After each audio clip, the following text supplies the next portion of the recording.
Ladies and gentlemen, honorable guests, welcome to the second annual Middle East Strategy Forum. I would like to begin by acknowledging that the land on which we gather today is the traditional unceded territory of the Algonquin Anishinaabe people. We're grateful to have the opportunity to be present in this territory. My name is Bijan Ahmadi. I'm the Executive Director of the Institute for Peace and Diplomacy. The last person event we organized was right before the pandemic, February 2020. And right after that, we had to switch everything to the virtual discussions.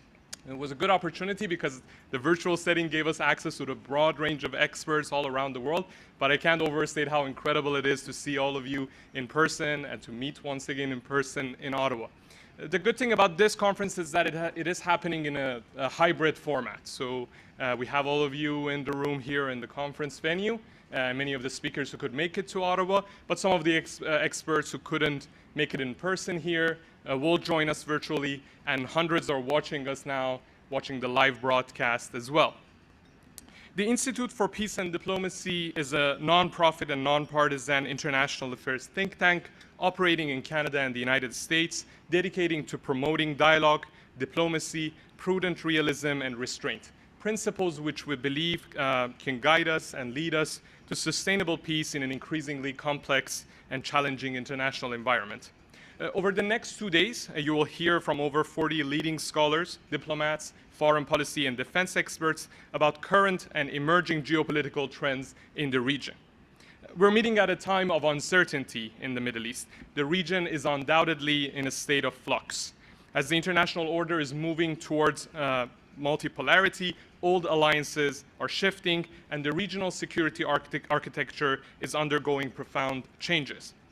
The United States' withdrawal from Afghanistan, its strategic competition with China, and more recently, Russian aggression against Ukraine and Washington's understandable focus on Eastern Europe have created a perception among allies, partners, and adversaries alike that the Middle East is no longer a priority for the United States. This perception, on one hand, has emboldened U.S. adversaries, but on the other hand, has created room for more diplomacy and détente among regional actors. The Abraham Accords, established based on shared interest and shared threat perceptions between Israel and some of the Arab states in the region, have created unprecedented opportunities for diplomacy and cooperation in the Middle East. However, there are still many unanswered questions about the Accords. It is yet to be seen whether the Accords can potentially help to resolve the long-standing Israel-Palestine conflict. Can the Abraham Accords lead the region towards a more balanced and stable security architecture, or is it going to turn into a new alliance to contain Iran and possibly further escalating Israel-Iran tensions? Moreover, while Saudi-Iran negotiations have advanced in recent months through mediation by Iraq and Oman, the negotiations over restoring the Joint Comprehensive Plan of Action, known as the Iran nuclear deal, have been at a standstill over political decisions in Tehran and Washington. While a Saudi-Iran rapprochement can potentially de-escalate tensions in the Persian Gulf region and lead to a possible resolution of the Yemen conflict, a failure in the JCPOA talks in Vienna can likely derail these talks at the regional level and escalate tensions across the Middle East between Iran and the United States and their proxies and allies in the region. On this side of the border, Ottawa has recently extended its military mission in the region, Operations Impact, for another year. However, Canada's priorities and interests in the Middle East are not clearly defined, considering limitations Canada faces in its capabilities and the increasing priorities of other regions for Canada, Eastern Europe, the Pacific region, and Canada's northern flank, the Arctic region. It is unclear whether the federal government has the bandwidth or the interest to further engage in the Middle East. These are some of the topics and questions that we'll try to address in the next 2 days in this forum. The objective of the Middle East Strategy Forum is to bring together scholars and experts with diverse views to discuss and debate strategic challenges Canada, the United States, and their allies face in the region. As Prime Minister Trudeau recently said in a speech he delivered in Berlin, diversity of ideas helps us learn from one another. Talking to people who think differently from us is how we challenge ourselves, and challenging ourselves is how we grow. At IPD, we aspire to we aim to inspire constructive dialogue on critical security and geopolitical issues between key stakeholders and among intellectuals and experienced practitioners with diverse views. We believe through this approach, through this process of debate, discussion, and dialogue, we can help inform Canadian and American policymakers about challenges they face in their decision-making on the world stage. Before I introduce our first speaker, I would like to acknowledge the support of the MINDS program at the Canadian Department of National Defence. Their support definitely helped us to make sure that this conference can be arranged in a hybrid format, both in person and virtual. I also would like to thank the Hill Times as our media sponsor, and the Quincy Institute, iAffairs at Carleton University, and Public and International Affairs Association at University of Ottawa as the conference partners. Last but not least, I would like to thank my colleagues at IPD who have worked tirelessly in the past 6 months to put together this program. Let me remind you about some housekeeping notes as well. The program today and tomorrow includes 9 panel discussions and 4 keynote sessions. For our attendees who are here with us in the conference hall, you will have a chance for all of the panel discussions and most of the keynote sessions to ask questions. The moderators will ask you to go to one of the microphones in the conference hall at the end of each session, the last 15 minutes of each session, to ask your questions. To everyone who are joining us virtually, please note that the first session of this conference is being held under Chatham House rule, and therefore it's not being broadcasted live. But we'll be back at 10:15 a.m. We'll be back at 10:15 a.m. for our first panel discussion titled The Emerging Security Architecture in the Middle East. If you're looking for the conference's schedule, please go to the conference website, peacediplomacy.org/MESF 2022, and you will see the full conference program.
Okay.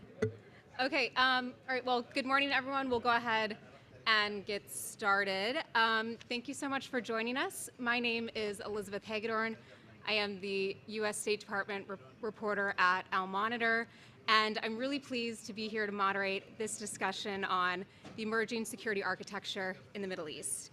The diminished U.S. presence in the region has created new opportunities for local powers to take a leading role. But where will major regional actors work together, and where might they come into conflict? And what role is there for external states to engage with the region? Our distinguished panel is here both in person and virtually to answer those questions. I'll start first by introducing those here in person with us. Peter Jones, down at the end there, is the executive director of the Ottawa Dialogue and previously served as a senior analyst for the Privy Council of Canada. We have with us Ambassador Susan Ziadeh. Susan is a 23-year veteran of the State Department who most recently served as the Deputy Assistant Secretary of State for Arabian Peninsula Affairs, and before that, as U.S. Ambassador to Qatar. I see Abdullah on the screen. Abdullah Baboud is the chair of the State of Qatar for Islamic Area Studies and visiting professor at Waseda University in Tokyo.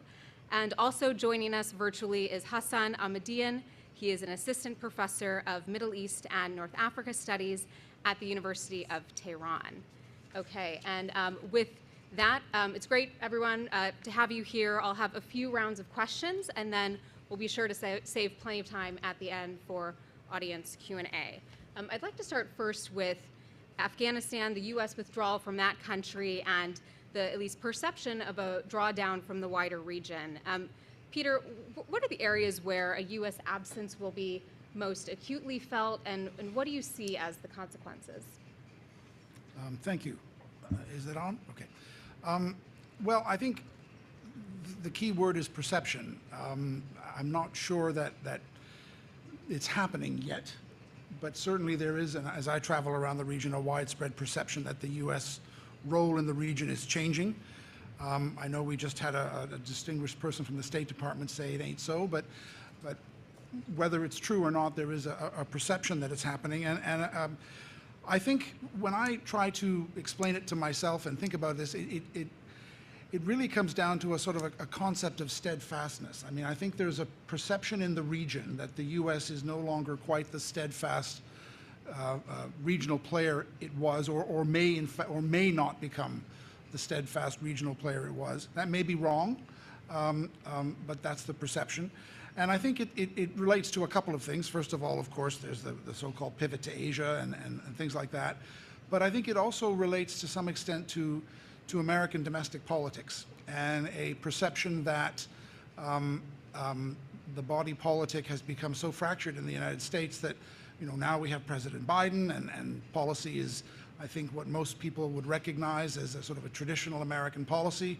But in 2 years or maybe 6 years, we might have a very different president, and we saw with President Trump that things can change enormously. So I think there's a perception in the region, I detect anyway, that we just don't know from president to president, administration to administration, what will be the American place in the region. So that's the way I kind of I understand it to be. I think a lot of countries in the region are very concerned about this. I don't think they see China as a partner for a variety of reasons. China will be an influence in the region, but not a partner.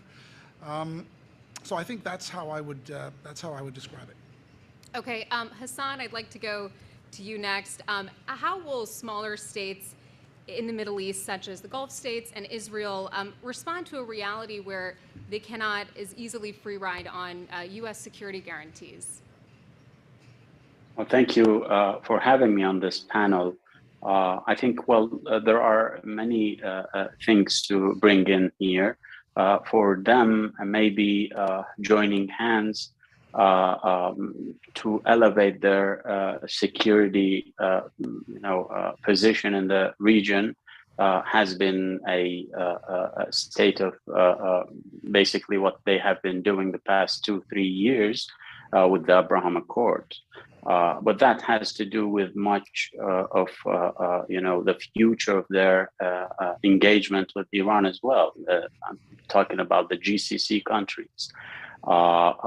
if the JCPOA is restored, I'm really doubtful that these countries will see any need for such a push towards creating sort of, as the Israelis like to put it, a front to contain Iran. I think that has a lot of negative also pulses on the Iranian side, and it can backfire in many ways. It has in some ways so far. So I think that should be kept in mind. But generally, I think the JCPOA, the future of the JCPOA, is important, and for them to see it. You see a divergence there. In 2015, many of the GCC countries were viewing this negatively. They still have some reservations on the JCPOA, but still, it has been proven that absent the JCPOA, things can go in a very wrong way, as it did in many ways. So they have their reservations, but they are supporting the JCPOA. The only country that is totally against the JCPOA is Israel. So there's a divergence there. I think that can widen, provided that the JCPOA is revived, basically. Susan, let me bring you in here. How do you see this perceived U.S. pullback from the region? Well, thank you very much, and thanks for the opportunity to address this esteemed crowd. It's interesting to me, the perception, because the reality is really very different. And if I may just take a minute or two, let me walk you through a little bit about the U.S. position now. I am a retired foreign diplomat. I speak in my own name. I don't speak on behalf of the United States government. You had that presentation, so I want to put that out there very clearly. Look, first of all, we have a long-standing military presence, security presence in the region. Whether you look at our presence in Bahrain, the naval forces, NAVCENT that is there, the Fifth Fleet that's there, and our naval presence in Bahrain goes back over 50 years. That's a long-term naval presence. Our base, El Udeid in Qatar, which is the headquarters of Central Command Forward in the region, the AFCENT, which is the Air Force subcomponent of Central Command, is there, provides lift and security, not only for where we have prosecuted wars, but also in terms of regional security. We have forces, ground forces in Kuwait, in United Arab Emirates at Dhafra Air Base, in Oman. Across the region, what we call the Central Command region, maybe about 30,000. We still have 2,500 even still in Iraq, a small force in Syria. I can go on and on. But my point is that from a regional security perspective, our commitment is still very much there. It hasn't diminished despite our withdrawal from Afghanistan, which was not, shall we say, as elegant as it might have been, and we will still have issues there. We still will have, as the United States, an over-the-horizon capacity, which was very clearly articulated by the Biden administration when the withdrawal took place. So we do have a big regional security platform. We also have connections in terms of our commercial interests and strong relations commercially with all of these countries, in education, in healthcare. The list goes on and on. So the idea that somehow we are pulling back from this region is definitely not the case. I think there's a firm commitment there. I think it's a commitment that our partners in the region are happy to see. They want it. And there are other issues that we can get into later, particularly energy, which is another aspect of security where we have very strong ties and can play an important role. Abdullah, I'd like to get your take. How do the Gulf states see what some perceive to be a declining U.S. security commitment to the region? Well, thank you, Elizabeth, and it's a pleasure to be with this distinguished panel and amongst friends, and also the audience. Greetings to you from Tokyo.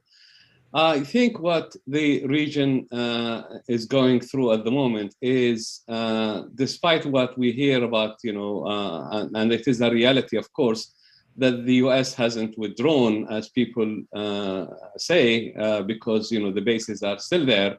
And the US is still very much the security guarantor for the region, and at least that's how the regional countries looked at it. But it's the perception that that makes a difference, and perception can be a reality in a way.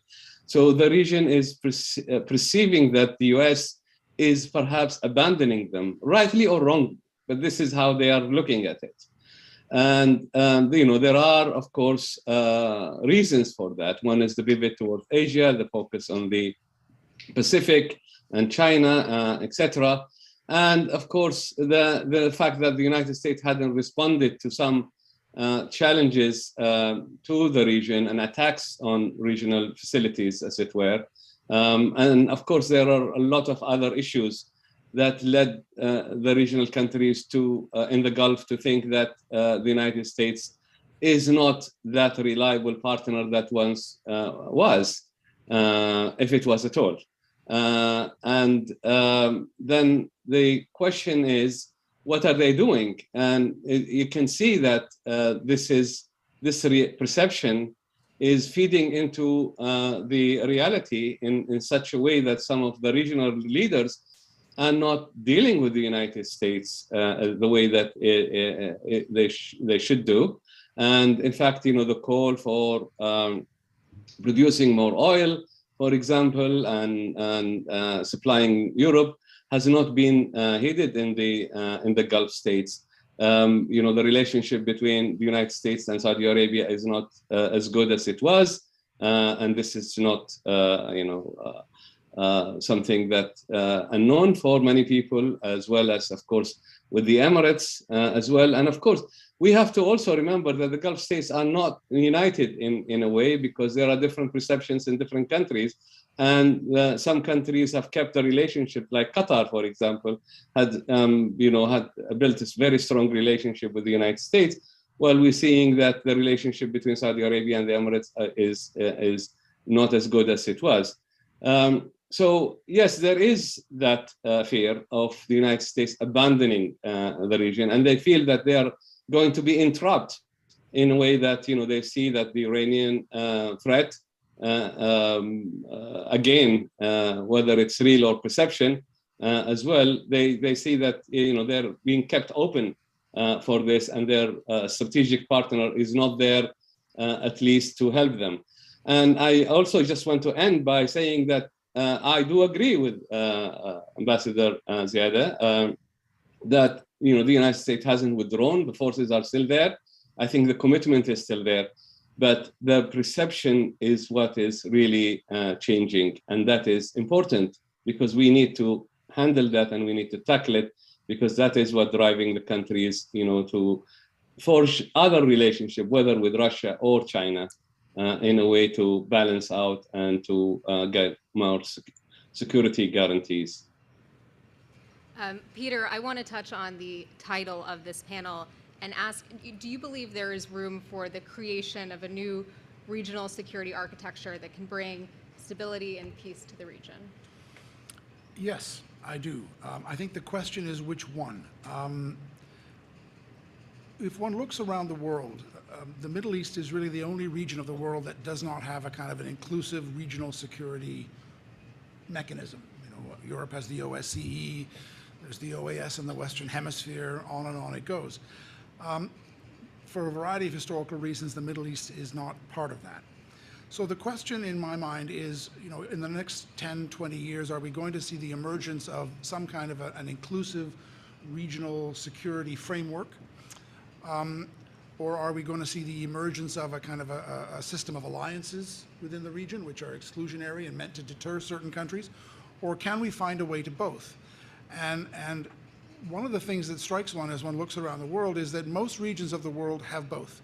They have an all-encompassing, inclusive regional security dialogue framework, but they also have within that certain alliances or bilateral defense relationships between various countries meant to deter other countries. And so my concern right now with the Abraham Accords, which I think on balance are a positive development, but my concern is that they may be evolving towards a conception of a deterrence, an exclusive deterrent club to keep some out, which I think would be bad for the region. And I think it's going to be rather interesting to watch over the next few years. It's very clear from, for example, the discussion we had this morning, that the address we had this morning from the State Department, that there is a belief, a hope, whatever we want to call it, on the part of the Biden administration, that the Abraham Accords can evolve into both a deterrent alliance, which Israel believes they are, but also some kind of regional dialogue mechanism on cooperation on energy and human rights and economic development and so on. That will be a neat trick because no other region has been able to do that. They've tended to separate out their sort of deterrent alliances from the broader regional security dialogue mechanism for the purposes of talking about cooperation on economics and things like that. And so I, for many years, have been working on a variety of projects and dialogues looking at this idea of creating a regional security framework in the Middle East, and I perceive there is increasing interest in the idea. But I think it will be interesting to find out if we can find a way to have both rather than focusing on one or the other. Hassan, given the changing dynamics of the region, do you see an opportunity for a new security framework? Well, I agree with much of what has been said. I think you see imbalance is very strong in the region. For decades now, the region has been yearning for a more balanced situation. And that imbalance is rooted in strategic disparities between the countries in this region. Both, strengthen one another. The strategic disparities strengthen the imbalance, and the imbalance strengthen that disparity and widen it, basically. These are not in and of themselves, very important variables, absent other more, affecting variables. That is, I think, two are very important and stand out. The first is the international actors' effect on the region, the international, spillover basically to the region. And the second is regional rivalry. Now, both are aging.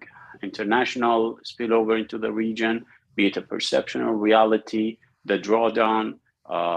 There is no alternative. Basically, Russia has its plate full. China is not interested in playing the role that the United States did.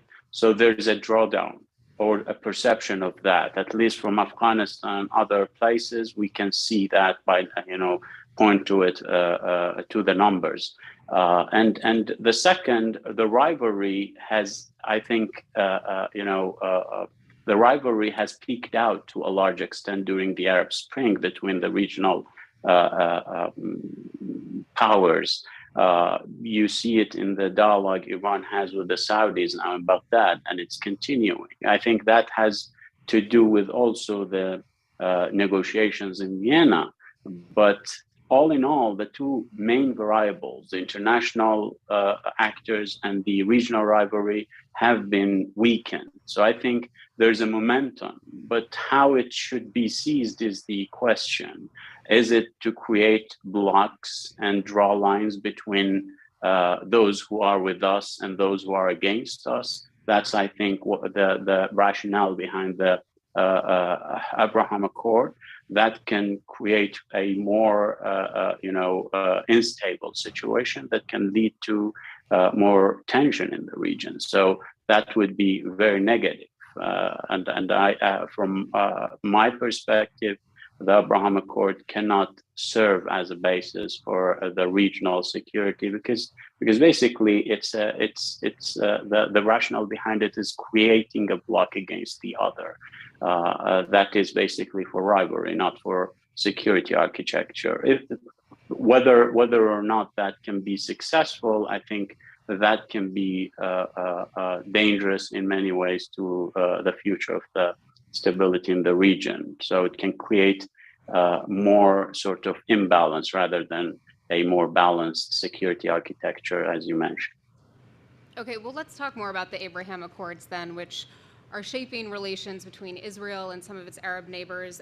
As was mentioned earlier, some saw them as a way of isolating Iran. Susan, how do you see these accords, and are members like the United Arab Emirates and Bahrain looking to contain Iran? Well, I think the evolution of the Abraham Accords came about for different reasons for different countries. And so I don't think it's a one-fits-all kind of explanation. For Bahrain, which has always had a more ecumenical background, they have their own small Jewish population that is in Bahrain, the idea that they would come to terms with Israel and normalize, I think, was not as big a stretch as it was for other countries. And I say this because they wanted to do something also to please the United States, to be in step with the United Arab Emirates, with whom they are increasingly having close ties. And I think that this was something that they felt the United States would definitely reward them, remaining the base there in Bahrain, which they count upon as a hedge against Iran. So I think for Bahrain, this was very important. For the United Arab Emirates, there were a number of reasons pushing them. Of course, they want the relationship with Israel in science, in technology, in medical fields, a whole host of reasons, and we're already seeing a lot of trade between the two countries. I think they also wanted the relationship with Israel as a deterrent force. Here we're kind of mixing the metaphors of whether it's deterrent or whether it's a collaborative, cooperative agreement that can lead to a new security architecture. Hassan, this goes to your point about whether it's going to be sort of against something as opposed to for something, and this is something that the UAE has to respond to. Definitely, the UAE had its reasons with regard to the Trump administration, the want for the F-35s, which sort of went off track under the new Biden administration, but seems poised to go back on track now as a potential sale. And so these countries, yes, they maybe want to look at it as a hedge against Iran. That's one possibility as the deterrent force, but also, these countries look at the way the U.S. supports Israel. The support of Israel from the United States has been a constant throughout the history of Israel. And to align with Israel, perchance, is a way of also lining up their stronger relations with the United States. I think this is a point that really hasn't been discussed, but I think it is valid to at least examine to what extent this alignment with Israel is helpful in strengthening the U.S. commitment to their security in the region. So I would put that out for consideration. And Hassan, just to kind of follow up on what you were saying, how would Tehran respond to a greater strengthening of the region's anti-Iran axis? Well, I think, you see, we have to keep in mind that the Israelis have the ultimate deterrent. They have a nuclear arsenal. Now, the Iranians, to balance that, have created their own deterrent capability that is asymmetric, more conventional sort of deterrence that stretches to the Mediterranean. That was to balance off against the Israelis. Now, the Israelis are trying to, moving beyond the ultimate deterrent, they are trying to balance Iran in another way, in a more conventional way. That would mean for Tehran the collapse of its deterrent, because you see, the Israelis will have the upper hand in many ways, not only in the nuclear file. So that's why my view is that the Iranians' response to Israelis' active involvement in Erbil shouldn't be a surprise, because the Israelis are moving beyond the least acceptable balance of power that they had with Iran. They are trying to strengthen their presence around Iran, encircle Iran basically. So the Iranians, I think, will be keen to stop that from happening and stop that from tipping the balance that has been there. As I said, it's the least acceptable because at the end of the day, there is a nuclear capability, and you don't have that capability. You have to balance that. This is the rationale behind Iran's basically regional influence close to Israel. Now, the Israelis moving beyond that balance would pose a direct threat. So I think we will see more Erbil here or there if the Israelis keep, pushing towards the Iranian borders. Keeping on Iran, Peter, how might a potential Saudi-Iran rapprochement influence or impact regional security? Well, I think it would have a significant impact. The issue, I think, with these things is always, what would the terms be? How long would it last? What's going on around it? I mean, certainly the Iran-Saudi rivalry has been sort of a major feature of the Persian Gulf, and it predates the current Iranian government or even the current Saudi government. It's been going on for centuries in many different ways. So assuming that it is a genuine rapprochement, which I have my doubts about, at least in the near term, but assuming it's a genuine rapprochement and a real coming together of strategic interests and so forth, I think it would have a significant impact, and I think some of the smaller Gulf countries might not like it very much. Assuming it's more of a, on certain issues we'll work together, on others we'll keep our powder dry type of a thing. It'll depend on which issues, it'll depend on which areas they choose to collaborate on. But I don't think any of it's going to happen terribly soon. I think there's going to be a period of feeling out, of perhaps coming to some small areas of collaboration or cooperation, or at least living together, and we'll see how that goes. So I think we talk about it a lot. It's like the perception of the U.S. withdrawal. I'm not sure it's real, but nevertheless, the perception influences the way people think. The perception of an Iran-Saudi rapprochement is a perception that's driving a lot of discussion and consideration. I'm not sure how real it is for the foreseeable future. Abdullah, let's talk more about this perception. Would an easing of the Saudi-Iran rivalry, what would that mean for regional security? Elizabeth, the region itself suffers from this rivalry between Saudi Arabia and Iran. The two are the elephants in the room, as it were. And if they quarrel and they fight with each other in any way, it does affect the whole region. I think the other smaller countries want to live in a peaceful region whereby there is at least a balance between the two countries, the two major regional countries, and that is Iran and Saudi Arabia. So I think they see this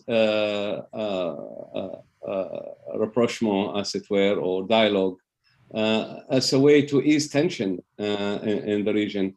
Obviously, not all the Gulf states are on the same card, as it were. Some are more against Iran than others, but I think in general, they are looking forward for a more peaceful regional cooperation. And if you allow me, I would just want to add something, and that is, what has been mentioned about the Abraham Accord. I think this is going to add further dimension to what is already a very complicated picture in the region. Bringing Israel closer to the region and to Iran is only going to raise tension in the region, as we have seen.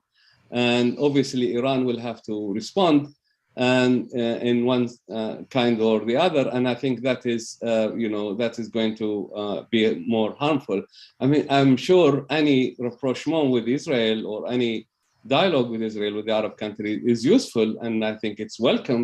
However, I think there is a lot of hype into the Abraham Accord, more than, and it's receiving much more attention than it should, because I think it is not going to resolve the fundamental problem, and that is the Palestinian-Israeli issue, which is something that needs to be tackled because all the Arab states have already agreed that they will have peace and coordination and cooperation with Israel if Israel would agree to a peace plan, and they have put in a peace plan, the Arab peace plan, which has not been even recognized by Israel or even wanted to accept to talk about it.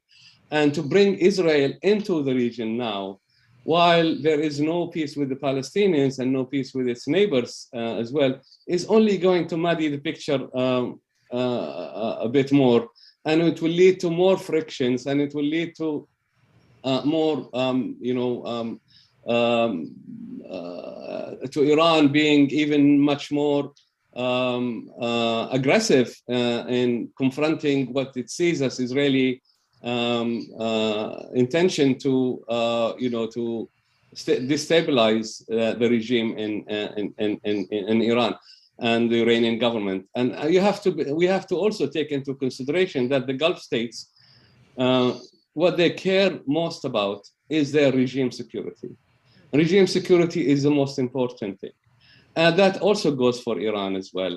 And I think we need to, when we consider all of these issues and security arrangements in the region and any cooperation, first and foremost, it should be more inclusive and comprehensive, but also it must guarantee regime security as well as state security. And of course, it has to be based on United Nations principles and Security Council principles and coexistence and so on. The region has seen so much of these frictions over the past few decades and more, and we have suffered a lot, and we need to move beyond that paradigm and have a paradigm shift towards more cooperative relationship that includes Iran, and includes Turkey, and includes Israel. But we also have to sort out some of the fundamental issues, and that is the Palestinian-Israeli issue. Because without that, I don't see any hope for the Abraham Accord, despite the hype that it's going to resolve the issue. In fact, if anything, it's going to muddy the picture even more. I'm sorry to be negative on this front, but I think we should also be quite realistic in our expectations. I want to get in a few questions on the potential for a renewed nuclear agreement with Iran and what the implications would be for the region. Susan, if Iran and world powers reach a deal, and of course it's still an if, but how can we expect neighboring countries to respond? When you say neighboring countries, you mean the different countries in the region? Yes. Yeah, okay. Well, I mean, I think that basically there is a drive and a push to come to an agreement on the JCPOA. I think with regards to the GCC countries, in the past, with the earlier negotiations, they were not privy to the first initial discussions that were taking place quietly between Iran and the other countries, particularly through the auspices of Oman. That led to a bit of tension with our other GCC partners. Once the talks became more public, there was, I'll just say it, maybe this is kind of quiet, but we were briefing them. And I was in government at the time, briefing the other GCC countries a little bit more about what was going on, what were some of the substance, and that kind of lowered the tensions and brought around these countries a bit more in terms of supporting the JCPOA, even though they didn't know what the final picture would look like. Now, for these countries and even for those who are detractors of the JCPOA in its initial phases, two issues always remained. One, that it never dealt with ballistic missiles, and I don't know if that's going to be the case this time or not. The other was from the perspective of other countries in the region, what they have termed, shall we say, Iranian projection of power or influence in the region. I'm not going to use any other terms. I want to say it as neutrally as possible, but a sense that in these countries that Iran was fomenting trouble in some of their countries, and the power projection was something that they were concerned about. Now, I don't think that these things will end up being part of the JCPOA in the future negotiations. If they are, I'll be surprised. I'll be pleasantly surprised. But the fact is that we have been able, and when I say we, I mean all the countries in the region. If we look at Yemen now, and we hope that there will be some kind of diplomatic resolution to this issue so that it's not seen simply as a proxy war between Saudi Arabia and Iran, and that it can be contained in a way that creates regional stability. That will be a really great first step to showing that countries diplomatically can engage in a way that's productive for the region, whether it's within the confines of the JCPOA or outside the confines of that agreement. Hassan, how do you see the regional implications of a resurrected JCPOA? I think the region is more welcoming this time towards the JCPOA, as I said. I think back in 2015, they were more anxious, more concerned about what implications this will have on their security, on their relations with Iran, on Iran's role in the region. But the withdrawal, the U.S. withdrawal from the JCPOA and the tension that ensued has proven without doubt that, without the JCPOA, the situation cannot be better. So they are more welcoming of the JCPOA. Much of the views have been vocal. Some of them have been conveyed, I think, to main stakeholders in the negotiations. And I think this is important. It's a very important turn in the way they perceived it. The Saudis, based on this perception, have engaged in dialogue with Iran. And I think they opened the door of the dialogue with Iran, and they are waiting to Okay, Abdullah, I think see what happens in Vienna to see where this can go. So I think the JCPOA revival can lower the tension, create more atmosphere for dialogue between Iran and its Arab neighbors, and in one way or another, decrease the tensions that have been rising ever since the United States decided it wasn't worth it to stay in the deal. Abdullah, I'm wondering if you can speak to whether you see Iran pursuing the same regional strategy in the event that an agreement is reached, and how we might see proxy conflicts like Yemen, as Susan mentioned, and Syria impacted if there is a deal. Well, I believe if and when there is a deal, I believe that Iran has also learned that the previous agreement had some flaws, as it were, and Iran has, to a certain extent, exploited those flaws. I also think that the JCPOA 2.0 might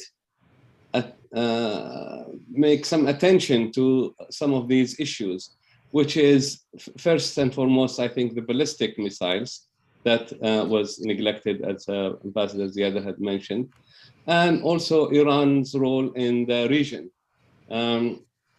So if these two issues can be also resolved within the JCPOA, then I think there will be, it will be welcomed by all the countries. I am not sure that all the countries in the region are actually welcoming the JCPOA, as my colleague from Tehran had mentioned, Dr. Hassan. And that is, I think some of them are, they feel that they just had to deal with it rather than welcoming it. I think Israel is also very much an opponent of the deal and trying to torpedo the deal as much as it could. But I believe if there was an agreement, I believe that Iran has suffered from the sanctions more than any other country, and it needs to rebuild its economy, and it wants to deal with its neighbors. And there are plenty of opportunities for Iran and the GCC states and the Arab Gulf states, as it were, to work together, because the challenges that these countries are facing are immense.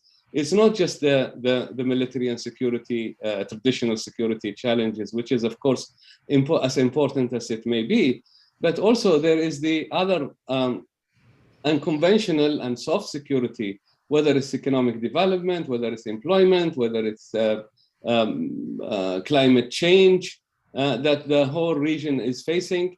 And I believe that there is a recognition both in Iran and also within the Gulf states now that they need to move beyond this old antagonism of sectarian and also ethnic conflicts and rivalries, as it were, to more cooperative relationship. And I believe that the United States could actually nudge these countries to work together. The United States is respected in the region, and of course, it is the most powerful country in the world, at least for the time being, and it's a security guarantor for the Gulf states. So I think if it helps, if it goes back to the JCPOA, and there is an agreement on that, and it also nudges all the countries to work together, I believe we're going to see a completely different Gulf region. At least this is what we are hoping, because the new generations are really fed up of all these conflicts. They haven't led us to anywhere, and they haven't really made any progress in terms of human development, in terms of human security, etc. And the region is in dire need for human security and for more cooperation. And I believe the GCPOA would be a very positive step towards that. We have about 15 minutes left for questions. So those of you, if you have a question, go to one of the microphones on either side. Elizabeth, can I? Sure. Yeah. I have a comment, if I may. Okay. Go ahead. So two issues that I didn't mention, but they came up in Abdullah and the ambassador's points. The Iranian ballistic missile program and Iran's regional policy, the concerns about them. Well, I think it's important to also keep in mind that, or bring to the debate that there hasn't been any historically there hasn't been any unilateral conventional arms control agreement. Anything that should be tackled with regards to Iran's ballistic missile program, I think, should be regional. This is only a historical fact. You cannot have a unilateral arms control agreement, a conventional arms control agreement. On the Iranian regional policy, also, we know we live in a messy situation in the Middle East, but to single out Iran's regional policy and say, well, Iran has to change this and that, this is not acceptable, at least, reflecting on the debates here in Tehran, in the strategic circles. This is not acceptable because that is premised on the argument that Iran is the basically negative player here. Whereas in Tehran, they view much of the mess in the region, as mentioned by my co-panelists in many files. They see the negative actions of their rivals, their foes in the region, as more negative, so they don't agree to be singled out for criticism, be it on the Vienna talks or in another format. If there's a regional dialogue, I think the Iranians will be very much welcoming any move towards resolving much of the tension in the region in different hotspots that they have been engaged with other actors in the region to see a more cooperative, maybe, setting in the future. That's it. Thank you. We have time for a couple of questions. So please line up at the microphones there if you have one. Yeah. While we're waiting for questions, there's one point I'd like to add to what's just been said about the JCPOA, and I agree with much of what has been said, but one other element that will be interesting to see is to what extent there will be genuine sanctions relief for Iran. Many Iranians I talk to, Iranian friends, say that one of the lessons they learned from the last round was that there was the appearance of sanctions relief, but not really. I mean, other sanctions were brought in for other reasons. Some sanctions weren't removed as they thought they would be. There are differences of view as to whether that was legitimate or not. But if the next JCPOA features, genuine sanctions relief for Iran and allows the Iranians or assists them in really rebuilding an economy, that will also have an impact on the region. And I mean, strictly from an Iranian point of view, I would think that they would be pushing for that. So it will be interesting to see that element of the new JCPOA, what is contained in that. Thank you. Totally agree with Peter. Always. Yes, go ahead. Hi, thanks very much. Susan, I just wanted to address the issue of the perception or non-reality of whether the United States has withdrawn. Two issues. One, of course, is yes, there are bases and thousands of Americans there, but we've seen a couple of occasions where allies have been attacked and there's been no U.S. response. And I think that's part of the reason why there is a suggestion that all of that military may not be used. The other issue, of course, is the human rights issue. And that seems to be playing on the question of whether or not the Saudis and others are going to increase their oil production in support of the Allied position on Ukraine. So there's two complicating issues. Not easy for the Biden administration to manage, I know, but I'd be interested in your take on that. On the response issue, I keep saying we, these are old habits that die hard. The United States does provide a deterrent force in the region and protection of states to an extent. That is true. Not protections of regimes, and that is a big distinction. And Abdallah raised this actually very eloquently when he talked about regime security, and that this is very much on the minds of people in the region. But we have responded, whether it's in moving more anti-missile defenses like Patriots into the region, training, working with our partners in repelling attacks, particularly where the Houthis have been sending attacks over the transom into Saudi Arabia or to the UAE. We have also recently, through our combined maritime force out of NAVCENT, sent sent a ship to the Gulf of Aden, Bab el-Mandeb, and the Red Sea area, particularly, this was just in the last 2 weeks, to protect against Houthi incursions, to stop any transshipment of arms to the Houthis. In other words, to try and disable any assistance that might be coming to the Houthis from any direction, and also to supply safe passage through those straits, which is particularly critical given the energy constraints. Now, on the human rights issues and lack of assistance from our allies or not, here's what I'd say on that. First of all, some of our allies have been helpful, and I'd like to cite Qatar in this regard, because they have looked at how they can increase production of liquefied natural gas to supply Europe. They've signed new deals with Germany and Italy in that regard. They are dealing with their long-term Asia contracts with countries like Japan and South Korea to see if some supplies can be lifted from there and sent to Europe, particularly to the UK, where they have regasification facilities in the southern part of Britain.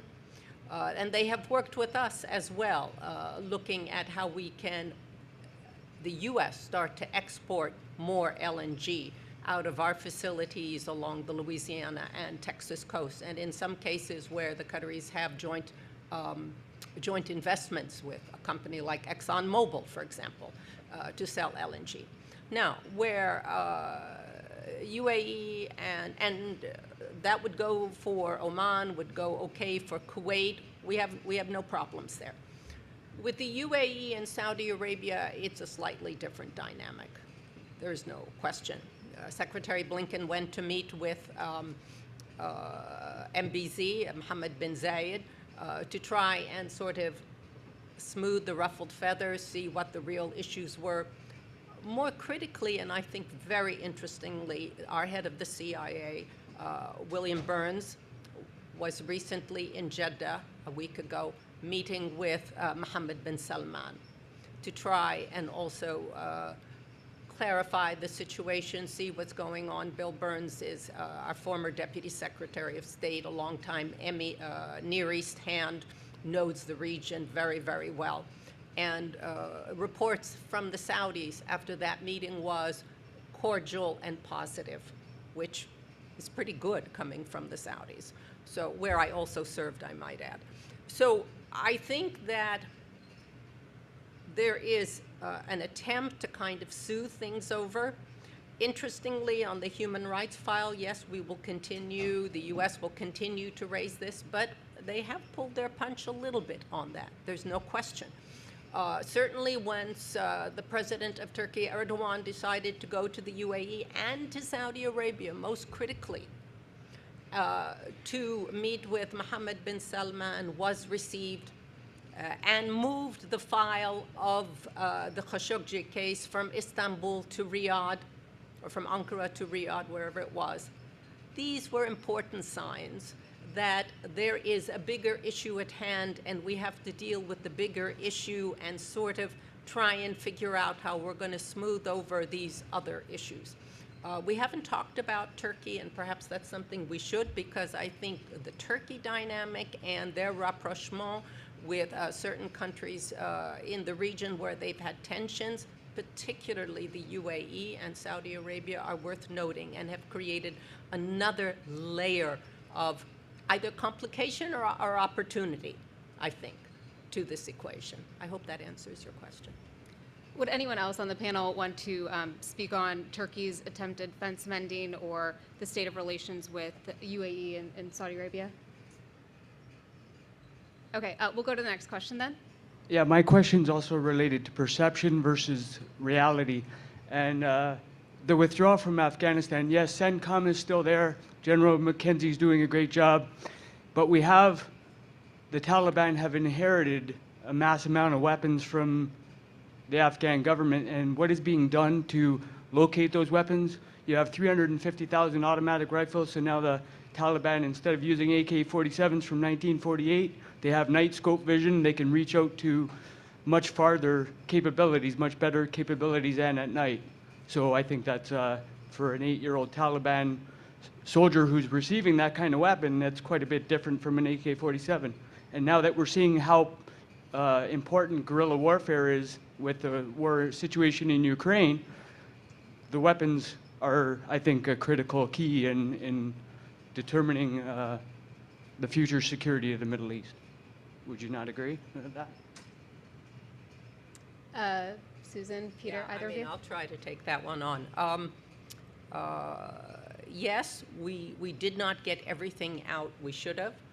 We didn't destroy everything we should have. That's kind of standard operating procedure when you withdraw from a region.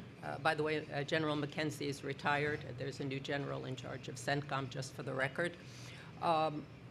But we knew that that was going to be a possibility. This isn't the first time it's happened in a case of war.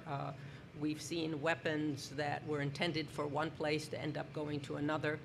The Taliban ultimately need international recognition. They understand that very clearly because they need funds.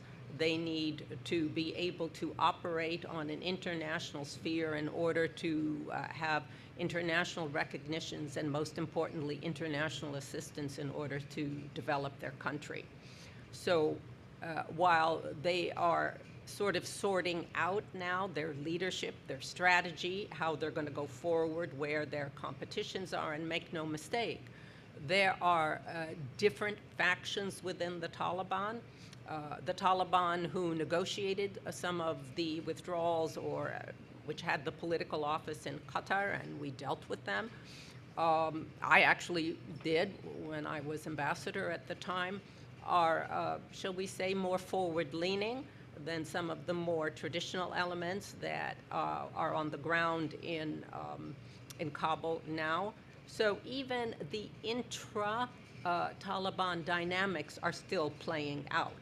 But at the end of the day, they have the vision to understand that they can't manage the country without the economic assistance, and they will have to be looking to how they work with their international partners, if there are to be partners, and that's not determined. There's very little recognition of this government yet.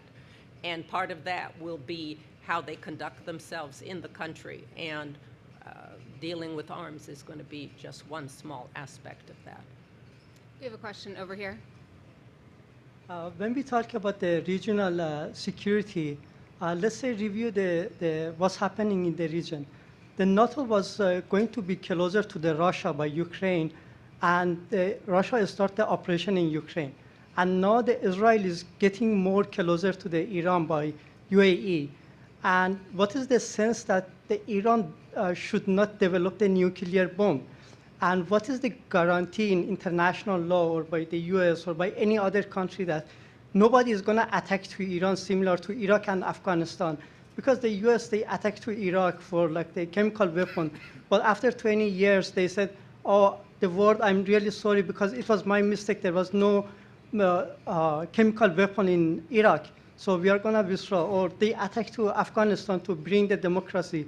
But after 20 years, we don't see any democracy in Afghanistan. And the government of Afghanistan, it was delivered to the Taliban.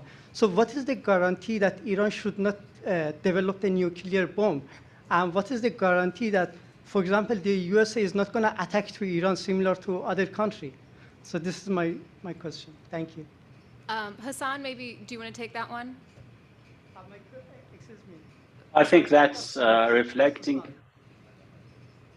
I think he's asking the U.S. Views on this. I think these are points raised in the public debates, basically in Iran, specifically after Ukraine was under attack.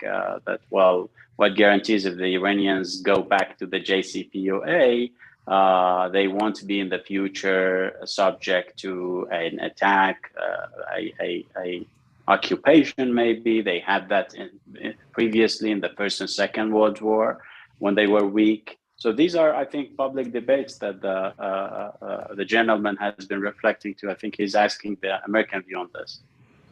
Yeah, my question was from Susan. Okay. Luckily me. Thank you. Well, I mean, I could spend some time refuting some of the points that you've made. So I think the assumptions are really not correct. Particularly with regards to Iran, there was something called 9/11. There is something called Osama bin Laden. There were attacks on the United States. Let's not forget what that was all about. So the response in terms of our role in Afghanistan is something totally different than what we did in Iraq. And I think that the United States government and certainly scholars and political analysts have looked at the issue of Iraq in a totally different light, particularly in regards to was it really what made sense from a regional security perspective, which I think history has shown it did not. So let's be honest about that. But Afghanistan, a totally different scenario. And in Afghanistan, so many issues, and I'm not an Afghan expert. I look at Afghanistan only from sitting in the Middle East region. But issues of governance, corruption, I never thought we'd see the president of Afghanistan just kind of pick up and leave before and not stand and fight in terms of supporting his government and supporting his people. So they're totally different issues on that issue. In terms of deterrence, in terms of nuclear deterrence, there are treaties that can be signed, there are arms negotiations that can be negotiated.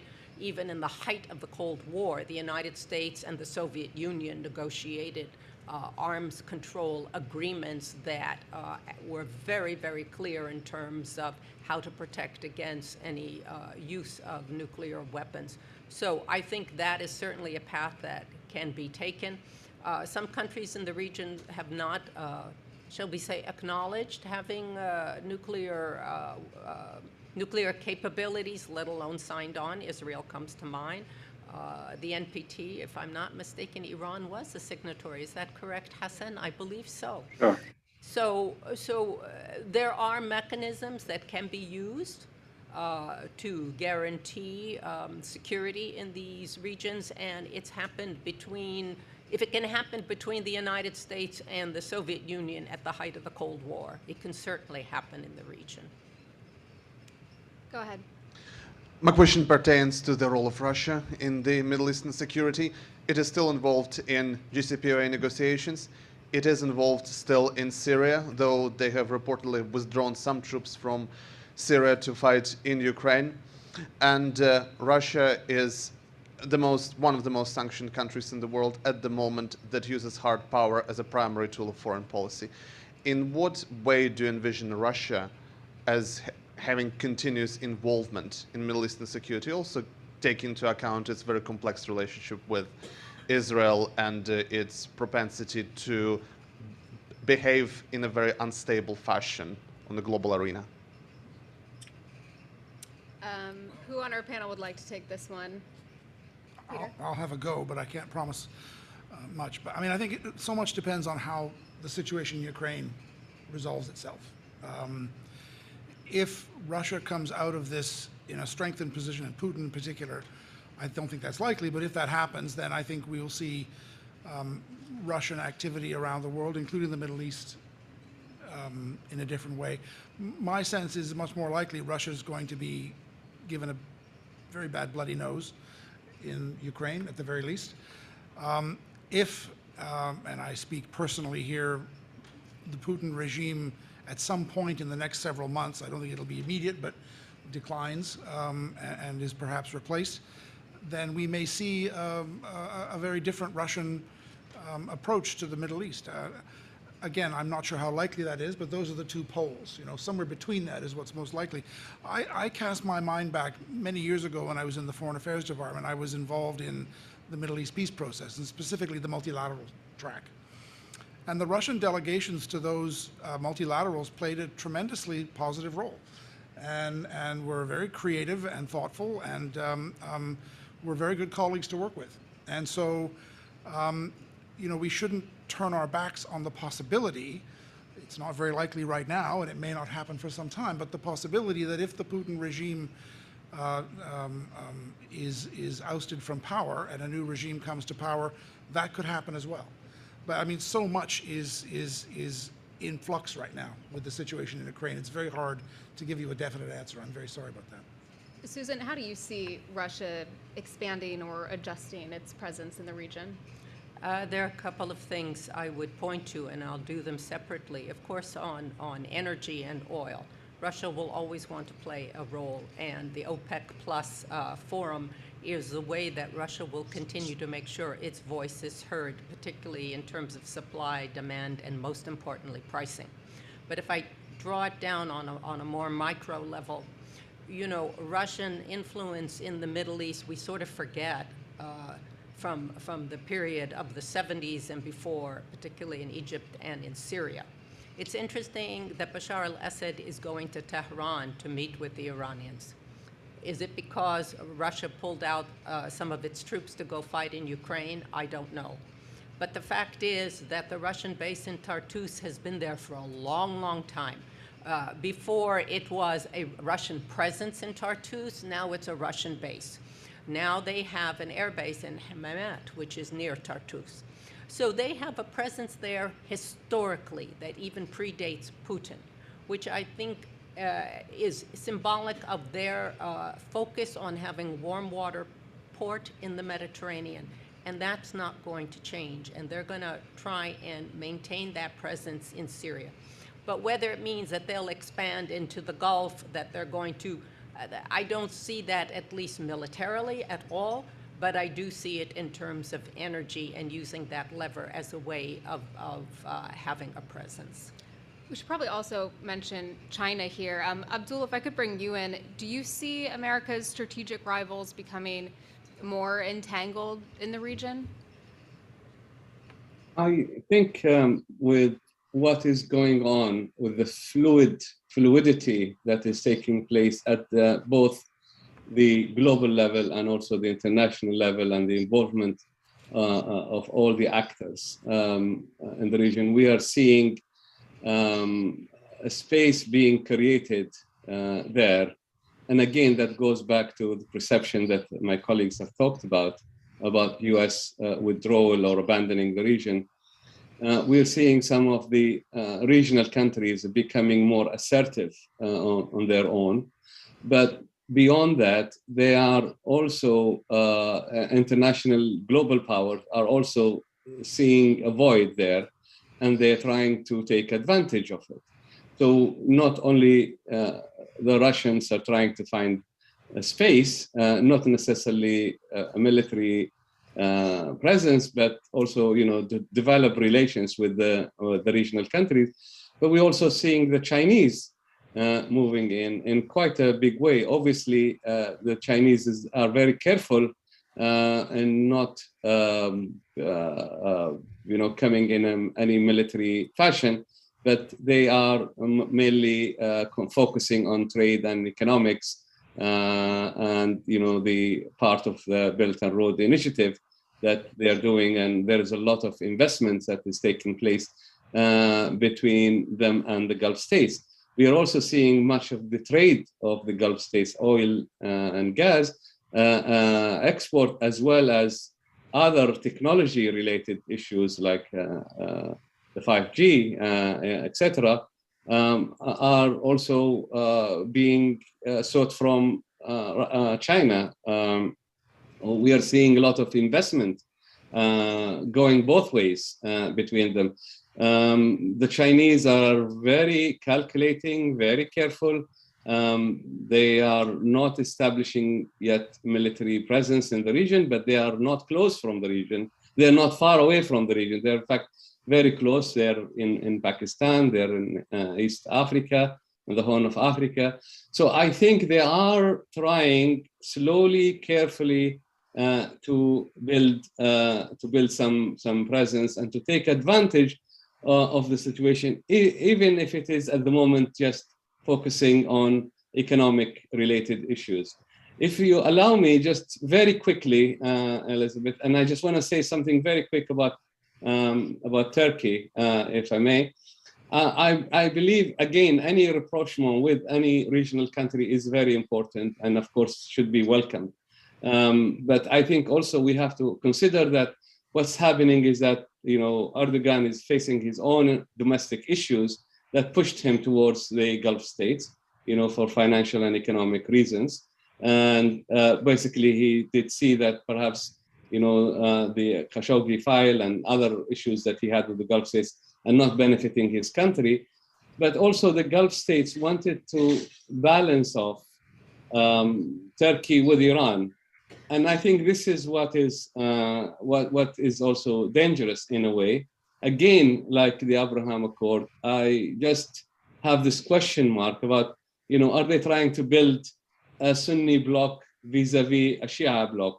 And that is dangerous because we need to move beyond that. We need to have a much more inclusive relationship that includes everybody and not necessarily a self-serving small idea like, the Abraham Accord or the rapprochement with Turkey. Again, just building further blocks and creating further conflicts in the region. I think Turkey can play a very important role. It's a very important country. It can help the Gulf states, and again, the Gulf states can help the Turkish economy. But we need to move beyond, just building blocks against each other. That idea should be gone forever, because I think we should be looking for a future where any regional relationship should be much more inclusive and not based on ideology or ethnic or sectarianism. and should be much more comprehensive. So, relations with Israel, relations with Turkey are of course welcome, but they have to be based on mutual acceptance in the region, that no country feels being excluded. Okay, we have time for one more question. Go ahead. Hi, my name is Kais. I'm from the Friends of Yemen organization. The discussion has been focusing on the nuclear deal with Iran, and it's one of the main issues. However, for many countries in conflict, such as Yemen and Syria, this is not necessarily relevant, probably, given that there are many rivals in the region who are fueling wars here and there. When I talk about Yemen, for example, we're talking about a bunch of countries in the region who are competing in a very poor environment and with a minimum investment, if you will. So my question would be, do you see any hope in the future for the region to move beyond this environment where these more powerful countries, regional powers, are influencing small countries and foiling war there? And how could that be achieved? Thank you. Do we have any volunteers for this question? Go to the region. Yeah, maybe Hassan, do you want to take a stab at this, or Abdullah? Sure. Let me bring in some points. I think it's unfortunate that the war took so long in Yemen. I think it had to do with the height of tension between regional powers on basically different files. The Saudis moved in, and they basically they pushed Ansarullah, the Houthis, closer to Iran. I think your general question, absent a dialogue framework that can bring down the tension between the regional powers, we can see that happen again in different places. But I'm hopeful that lessons are learned. We are not going back to where we are. I mean, what Abdullah was just mentioning, creating basically sectarian blocks, security blocks, be it with Turkey, with Israel. These are recipes for more tension, and in tension, basically when two elephants fight, the grass gets hurts. I mean, small countries can really suffer the most, and I can see that happening. But I can only hope that this will be, Yemen will be the last case in which we saw a full-fledged war in the region based on these rivalries, regional rivalries. I think that's a good note to end on. I want to thank all of our panelists, both in person and virtually, for joining us. It was a great privilege to speak with all of you. The next session, West Asia, a new theater for great power rivalry, starts at 11:45. And please be sure to be in the room before then and join me in a round of applause. Thanks everyone for joining us.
be starting our next panel.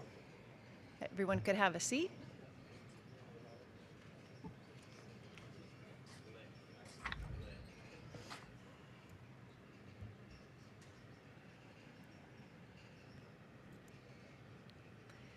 So good morning, everyone, and welcome. Thank you, IPD, for this wonderful opportunity to moderate this panel. My name is Kelly Vlahos. I am the editor, an executive, editorial director, rather, of Responsible Statecraft with the Quincy Institute of Responsible Statecraft, which is proudly co-hosting this event today. I am very excited to be joined by several preeminent scholars and strategists in the field for this panel on the great powers rivalry in West Asia and the greater Middle East. As you know, the region has been going through a slow realignment as the United States has signaled its desire to begin a retrenchment from the region, or at least deprioritize its activities in the Middle East as it looks towards China and other great power rivalries in other parts of the world. This is accelerated, of course, in the last year when the U.S. left Afghanistan, or at least its troops left Afghanistan after a 20-year war there. At that point, a day hasn't gone by that you haven't seen some sort of headline heralding new meetings between Iran or any number of Gulf states and Turkey and representatives from Russia or China. The same goes for the Arab states and Israel. In 1 week in January of this year alone, foreign ministers from Saudi Arabia, Turkey, Oman, Bahrain, Kuwait, and the Gulf Cooperation Council visited China for talks on the Iran nuclear deal, trade, and security issues. Meanwhile, Russia has been involved in defending Bashar Assad's government in Syria since 2015, has backed General Haftar along with the UAE, Saudi Arabia, France, and others in Libya, and has been working on a new 20-year cooperation agreement with Iran. To say that Russia and China haven't been cultivating the region in hopes that they would gain influence as great power leaders in the potential wake of the U.S. would be an understatement. But things have swung wildly in other directions as Russia invaded Ukraine in March, and the world has been reacting. Moscow's actions have tested its ties to Arab countries and Iran, while China has been carefully calibrating its own geopolitical and economic future in West Asia. Who benefits from this shakeup? Are these great powers in any shape to actually influence the region at this time? Is the U.S. more emboldened to stay, considering its security commitments and its security commitments in challenging China and Russia? So, here to talk about these and a host of other issues is a stellar panel of, as I mentioned, military and regional experts. So I am going to introduce our panelists first, and then we can get on with the discussion.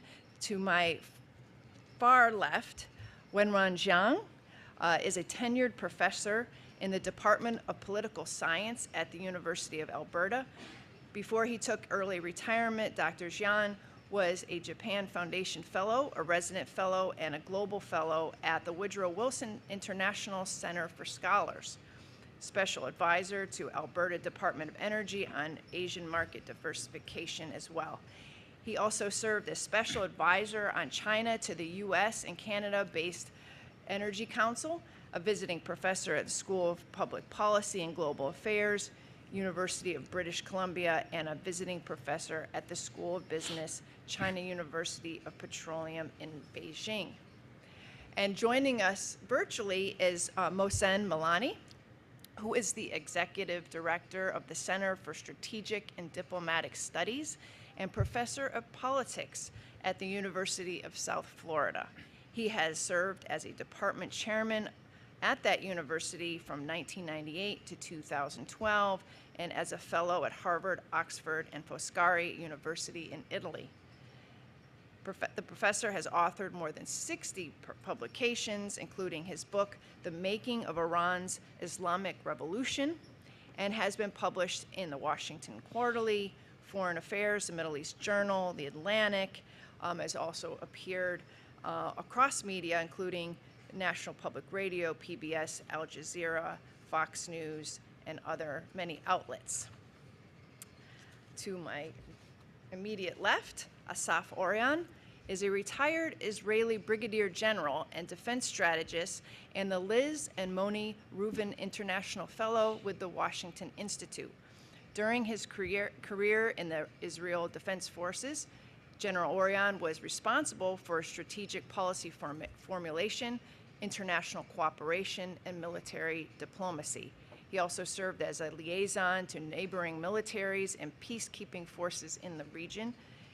He was most recently the head of the Strategic Division in the Planning Directorate of the IDF's General Staff, where he was in charge of communication with UNIFIL and the Lebanese Army, led staff meetings with counterparts from the Pentagon and other Western militaries. After retiring from the IDF in 2016, he joined the Institute for National Security Studies in Tel Aviv, where he serves as a senior research fellow. And last but not least, also joining us via Zoom is retired Colonel Lawrence Wilkerson. He is a distinguished adjunct professor of government and public policy at the College of William and Mary in Virginia. Formerly, Colonel Wilkerson served Secretary of State Colin Powell's chief of staff as his chief of staff between 2002 and 2005. He also served as Associate Director of the State Department's Policy Planning Staff under the directorship of Ambassador Richard Haass, and member of that staff responsible for East Asia and the Pacific, political, military, and legislative affairs between 2001 and 2002. Before serving at the State Department, he served 31 years in the U.S. Army. During that time, he was a member of the faculty at the U.S. Naval War College, a special assistant to General Powell when he was chairman of Joint Chiefs, and director and deputy director of the U.S. Marine Corps War College at Quantico, Virginia. He's also taught at George Washington University and is working on a book about the first George W. Bush administration.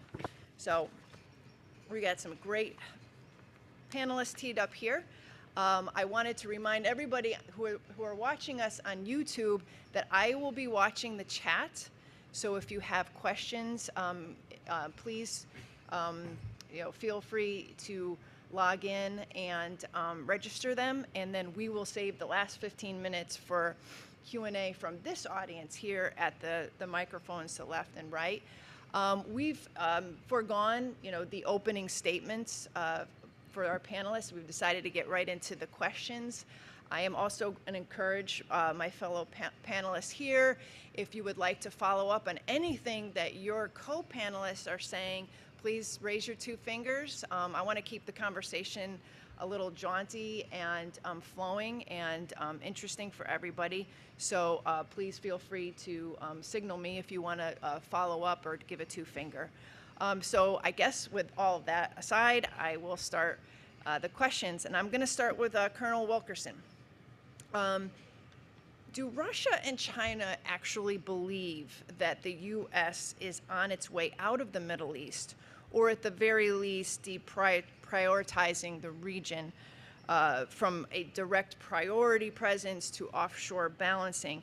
Have recent events in Europe changed that trajectory, given that it has had to lean on its partners, including the Gulf states, more due to the looming energy crunch? And how does it look from the Middle East in terms of whether or not they believe the U.S. is actually leaving the region? Well, thank you for that question, Kelly. I feel like I have to make two comments before I try briefly to answer the question. Amy Techko, the U.S. representative this morning, more so than anyone else, I guess, because she's serving right now, made two statements that really appalled me. One was about keeping the 1.5 degree rise in temperature in reach. We will be very fortunate if we keep 3 in reach and we don't surpass 2 by the time she says we're going to meet 1.5. It was a very misleading statement. Just look at the IPCC report of 28 February to see dramatically what I'm talking about. And the second point she made was about the region. Her comment, I think, was correct. I would translate it as we are not necessarily leaving the region, but we're turning it over to the diplomats. And by that, what I mean is we're going to pursue a policy of self-help with facilitation by the United States, principally through our diplomats, economic and financial power.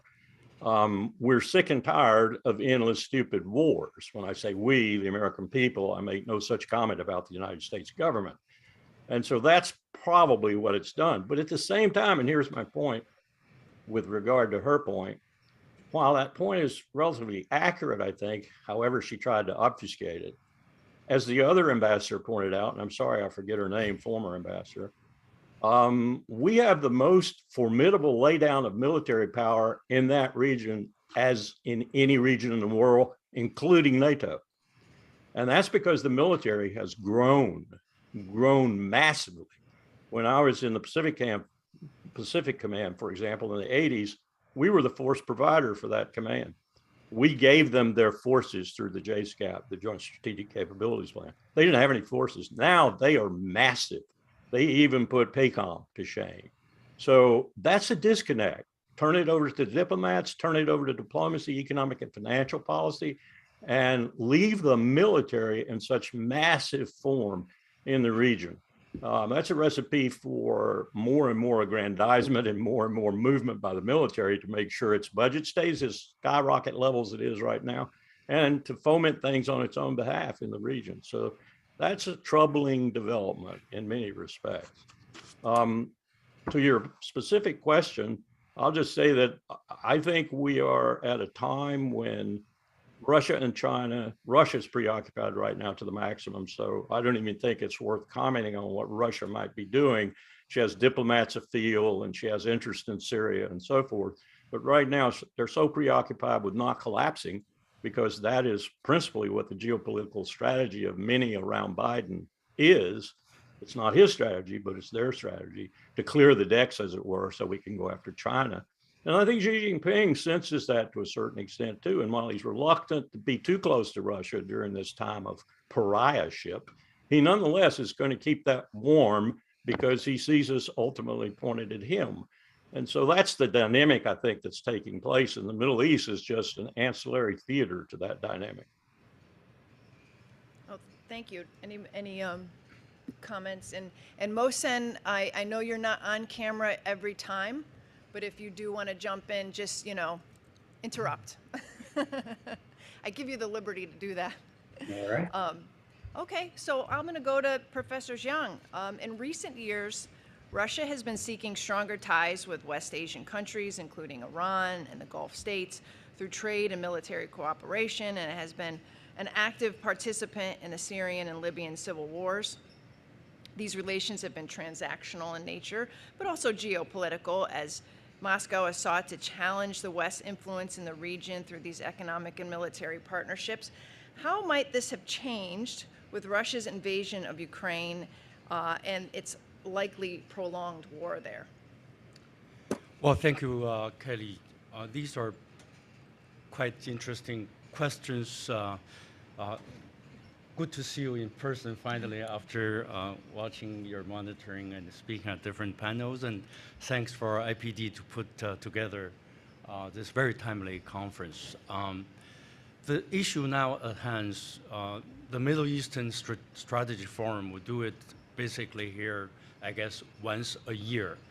And the subject of this panel about great power rivalry in the Middle East or West Asia, it actually begs us to go beyond the last few weeks, the last few months, or the next few weeks or few months. What would be in such a order, looking at a little bit beyond, maybe a year from now, a few years from now, what it looks like? So in responding to the questions, you raised, I intend to kind of maybe make a few points. Less so in commenting, but more so in raising some of the questions. I look at the list, there's quite a expert, intelligent crowd here. Anybody could come up here and discuss the questions that you raised. But here's what I'm looking at it. We look at Russia's invasion of Ukraine and the triggered Western sanctions.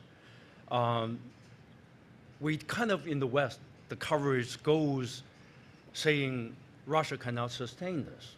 I mean, the objectives over the past few months have evolved, let's put it that way.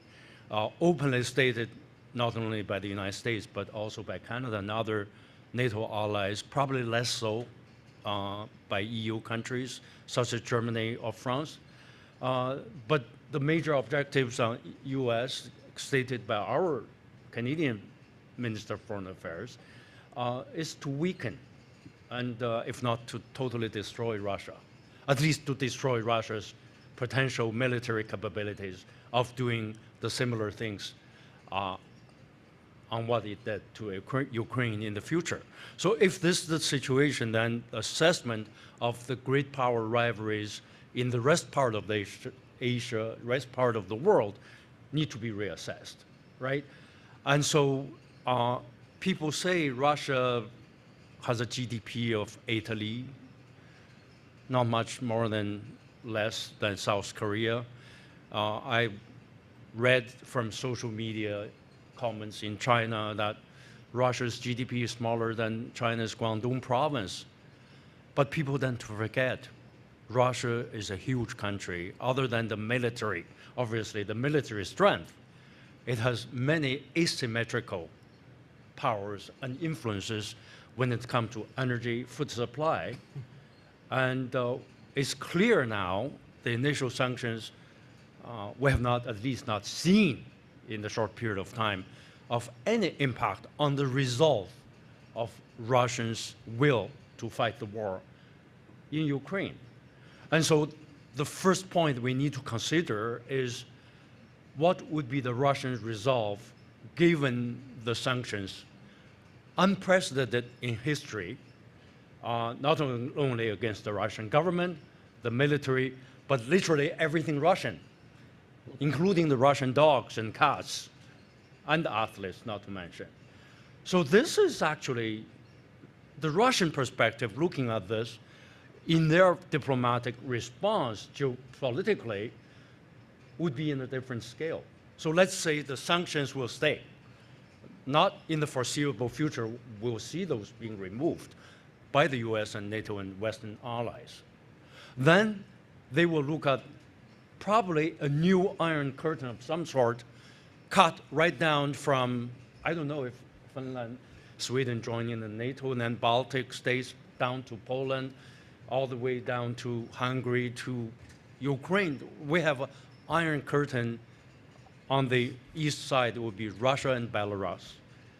And so how they respond in European theater and then in the rest of the region. I think these are the Russian considerations for their strategic thinking.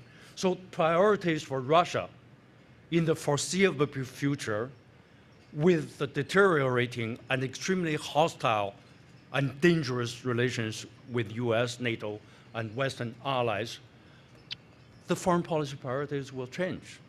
And so I would say we're talking about Americans have a pivot to Asia strategy. So was Russia. Russia been nearly 10 years.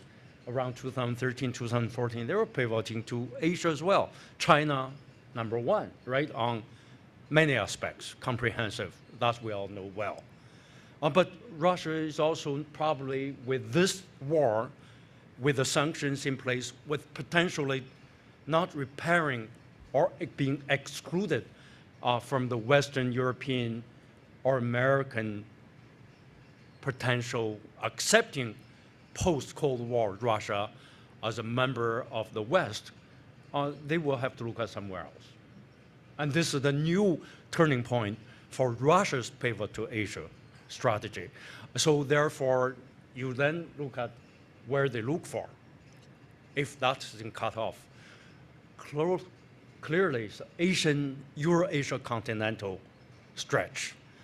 China, India, Iran, further to the entire Middle Eastern region. So that would be how the Russian, it's too early to say with all the things going on in Ukraine, but enough activities and statements and interactions have emerged that Russia is going to take Asia, especially Middle East, West Asia, North Africa, okay, whatever, you know, the area we're talking about would be very much prioritized in the future. There's no doubt about it, because Russia, in fact, has no choice. It's a forced strategic choice. So that's the Russian outlook. At this moment, we'll see more activities coming, and it has many leverages. We can come back to those later. Then the second point I want to mention is then what would be the receiving end in the regional context. We can talk about China, India, others later, but as our focus point here in this panel, West Asia or Northern Africa areas, in this area is quite receptive.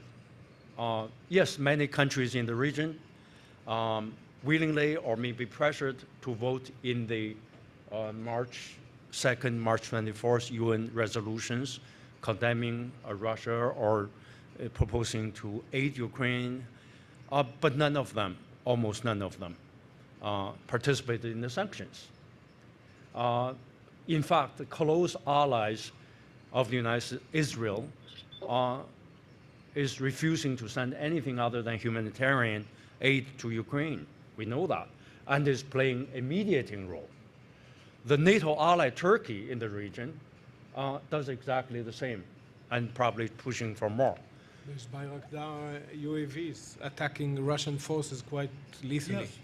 And so therefore, then you look at, on the other front, the Americans would like to see the OPEC countries led by Saudi Arabia, UAE, to raise quotas of production. And yet, I don't know if the reported quite often the stories that both Saudi Arabia and UAE refused to take the call from President Biden, but nevertheless, it's clear that they stick with the OPEC Plus mechanism. That's a close cooperation with Russia, and no more beyond the 400,000 per day production quota they have agreed in last year. And so that is the kind of situation we're looking at. Many of the countries and group of the countries in the region extremely uncomfortable with the Russian-Ukraine conflict, and they don't want to choose side because of the impact on energy. Not all the regional states have energy security, right? Some of them have to import. And many of them, as last panel, couple of panels mentioned, have food security situations. Israel is one that import tremendous amount of wheat. Lebanon, we mentioned, Egypt. So these are the countries who say, we cannot afford to go on to two sides. We would want to see the war ending. So then the second point here is that even if the Russians are reaching out strategically, you will see a more receptive attitude, at least neutral attitude by the regional West Asian countries. And that is interesting because the dynamics work in both ways. If Russians are just waiting on one side to come to the region and not being well received, everybody is siding with the United States, it's a totally different story. But that's not the case at the moment, right? I'm taking a bit long time, I shouldn't, but the third point I just want to emphasize or raise the question is how this dynamics of regional reach out by Russians and how regional countries responding to Russians coming to them also largely depend on the American attitude in the area. In our early panels in the opening speech, our US colleagues mentioned there were potential cooperations even during the Cold War with the Soviet Union, examples being raised, right? There are common interests. They could probably reach some kind of compromise. I would say that would be an ideal situation, but I do not see that as actually a repeat. The current level of sanctions, the animosity, the hostility of the US-led NATO and the Western countries towards Russia has led probably very much beyond the point in many ways to go back to say, we just do some confrontation or competition in certain areas and then pack it up, go to other issues we can just cooperate. So far, the Russians are playing nice over Iran. On the Iran nuclear accord, you see what the Russians are saying, as long as our normal trade with Iran is not affected by the current sanctions, we're okay with it. But that could be changing, depending on the US attitude. And so therefore, my questions to our US colleagues and others here is, would the West and the United States consider the region not a zero-sum game? Even the Russians are doing strategic reach out. Whether it is allowed to have compromises and some plus-sum games in order to end the war in Ukraine as soon as possible, because everybody is suffering, including the Western countries, but especially poor and weaker states in West Asia. So I will stop there, but many things, many questions being raised on the table. Yeah, absolutely. Rather than making answers here, it's really just a bunch of questions here for us. Yeah, I mean, you raise a lot of issues, and I think that we could continue the conversation on a number of those threads, so let's keep those in mind. And Asaf, if you want to address anything that he said, I'm going to ask you a question that we've already talked about, but please feel free to divert and comment. The Abraham, so we're shifting gears quite a bit here. The Abraham Accords have been bringing together Middle East countries in historic normalization agreements and forging greater ties as a result. As great powers like the U.S. and even China may be pulled away right now due to current events, how will those ties serve to fill looming security needs in the region? How strong are those ties actually? Well, shalom, salam alaikum. Thank you for inviting. I think we deserved an overview of the Middle East structurally and trying to address some of the perceptions around the issue. To your question, if we take a layered approach, it's a question of what is the dynamic between the regional layer and the superpower or great power layer. And I think the first thing we need to be aware of is this rumor and narrative that America has gone and now the vacuum must be filled. And some people say it must be filled by other great powers because that's a club of their own.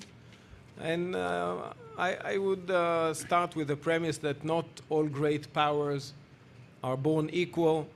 They're different in ends, ways, and means, strategic cultures, strategic habits, their tools. Not every two shops are the same. You go to CVS, it's one thing, and a Canadian Tire is another. They don't serve the same merchandise. And saying, okay, McDonald's just left, so there's a new car dealer in town, it's apples and oranges. So let's think about the moving pieces here. America, well, it was, I think, well presented here. Its operational footprint hasn't really changed. You can argue whether, okay, 2 Patriot batteries were sent for maintenance, so it shows that they're going home. No, it shows that Patriot batteries needs maintenance. However, we can clearly see that the footprint that has suffered is the reputational one. So the minute that America in 2011 started speaking about its Pacific century, about pivoting to Asia, about my mind is elsewhere, there began a magical phase of AWOL, absent without leaving. Like the feet are in the Middle East, but the mind is on China. So we're looking in their eyes, and they say, yes, you're not listening. You're thinking about China. So there is a deterrence deficit. It's not by the size of the forces, it's by the appetite to use them.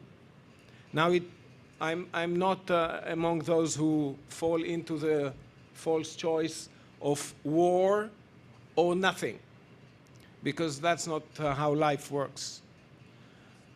Many people say we're tired of the endless wars, but calling a military presence with a training mission endless war is a misnomer and misrepresentation of the military mission. Now, when America is being attacked by Iran and its proxies, and it chooses not to react, and when America is losing a $100 million UAV, choosing to do nothing, that's not good for the reputation. When Saudi Arabia is attacked and the president says it's Saudi's problem, the Saudis are not going to like it. So there is this issue of, are you present and willing, or are you here but not really? And I think this is what America is suffering from these days. It's certainly the largest, the strongest, the most coveted as a security partner, as a strategic partner. And much of the so-called hedging we're watching is actually trying to get the US attention. You know, heed me.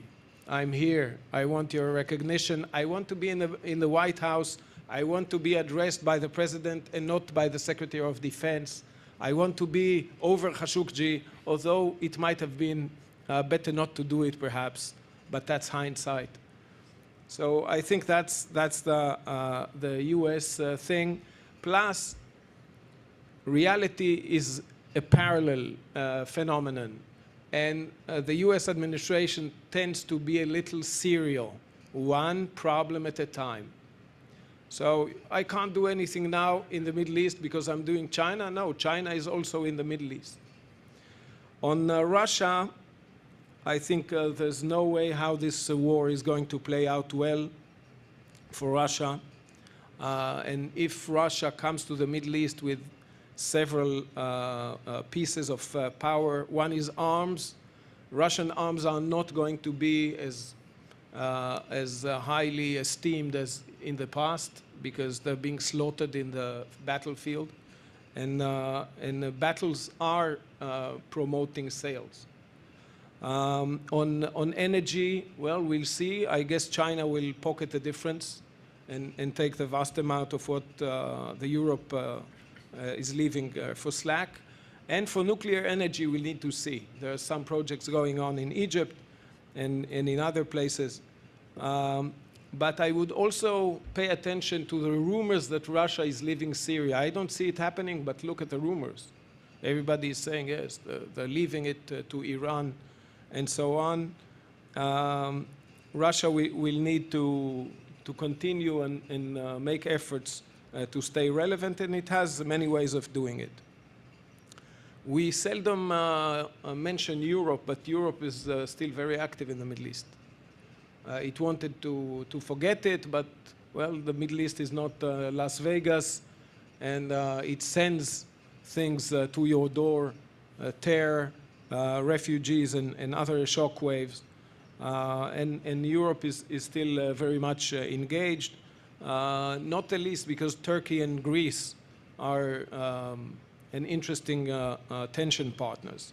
Now with China, that is said to replace America in this game, China is historically looking at the Middle East as a complicated place to be avoided, a graveyard for great powers. It's full of problems, you can never get it, it's too difficult to understand, they're so different from us. And on the general strategy, they choose to be fine with everyone. Like they're making relationship in parallel with the most bitter enemies, Saudi Arabia and Iran, even on the same visit by Xi Jinping. Israel and Iran, they're not mixing politics and business, but as the RAND researcher Andrew Scobell named it, China is an economic heavyweight in the Middle East, a political lightweight, and a military featherweight. However, on the military side, we see initial buddings or buds of a military presence. Djibouti, Gwadar, by the reports, Port Khalifa in the UAE should have included some kind of an installation. And this morning I read of scouting at least 3 port facilities in Eritrea. So China is looking at this region not just through its peacekeeping forces and the anti-piracy mission that it's operating since 2008. It's not coming to shoulder the burden instead of the US. China does not do navigational security, does not do energy security. And if we said something about America not being vocal enough or not being effective enough against the Iranian attacks on energy assets, China said even less. And they're not really taking any of this burden away. From the Israeli point of view, we are quite worried by the China-Iran nexus, which includes military cooperation, increasing naval exercises. Recently, a visit by China's defense minister to Iran and talking about military cooperation. That's not going to sound well in Israel, seeing Iran as the main threat to its national security. If I need to assess, I guess that 2022, China will be focusing on its own domestic issues, economy, COVID, and Xi Jinping's next tenure. So going back to the Abraham Accords, we are looking around, we're saying, okay, boys, we are on our own, now let's make the best of it. And I wouldn't play it as a very deterrent issue, but it allows us to do things. And to your question of, is it solid? The Abraham Accords are just, going up from the lower deck to the upper deck of the Middle Eastern London bus of politics. We used to go steady a long time ago, like probably 30, 20 years, depends whom. But now the conditions are so that we're able to do it openly, which I think is a positive sign. Thank you. I just have a quick follow-up on that. Do you believe that the Abraham Accords are a way to, I don't want to say replace, but address some of this absent without leaving situation that the U.S. has created? Or, as was suggested in the last panel, are the Abraham Accords actually to reinforce U.S. commitment to the region? Those are two different takes. It's both. One of the things overlooked in the last discussion is Israel joining of the Central Command.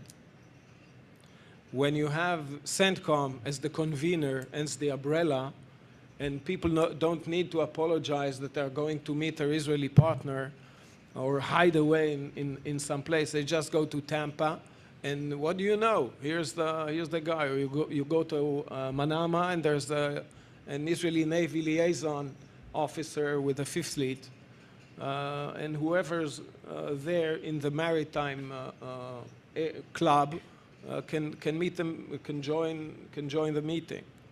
So I would look at two aspects here that are important. Bahrain signed a defense agreement with Israel. Israel and the UAE signed a free trade agreement. We can now count the UAE cargo planes coming to Israel. You would assume that Israel probably helps the UAE against the incoming projectiles from Yemen, because that's what the UAE says I need the most. They're attacking me. Saudi Arabia is on the receiving end twice a week of UAVs and rockets and missiles. None of our countries are willing to accept such a routine. So that's one side. The other side is that 400,000 Israeli tourists were in the Emirates in a COVID year. So I would say, no, it's not a deterrent. It's a normal relationship between partners who see great advantages of working together with what we have. Thank you. Mohsen Milani, can you speak a little bit about how middle powers like Iran are seeking to emulate America's previous role as security guarantor and leader in the region, or at least, you know, increase its ties to China and Russia? How has that accelerated the U.S. withdrawal, or accelerated with the U.S. withdrawal from Afghanistan, and the U.S. attention focused elsewhere at this very moment, like in Europe?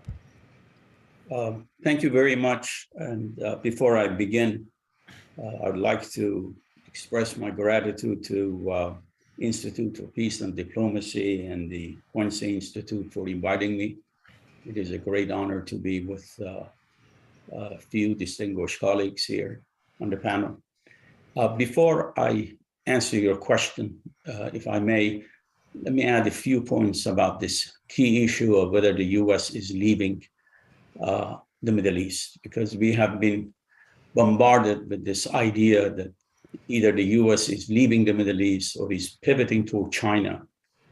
And I think most of it is really propaganda by some regional allies of the United States to get more concession from the US by saying that if you leave, we're going to go to China or to Russia. The reality is that US allies in the Middle East are deeply connected to the West. And even if the US leaves, it is not going to be easy for them. In fact, it's going to be extremely difficult to cut off the ties and move toward China and Russia. The case of Iran is different because for the past 43 years, Iran has essentially cut off its ties to the West. Having said that, I don't believe the US is pivoting out of the Middle East. I think the US is repositioning itself in the Middle East. And I think there are three important reasons. The first is what Mr. Berkelson correctly addressed, and that is America's idiotic, endless war in the Middle East. They have invested more than $2 or $3 trillion, lost quite a bit, and the end result is not what they liked. And therefore, the US is trying to reposition itself. The second important factor is that the US today is no longer as dependent on the Persian Gulf oil as it used to be before. In fact, the supporters of President Trump believe that the United States became energy independent during his 4-year presidency. So that means that the US is reevaluating its commitment. And finally, the reason why the US is repositioning itself and is not pivoting away from the Middle East is the rise of the rest. Important players are now playing an increasingly important role in the Middle East, not only China, but Russia, also Iran and Turkey. And with this said, now let me address the main question you have asked me. And that is can Iran provide the kind of security guarantee that the US provided to its allies in the Middle East? And my short answer is absolutely not. Iran does not have that intention, nor does Iran have that capability. And let me make 3 observations about why I have reached that conclusion. The first one is that Iran is trying to establish itself as a revisionist, not as a revolutionary power in the Middle East. Iran started its revolution as a revolutionary power, trying to change the regional order, and if they could, the global order. I think those days are gone. Iran has accepted that it cannot change the global order or the regional order, and therefore it is trying to find for itself a more favorable position in the Middle East. And that's why it has become a revisionist power.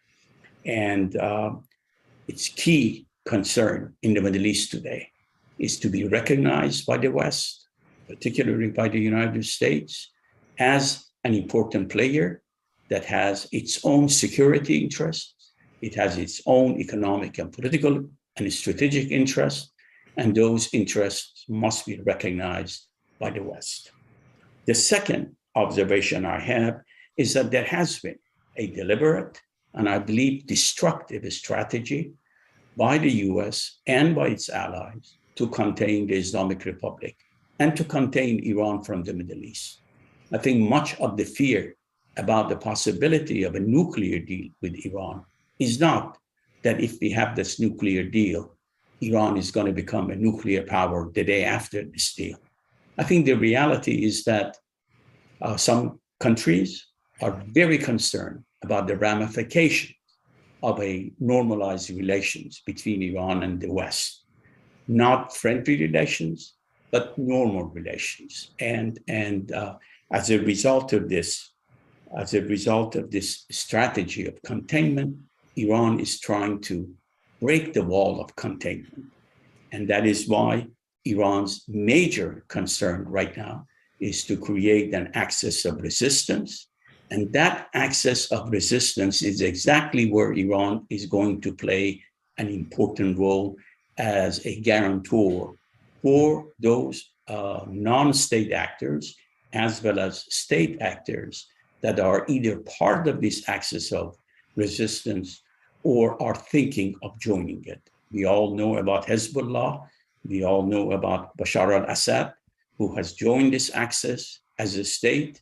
Now we know about the Iraqi militias, and of course, the Ansarullah or Houthis in Yemen. So therefore, Iran's main goal is not to provide security, regional security, but to make sure that those who have joined the axis of evil can create a situation where Iran can protect us. Now, regarding the second question that you asked, second part of your question, is this going to, the fact that the US has withdrawn from Afghanistan and Russia is now engaged in Ukraine, is it going to change Iran's overall strategy toward the Middle East or toward the axis of resistance? Regarding Afghanistan, I think when the US withdrew from Afghanistan, Iran was relatively happy because all along Iran has demanded that the US withdraw its forces. But as Taliban have come to consolidate power, I think Iran is now having second thought, and therefore they have a wait and see attitude about the Taliban. My own view about the Taliban is that the Taliban have not changed. They are dealing with the situation differently only because they learn from their experience, and they have become much more skillful in the art of manipulating public opinions and manipulating social media, but they are the same. And I think sooner or later, Tehran is going to come to realize that the Taliban could become a major challenge for Iran. Regarding Ukraine, as you know, Ayatollah Khamenei and the Islamic Republic at the beginning came out in support, not in support of the invasion, but in support of Russia, essentially arguing, as a lot of people, as some people have done in the West, that the problem is not that Russia really invaded Ukraine. The problem is that NATO tried to expand its reach, and Russian operation in Ukraine, which, as far as I'm concerned, was a naked act of aggression an invasion of a sovereign country, but their thinking was that it was a reaction to the NATO's expansion. Now, I see some signs that Tehran is beginning to reevaluate its position. And therefore, the same position that they have developed in regards to Afghanistan, that is an attitude of wait and see, they are pursuing, I think, the same policy toward Russia. They're trying to see what happens to the Russian invasion of Ukraine, and then decide their policy. But regardless of what happens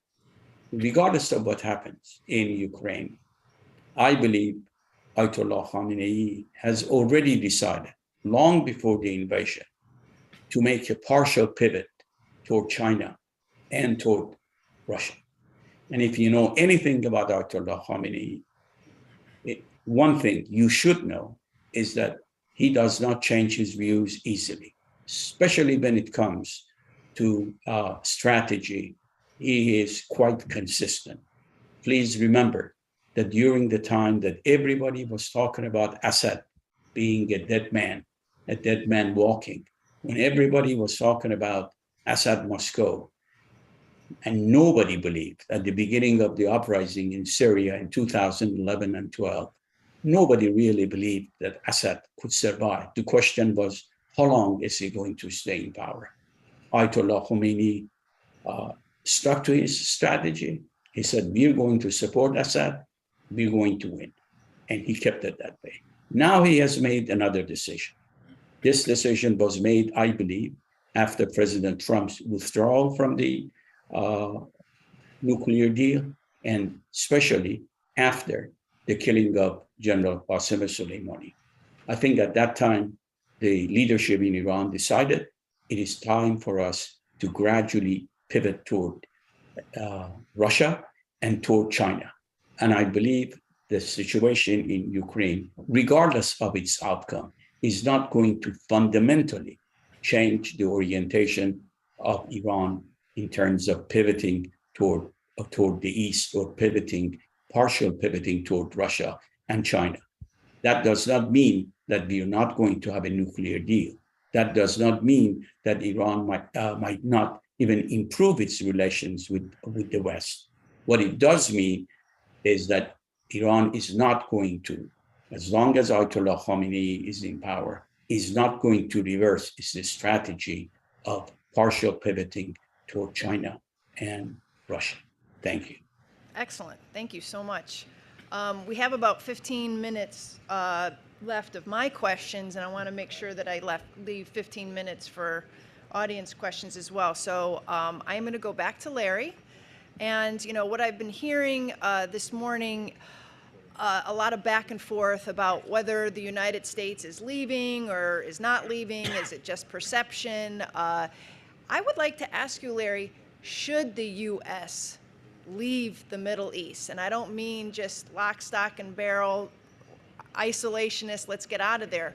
But should it be moving to a more offshore balancing posture? We haven't talked about should. We've only talked about whether it's actually happening. That's an excellent question, Kelly. Let me make a comment on what was just said about Iran pivoting to Russia and China. If U.S. grand strategy works out, as it was articulated quite dramatically by Secretary Blinken and Secretary Austin in Ukraine about a week ago, Iran's pivoting to a dead man walking in terms of Moscow. But to your question, as a military professional, one who practiced from Pacific Command and then Central Command, essentially offshore balancing since Jimmy Carter made his statement about the Persian Gulf, 1978, I think it was, being a vital strategic interest of the United States. As a military professional, I would love to see that change, because most of the problems that we've encountered, and I think the problems we're going to encounter in the future, come from our military presence on the ground in the region in such overwhelming numbers. As I pointed out before, it is, if you look at it in terms of sheer power, reception capability in Kuwait, fleet headquarters, Fifth Fleet headquarters in Bahrain, which the Navy lusted after for 30 years and finally got. We had nothing there but someone sitting on a desk for a long time. If we could get back to Northern Indian Ocean, Sea of Oman, maybe occasionally the Persian Gulf presence, and what you're talking about, offshore balancing, it would be a lot less of a problem for the military, a lot less of a challenge for the military. And I think with given today's modern technology and so forth, we could probably handle it. And let me tell you why I say that for a very different reason than you might think. The new cockpit of competition and strategic competition in particular is the Red Sea. It's not the Persian Gulf anymore. It's being obfuscated and sort of hidden a bit by the turmoil created both in Eastern Africa with problems that are just growing every day, and by the Yemen situation where you have people going across the Red Sea almost every day in vast numbers, so much so that we thought recently about reconstituting the combined task force there, or at least the US part of it, and handling that traffic and the smuggling and cheating and death and murder that goes on associated with people going both ways. People coming from Africa to go work in the Gulf states and be slaves, essentially, and people coming out of the war in Yemen because they can't survive anymore. It's a very dangerous situation. And more importantly than that, in terms of the strategic consequences of that region, it has become, always was to a certain extent, but now is definitely the line of communication that needs protecting. And it's not just oil that goes through there, although a lot of oil does go through there. It's almost every kind of product in the world, a lot of it coming from China, the greatest productive mechanism in the world right now. So that's the new cockpit. It might not be in Western Asia, but it abuts it. And half of that sea, if I understand my international law right, is essentially Western Asian. That's the place where we need the forces. Look at Djibouti. A Marine said to me the other day, we put another Marine on Djibouti, we'll sink it. We got the Japanese, we got the French, we got the Chinese, we got the Americans, we got the British, and we got Turkey lusting so much for a place there that I understand they're to want to send emissaries all up and down the other coast, the what would be the western coast of the Red Sea, looking in Eritrea, Ethiopia, Sudan, wherever he can find some space to put some Turkish troops. So this is the future of competition in that region, I think, particularly military competition. I think that's been recognized by Central Command, by African Command, by European Command, by the military instruments. I'm not so sure it's been recognized by the State Department, although all the war games and simulations and meetings I've been to recently on the Red Sea, and they have been manifest, have had state and other people present, like the European Union and so forth. So that's my 6 cents on it. The strategic cockpit of competition has shifted, and it's the Red Sea now. Thanks, Larry. Orion, I want to move to you since I want to stay in the region. Can you talk a little bit about what would happen if the JCPOA is not renewed? I know there's been speculation that there may be military confrontation, whether it be between Israel and Iran or the U.S. And Iran. Can you talk a little bit about your expectations if that deal is not renewed? And will some of these emerging ties between Arab states and Israel actually, will they be able to sort of move in and, secure, or at least, I don't want to say replace any of the security benefits from the JCPOA, but how will they act to sort of like fill in any sort of security gap there in the wake? Well, JCPOA, when it came to life, evoked an argument whether it's a good deal or a bad deal. And I proposed to say, well, it's the Pharaoh's dream. It has a good beginning, buying time, and then it ends very badly. And I think what the Trump administration did was actually shorten the good years and moved the bad years to be earlier.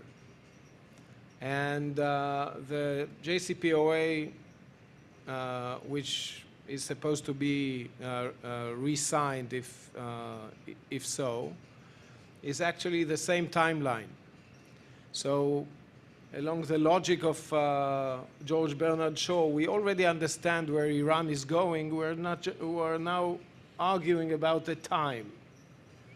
So let's forsake the JCPOA or no JCPOA. We're currently in a point when Iran is several weeks away from acquiring a first substantial quantity, significant quantity, SQ, for a first bomb, which means that the alarm bell should have been deafening our ears, because that's a very difficult or dangerous situation when Iran can actually do it.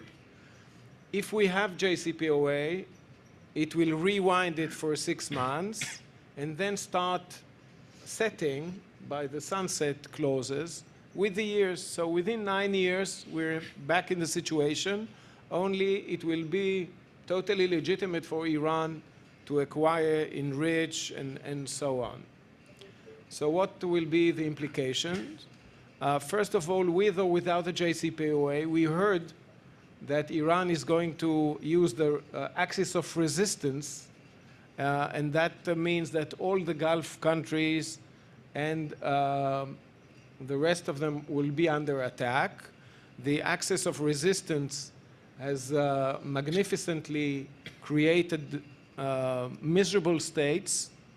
So follow the line: Iran, Iraq, Syria, Lebanon. Lebanon is over the brink of failure, and that's a part of Iran's successful strategy. Plus, when we look around the region, it's like a Harry met Sally moment. Everyone is wanting to have what Iran is just having. So Saudi Arabia suddenly began working on uranium extraction, on solid propellants, courtesy of China, with ballistic missiles, and openly saying, if Iran will get nuclear, we won't stay behind. So I think realistically, with the relief or without the relief of the few years further away from the dagger, I think we're looking at a decade or so in which a nuclear arms race is waging in the Middle East. And guess what? It's not the safest place to check out the validity of Cold War theory. It's already a mad area, and let's not try to make it madder.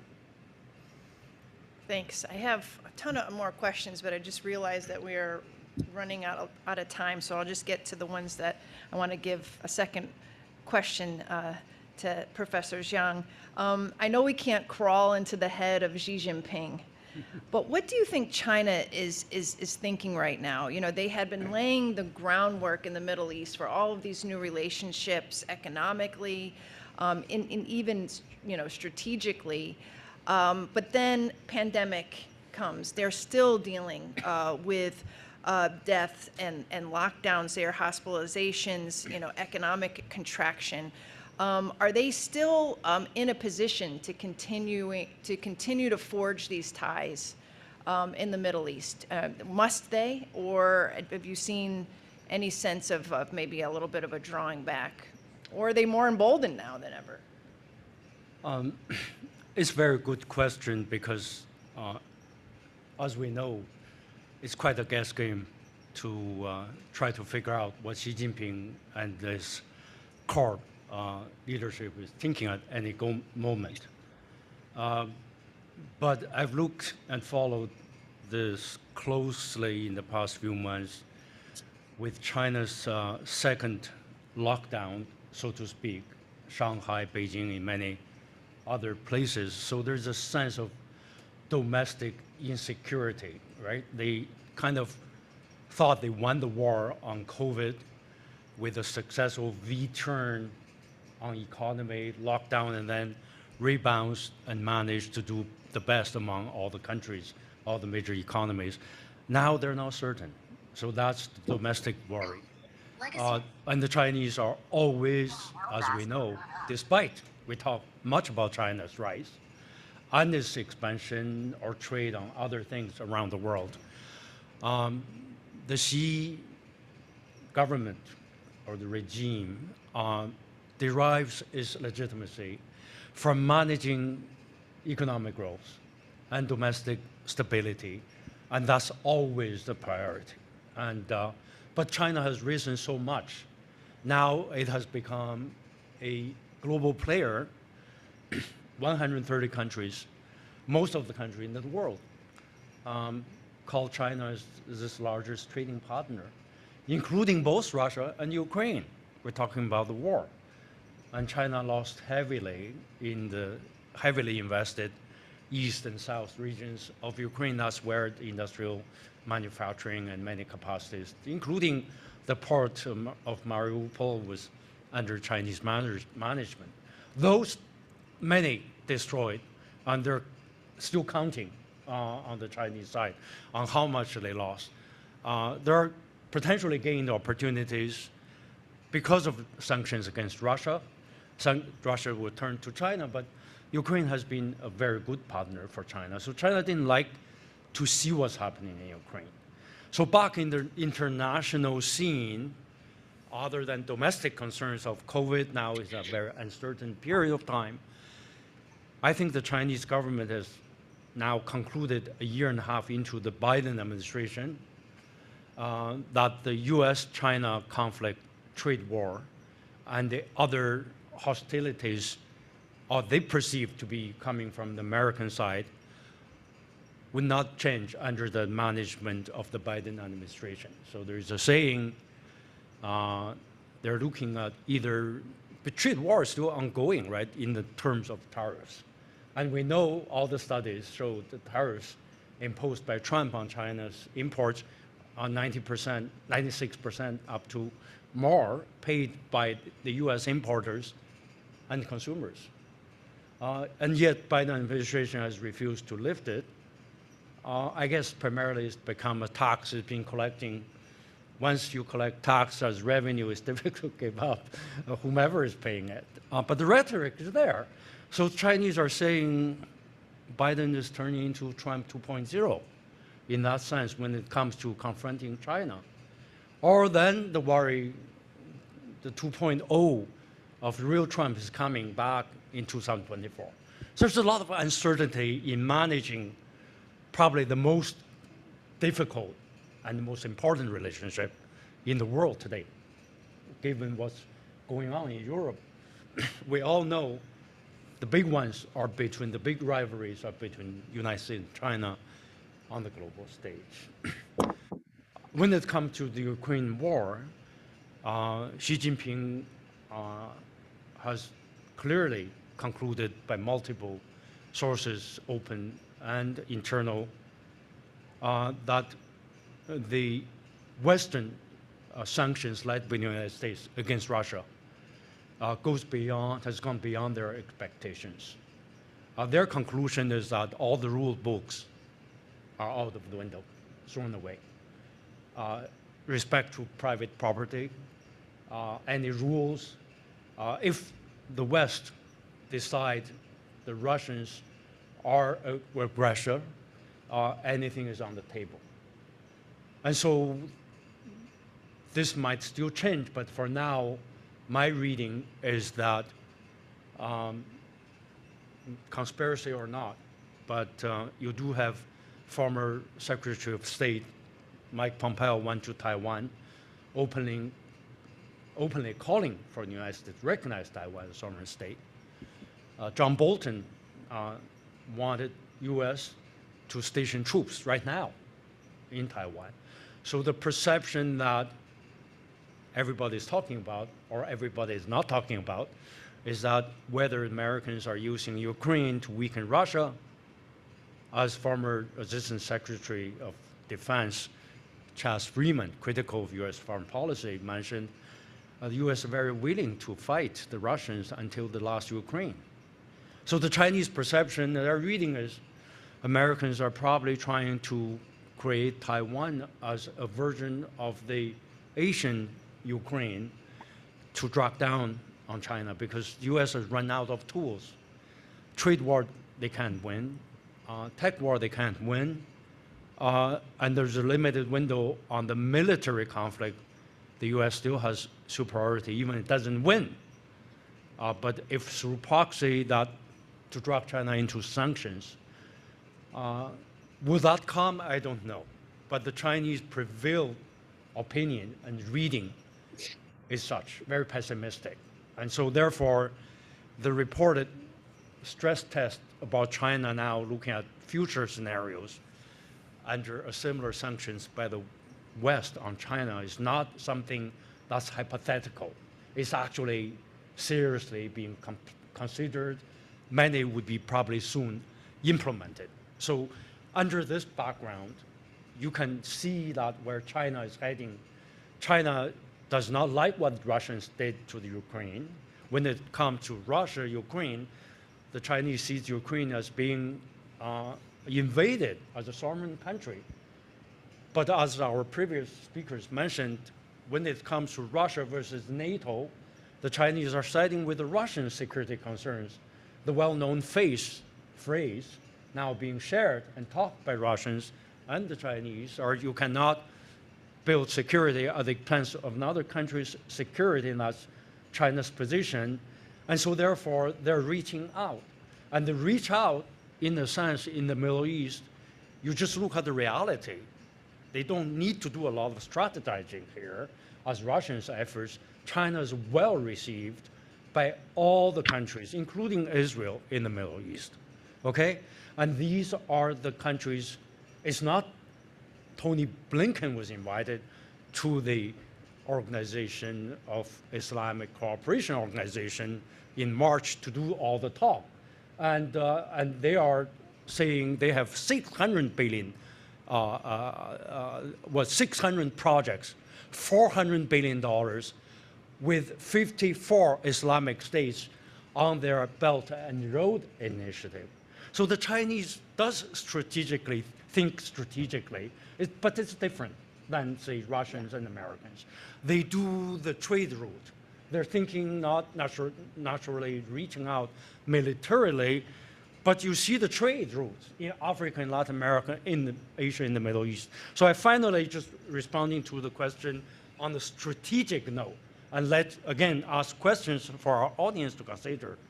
If you look at the map, in Asia, miners say Japan, South Korea, Taiwan, and Singapore, the entire mass of the countries, and then moving to India, Pakistan, Afghanistan, moving to Iran, Iraq, all the Middle Eastern countries.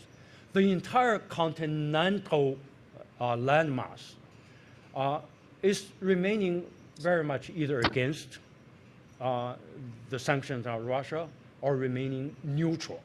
So in the future, would Americans and allies can manage to deal with a rising China, a hostile now Russia, and Iran that's not settled, and with India now siding with the West.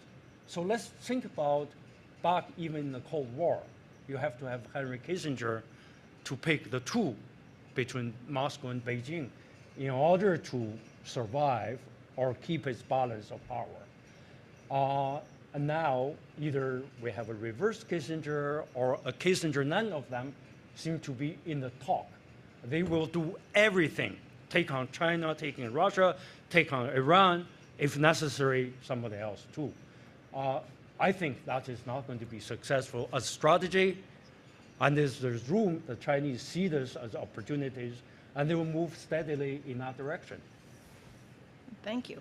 And I've been told I have 10 more minutes, so I have an extra 10 more minutes because we did not want to preclude the audience questions. So please, if you have a question for any of our panelists, we have the two microphones. Oh, and Mohsen, you have a two-finger up. Yes, I did. Please sign up if you want to have questions. Just to clarify the point I was making about Iran's Ayatollah Khamenei's decision to partially pivot toward China and Russia. I have written about this many, many times, that the best foreign policy strategy, the best foreign policy orientation for a middle power country like Iran is to have good relationship with both the East and the West. And if you look at the history of modern Iran, at least for the past 250 years, anytime Iran has completely pivoted toward one superpower at the cost of ignoring others, it has paid a heavy price. So if Tehran asks me what kind of orientation I should have, I definitely will advise them not to go with the orientation of pivoting toward Russia and China. I would say both countries, Russia and China, are good countries. They have their own strategic interests. Iran should have good relation with them, as Iran should have good relationship with the West. In fact, I have gone one step further and have said that Iran's national interest is compatible with having normal relationship with the United States. And it is in that context that I have also supported the JCPOA, because I have always believed that not only it addresses the security concern of the West and American allies in the region, but it could, not necessarily that it will, but it could pave the way for normal relations with the West. And finally, one important point about Iran's enrichment activities. And I have seldom heard that Iran is only 3 weeks away or 4 weeks away from having a nuclear bomb. Actually, this is a misleading statement. Iran could be away 3 to 4 weeks from enriching enough uranium that if it decides to weaponize it, and if it decides to then detonate it, it could take quite a bit of time. So to just suggest that because Iran has the enriched uranium, it can build the bomb, I think it is a little bit misleading. Iran has a long way to go based on what American intelligence agencies have revealed publicly. It has a long way to go before it can become a nuclear power. Thank you, Mohsen. I don't see anybody lined up for questions. Oh, we have a gentleman coming up to the microphone now. Quick question. How will, if the JCPOA is restored, how will intensified competition between China, Russia, and the U.S. affect the deal's future? Who would like to take that one? Anybody? I'm going to have to call on one of you. So. I don't think it will matter much. The question is, by the way, how does Russia play a role in accepting the highly enriched uranium? And does it get an exemption on sanctions, which they tried to probe? But the strategic side, well, China will buy more things from Iran, probably already buying a lot of oil. But that's it. Larry? Audio. I think you're on mute. It's okay. Voice a while ago. I just want to say that I, having been deeply involved in the JCPOA with Barack Obama's administration, I agree completely with what Mohsen just said about the JCPOA. And you also have other things in operation here too, which is we have to assume, I think, that the IAEA is going to do its job, that Iran will not depart the non-proliferation treaty, et cetera, et cetera. So it's not quite as dangerous as I think it was said to be. One thing we haven't talked about, Kelly, and this is really weighing on a lot of people's minds right now who are looking at this. We are $132.8 trillion in arrears, in debt, call it what you will, on Medicare and on Social Security alone. Europe is 44.8 trillion euros unfunded pensions. We are looking at the CBO telling us, the Congressional Budget Office telling us our aggregate debt is going to be 30 trillion by 2030. That's not very far away. That's going to have an enormous impact combined with these sanctions that we just created, looking at the price of gas at the pump and everything now. I go to the grocery store now where it was $200 6 months ago, it's $400. This is going to get worse as this Ukraine conflict goes on, probably, and as the sanctions bite even heavier. We're not even talking about the domestic situation in the superpower. It's going to get very bad. And we're also not talking about the fact that the Democrats are going to lose the midterms by 50 in the House, maybe by 6 or 7 in the Senate. The Supreme Court already belongs to the Republicans, as we're seeing right now with regard to Roe v. Wade and other issues. And the presidency is probably going to belong to someone, Ron DeSantis, Donald Trump returned or whatever in 2024.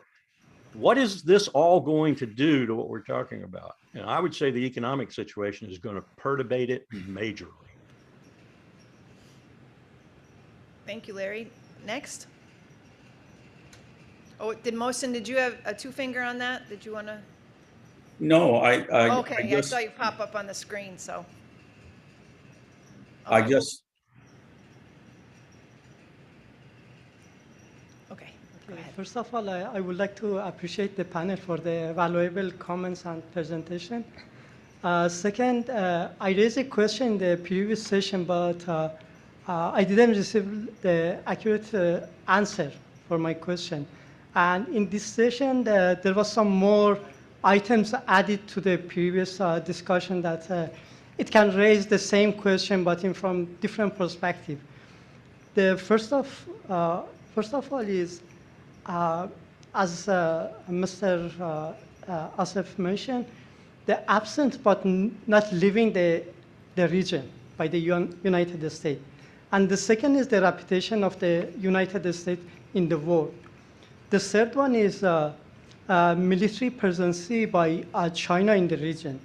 And the other one is China-Iran military cooperation and being worried by United States and Europe that the Iran and China, they are going to extend their relationship in this age. The other one is the bad deal that Donald Trump mentioned and withdraw from the agreement. And the question is, so if we consider all this question and all this worry, what is the guarantee for the Iran to have like the better deal with United States, but the next president of the United States doesn't mention that the deal is like the bad deal? Because there's nobody to define what is good deal and what is bad deal. And the United States cannot make the law, make the judgment, and implement the judgment. They mentioned that Qasem Soleimani was a terrorist, but nobody defined. And the United States, they start the operation against him, and they killed him. So it means like the United States, it was in the position of the court and in the position of the judge to make the definition, to make the judgment, and implement the same thing. So what is the guarantee and who is going to define the next negotiation for us, for the region, for China, to not have the same problem? The United States started trade war with China, and they say, okay, like our relationship with China is not good, and we have to make the balance. So how about if the same thing again happened for us? Let's say the Iran put away the development of nuclear bomb. They make the deal with the United States, but the next president said, okay, let's focus on the human right. Why you don't have the human right? Let's put another sanction. So what is your evaluation from such kind of things? And who is going to make the definition for good deal or bad deal? Thank you. Did you direct that to a certain person? Yeah, Mr. Asif. Asif. Thank you. Well, what's a good guarantee for Iran's safety? I think, well, whether a terrorist or not, if you're organizing attacks on U.S. Embassy Iraq and you're killing U.S. troops and you're organizing proxy attacks against U.S. partners, allies, and forces, well, regardless of whether you're a terrorist or not, you're engaged in an act of war and you'll be attacked as part of an act of war. And that's it. If you don't want trouble with the neighbors, perhaps Iran should stop attacking them. And if we run a survey around the region, who is the most prominent threat to their national security? Well, they will tell you Iran. And who are they most worried because it is seeking to acquire a nuclear weapon? Well, you're going to get a lot of attention of other people who sees this as a threat. So the best security guarantee, decide to sign peace with everybody in the region, and you'll be welcome in Jerusalem as a guest. I think I might have a time for one additional question. Yeah. Okay. Thank you very much for the nice briefing and comment. I have like a few questions, but I will start with one of them. How this is conflict affected the financial system, the global financial system, and are we seeing a new financial systems coming, a new petrodollar agreement coming? This is national security issues for all countries, you know, and we would like to have more comment on these questions. Thank you. Anybody? Mohsen, do you want to take that one? Did you hear it? No, I did not. I'm sorry. Well, I guess it may be I can, deduce from that was that are we looking at a new economic world order? I mean, you have all of the existing financial and economic issues ranging from the inflation, pandemic, the commodity situation due to the Ukraine crisis, and then the sanctions. Will this create a situation where you have the non-aligned countries engaging in their own economic order with pitted against the West and their own sanctions-based economic order? Does anybody want to take that question quickly before lunch? I'll jump in, but briefly. I know time is limited. We did not discuss about the financial aspect of this, but it's very important. The Russian invasion of Ukraine and the resulting sanctions imposed on Russia is not something that the Russian government or President Putin himself had not expected. Maybe the severity and the extent of sanctions, but they have been preparing for the financial fallout, including the reduction of their U.S. Dollar reserve, U.S. debt levels. So they know this is coming. And therefore, the ruble settlement on some of the energy purchases not only imposed on European EU countries, but now voluntarily discussed and implemented between India and Russia is part of that fallout. And in between, we did not mention that Saudi Arabia has been not only refusing to budge on the U.S. pressure to change the OPEC Plus mechanism with Russia on quota productions, but is in active discussion with China using RMB as a settlement. You know, the post-war pillars of U.S. hegemonic world order is based on primarily some of the financial U.S. dollar-based international system, and then that is being in the eroding process. I think we see the beginning of that. And the acceleration, everybody talking about the so-called de-dollarization, we cannot overestimate the strength or the weakness of the dollar to say by next month or next few years, US dollar would no longer be in a dominant position. I don't think that's realistic. But we can see from now a trajectory in the future that major countries, Russia, China, India, which is big, and Saudi Arabia, which is the large producing of energy states. And if they began to have many of these alternative euro or yuan or Japanese yen-based settlements, then we're seeing the beginning of the end of the hegemony of US dollars-based international system. That could have been a whole other panel here at IPD. Thank you very much for your comment, but I think there is like a country like China have benefit from this kind of sanctions, and I don't see that the sanctions have a great impact on any resolving a conflict in the long-standing in the coming future. So probably the most important is the diplomatic solutions for the situations. Financial situations, I think, as you could see, it trigger a new financial systems. And from a military point of view, like it's difficult to bring a conflict between Russia and Ukraine to solve it militarily, because there is no military solutions I can see. Okay, and with that, I'm sorry I have to leave it and have that be our last note. We have lunch. I know you're all excited. We now only have 45 minutes for lunch because we have a wonderful keynote from the ambassador of Egypt to Canada, Ahmed Abu Zeid, at 2 o'clock. So please be back in this room at 2 o'clock for this wonderful keynote opportunity. And thank you so much, and thank you, IPD, for allowing me to moderate this panel.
We'll just wait a couple of minutes while we get a few more people from outside to come in.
Hey, ladies and gentlemen, I think we'll get started. My name is John Allen, and it is my great pleasure to introduce the Ambassador of the Arab Republic of Egypt to Canada, Ambassador Ahmed Abu Zeid is a career diplomat with over 30 years of experience in both diplomatic and governmental affairs in Egypt and abroad. Prior to assuming his position in Ottawa as ambassador, he was the spokesman for the Egyptian Foreign Ministry. And prior to that, he served in senior positions in Egyptian diplomatic missions abroad, in Washington, D.C., at Egypt's permanent mission to the United Nations, and at its Consulate General in San Francisco. At headquarters, Ambassador Abu Zeid worked for 10 years as an advisor in the office of the Egyptian Foreign Minister. His areas of expertise include the Middle East, of course, African affairs, water diplomacy, and I think we're going to talk a little bit about that, media and public diplomacy, and counterterrorism. He's currently on the board of directors of the Faculty of Economics and Political Science at Future University, at the Atlantic Council, and at the Al-Aram Canadian University. After the ambassador says a few words, we're going to have a little conversation, and then we'll open up the floor to your questions. Ambassador, please.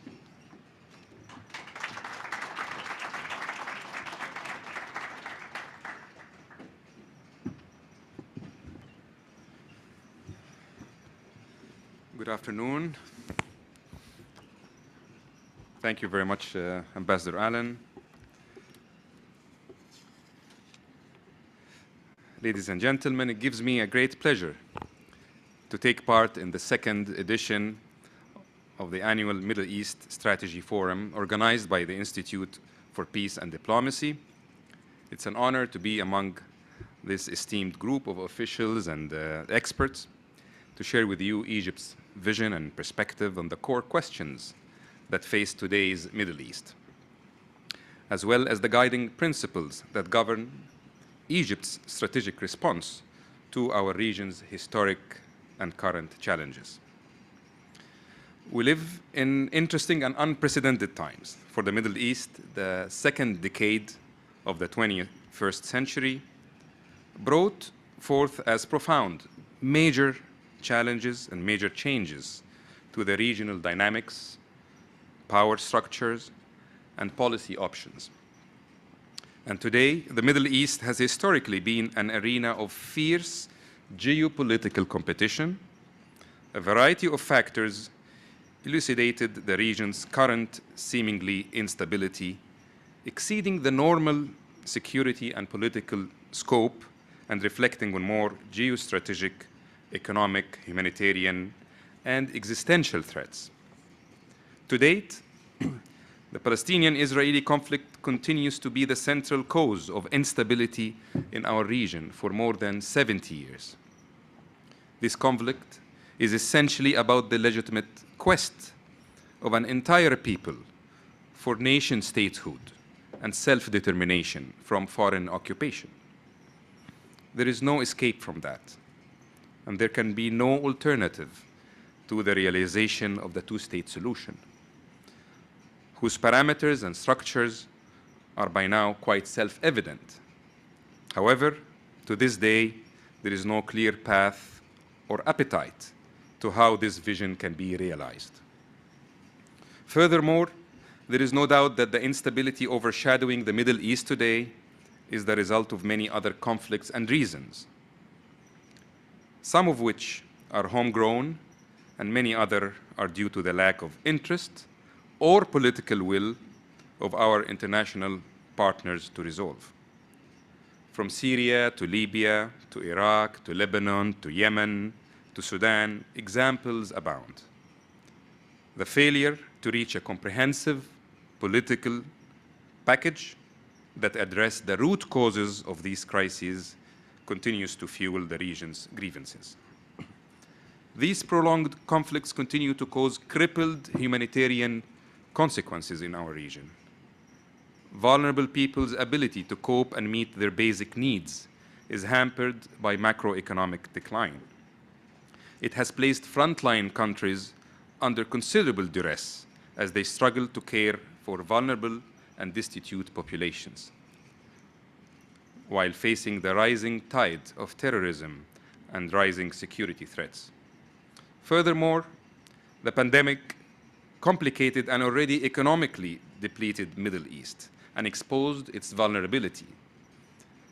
And as the world was on its way to normalcy, the Ukrainian crisis hit with unprecedented impact on food security, energy prices, and job markets. Unfortunately, all of these factors coincided with what some may perceive, and we talked a lot today in the morning, as a declining involvement of the United States in the region, creating a leadership vacuum and open wounds finding no one to heal. Ladies and gentlemen, in light of such precarious conditions and geostrategic challenges, Egypt, traditionally the stabilizing factor and political powerhouse of the region, plays a leading role, a key leading role, as a force for stability in the Middle East. Revolving around our quest for a stable and prosperous region, Egypt's foreign policy has developed since 2014 through three strategic objectives: a geopolitical one, an economic objective, and what I usually call a crisis containment objective.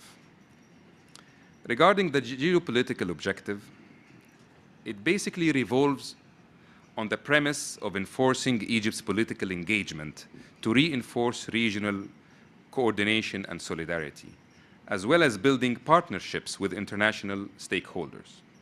Through such efforts, Egypt has sought to balance its relations from east to west, north to south, and expand its traditional diplomatic network beyond the traditional foreign policy partners, with the objective of bringing peace and enforcing stability. Regionally, Egypt has launched a number of consultative mechanisms, on one side to address crises from within, and on another to deal with trans-regional interferences in the Arab affairs and the impact of international crises on the stability of the region. The trilateral forum with Jordan and Iraq to strengthen economic and social ties between the three countries and preserve Iraq's Arab identity. The trilateral consultative mechanism with Jordan on the Palestinian issue. The committee created within the Arab League to address the trans-regional threats. And finally, the Arab League committee established to deal with the impact of the Ukrainian crisis on the Middle East. All of these are a clear manifestation of Egypt's commitment towards safeguarding Arabs' interests and regional stability. On the multilateral level, Egypt is a founding and very active member of the United Nations, a true believer in multilateralism and the unparalleled international legitimacy embodied in the UN Charter. This starting point as a motivation was behind Egypt's resolute commitment to the most important activities of the United Nations. Egypt's diplomatic efforts are always geared towards a vision that highlights a more peaceful and secure world, necessitate elevating notions of collectivity and partnership above self-interest. On such premise, Egypt's call for the establishment of a zone of free weapon of mass destruction and nuclear weapons in the Middle East remains at the forefront of necessary steps to preserve the region's security and its people. Egypt's call to achieve this objective emanates from its deep conviction that the path to security in the Middle East must be based on collective security rather than selective security. Egypt's role in peacekeeping is another important testimony of its commitment to supporting peace and stability in the Middle East. As the 7th largest contributors to the United Nations troop peacekeeping operations, Egypt certainly pulls its weight in working to contribute to global peace as well. As for the economic objective, the second objective of Egypt's regional policy, it revolves on the vision to enhance interconnectivity between Egypt and the region through economic diplomacy, to foster regional integration through strong connection and engagement. Egypt recognized the need to advance the infrastructure and energy networks at the regional level in light of their importance in managing the movement of goods, services, and individuals, and strengthening communication channels in order to provide an environment conducive to achieving higher level of productivity and economic integration. Electricity interconnection projects with Jordan, with Libya, with Sudan, and Saudi Arabia, as well as the expansion of energy infrastructure linking Egypt to regional markets, provide an important opportunity for Egypt to assist in providing energy support to countries in the region and beyond. Also cognizant of the existential threat of climate change, Egypt committed to implementing an integrated sustainable energy strategy, targeting 20% of Egypt's power generation to be based on renewable energy by 2022 and 42% by 2035. Numerous solar and wind power clean energy projects have been implemented to that effect, placing Egypt in the driver's seat when it comes to renewable energy in the region. As you may all be aware, Egypt will be hosting COP27 summit in Sharm el-Sheikh, which is another testament of its leading role, not only regionally, but globally as well.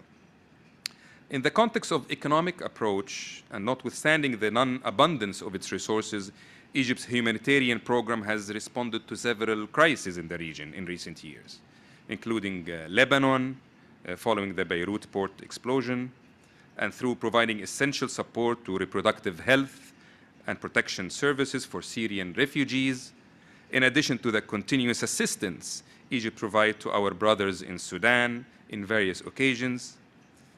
In addition to that, Egypt has created also a humanitarian role for itself in the African continent, either through its national resources or by putting its expertise at the disposal of many African countries. It is important to highlight here that the excellent role played by the Egyptian Agency for Partnership in Development in this regard. As part of its efforts to support economic stability and prosperity in the region, Egypt sought to sponsor the establishment of the Eastern Mediterranean Gas Forum as a collective mechanism to foster regional cooperation in the field of natural gas production, transit, and relevant policies, with members from both banks of the Mediterranean, south and East and North, the forum is proving to be a key tool for enhancing regional cooperation, regional economic integration, and providing more incentives to address elements of instability in the region. The Egyptian endeavors to attract foreign direct investment have also played a remarkable role in fostering stability and prosperity in the Middle East. As a member and driving force for both the Greater Arab Free Trade Agreement and the African Continental Free Trade Agreement, Egypt managed to put its advanced infrastructure and active diplomacy at the disposal of all countries of the region to promote trade and economic integration for the benefits of the entire Middle East and Africa. Ladies and gentlemen, while the geopolitical and economic objectives were strategically planned for, the third objective, which is the crisis containment objective, revolves on imminent threats that require immediate attention. And by this, I refer to the scourges of terrorism, the increasing influx of refugees, illegal immigrants, and smuggling in persons and trafficking in illegal materials. On terrorism, Egypt called upon the international community to enhance the effectiveness of its response to the challenge by adopting a comprehensive approach to confront this scourge. For addressing terrorism should not be limited only to the security confrontation, but also should include economic, social, cultural, and educational and developmental measures. Moreover, the intellectual and ideological pillar was prioritized, as ideology represents in many cases the main driver for committing terrorist acts. Based on this conviction, President Abdel Fattah al-Sisi have launched a pioneering initiative back in 2014 to reform the religious discourse, recognizing that confronting the ideology of extremist groups should be prioritized to enhance society's resilience as a part of a comprehensive counter-terrorism approach adopted by the state. This initiative enforces the role of the religious institutions such as Al-Azhar al-Sharif and the Observatory of Al-Azhar for combating terrorism and extremism to expose the falsehood of the radical thoughts and teaching of those groups. Illegal migration as a result of prolonged instability in the Middle East is another complicated and trans-border phenomenon, requiring blustering cooperation on both regional and international levels to deal with its challenges. Egypt's effort to help immigrants, including hosting more than 6 million immigrants, 6 million refugees from 58 different countries, not only dealing with them with no discrimination, but also fully integrating them in the Egyptian society. Egypt succeeded in halting the illegal migration from its shores to Europe, imposing stricter border control and setting legislations to combat illegal migration and trafficking in persons. Naturally, such strategic navigation cannot be without some form of guiding principles to ensure coherence and effectiveness. The foreign policy and strategic doctrine of the new Egyptian state is guided by the principles that are deeply embodied and embedded in our history and values. The distrustful of conspiracy theory and zero-sum games, strictly committed to the principles of peace and development, respect to the independence of nations and non-intervention in the internal affairs of other states, while believing that regional and international interests could be reconcilable through international cooperation and partnering to face common challenges. Ladies and gentlemen, it is our belief that orderly change through reformed and restored nation states remains the much needed prerequisite to breaking through the unprecedented impasse in the Middle East. Without such reformed and efficient state, a political void will emerge, which will either open the region to hostile external interventions or will be filled by dysfunctional institutions, sectarian militias, and evil terrorists whose ideologies are hostile to all nations. In so doing, we are guided by two key principles. First, that the only way to navigate through the troubled waters of the crisis-ridden region is to revive the institutions of the nation state and to uphold the principles of full citizenship. We cannot therefore accept any attempt by any regional or international actor to use sub-state entities and sectarian militias to further their interests in the region. Second, national ownership and inclusiveness are the necessary guarantees for the success and viability of any form of social change. The role of the international community is to support the efforts by the national stakeholders, not to impose solutions on them. The importance of this point cannot be overemphasized. Take Syria, for example, with more hundreds of thousands of Syrians killed, some half of the population forcibly transferred to refugees and displaced persons. It is sometimes difficult to remember that this strategy started with peaceful and legitimate demands by the Syrian people and that are perfectly entitled to.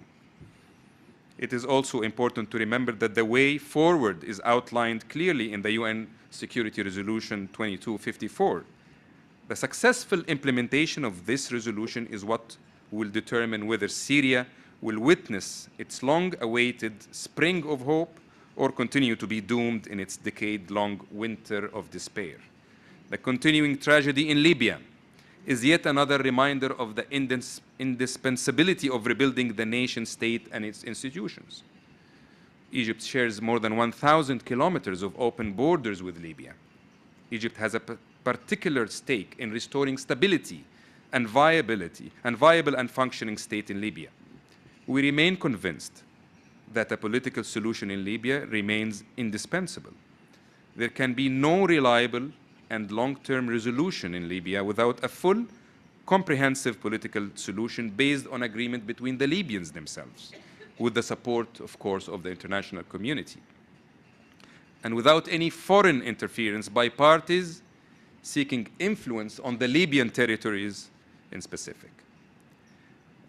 Ladies and gentlemen, I could go on and explore other cases of troubled nation statehood in the region, whether in Lebanon or Yemen or others, but they all follow the same pattern. Dysfunctional state, flattering, creating a vacuum that is subsequently filled by sectarian militias and foreign intervention. And they can all benefit from the same answer, which is a revived, reformed, and all-inclusive nation states based on civic ethics and full citizenship. Indeed, the quest for reformed and modernized nation statehood is not only the answer to the emerging threats in the Middle East, it is also the answer to the oldest conflict in our region, which is the Palestinian-Israeli conflict. Egypt, as you all know, was the pioneer of peace in the Middle East.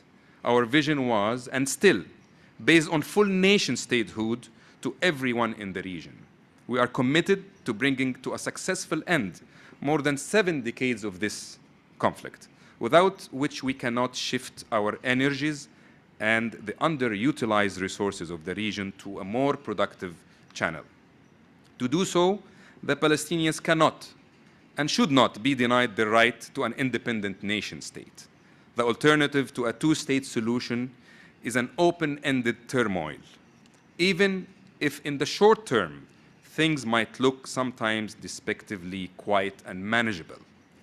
Egypt's strong commitment to the Palestinian cause has allowed to avoid many escalation and created conditions for more effective humanitarian aid to Gaza, and is an integral part of the unification of the Palestinians, which of course is another very important political objective. Nevertheless, desperation and lack of any light of what indeed has been a very long tunnel could only be determinal to any hopes of stability and prosperity in the region. Dear guests, the large-scale and fair and far-reaching developments that I have talked about in more than one area of our region obviously do not occur in a bubble, given the strategic importance of the Middle East. It is only natural that several regional and international powers may want to be involved in seeking to influence the course of developments in the region benignly and sometimes otherwise.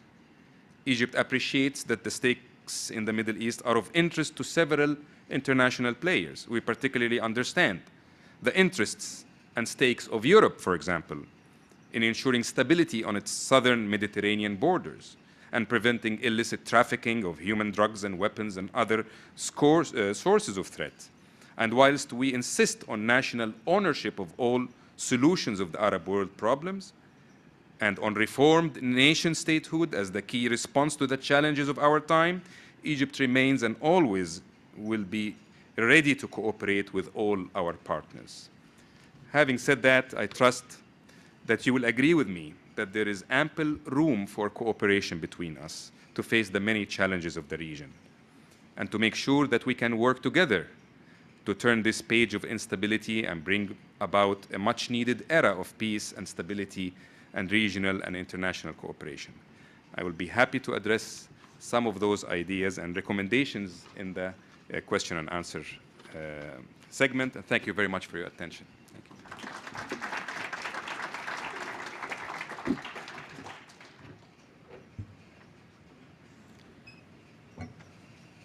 Thank you very much, Ambassador.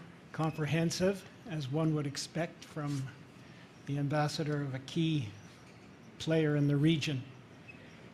You started with the Israeli-Palestinian conflict. Let me continue. Egypt has played a key role in bringing Hamas to the table during and in an effort to end conflicts in the region. The United States has done the same with Israel. You mentioned the split between the PA and Hamas, and we've had governments in Israel that have not been supporting a two-state solution recently, actively supporting that. What specifically does Egypt recommend for moving this conflict forward? Well, thank you, Ambassador Allen. I think the main recommendation will always be to encourage our stakeholders, international stakeholders, the United States, Europe, and Canada, and all stakeholders and partners to put forward a plan and to encourage the parties, the Israelis and the Palestinians, to get back into the peace process and the talks. Because we believe that the main reason for the escalation that we are facing now on daily basis, and we of course witnessed today the assassination of a media reporter in Palestine while she's doing her job and in covering the incursions and the situation in the Palestinian territories. So this escalation is basically due to the lack of hope and the despair situation that the Palestinians are facing.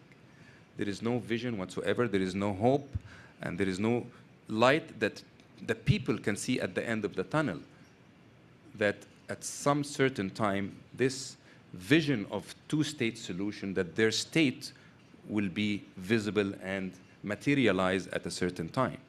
So there is a lack of commitment. There is obviously many other priorities internationally and unfortunately regionally again that are overlapping and gaining more priority than finding a roadmap or agreeing on a roadmap regarding the Palestinian issues. I have to say that the escalation on the ground is extremely horrifying. The evictions of the Palestinians and the confiscation of land, the expansion, the daily expansion in the settlements and the forced expulsion of the people from their homes and lands, with the lack of vision on the process, on the political process, or any hope to reach any kind of resumption of the political process, all this adds to the conclusion that we are facing today. On the other hand, of course, Egypt is working hard on the Palestinian side to try to reunify the Palestinians, because also the lack of unity and one vision on the Palestinians and a solidified position by the Palestinians also deepens the wounds and makes it more difficult for the parties to move forward. I think the key element here is more involvement, more serious engagement by the United States, by the international partners, to encourage the parties to sit together and revive the political process and the peace process. Thank you. Thanks very much. We've heard quite a bit today about the Abraham Accords. Egypt recently attended the Negev Summit with the United States, the parties to the Accords.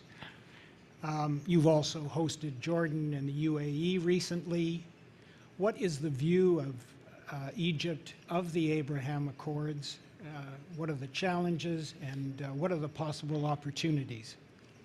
Well, I think it was clear. Our position was declared publicly and clearly that we supported the Abraham Accords from the context that these agreements helps in realizing the final vision of a comprehensive peace in the region and peaceful coexistence between all states in the region. But this does not mean whatsoever that the main cause of the conflict in the region should not be addressed or should be derailed or delayed for another decades. So it is extremely important to see this from this perspective.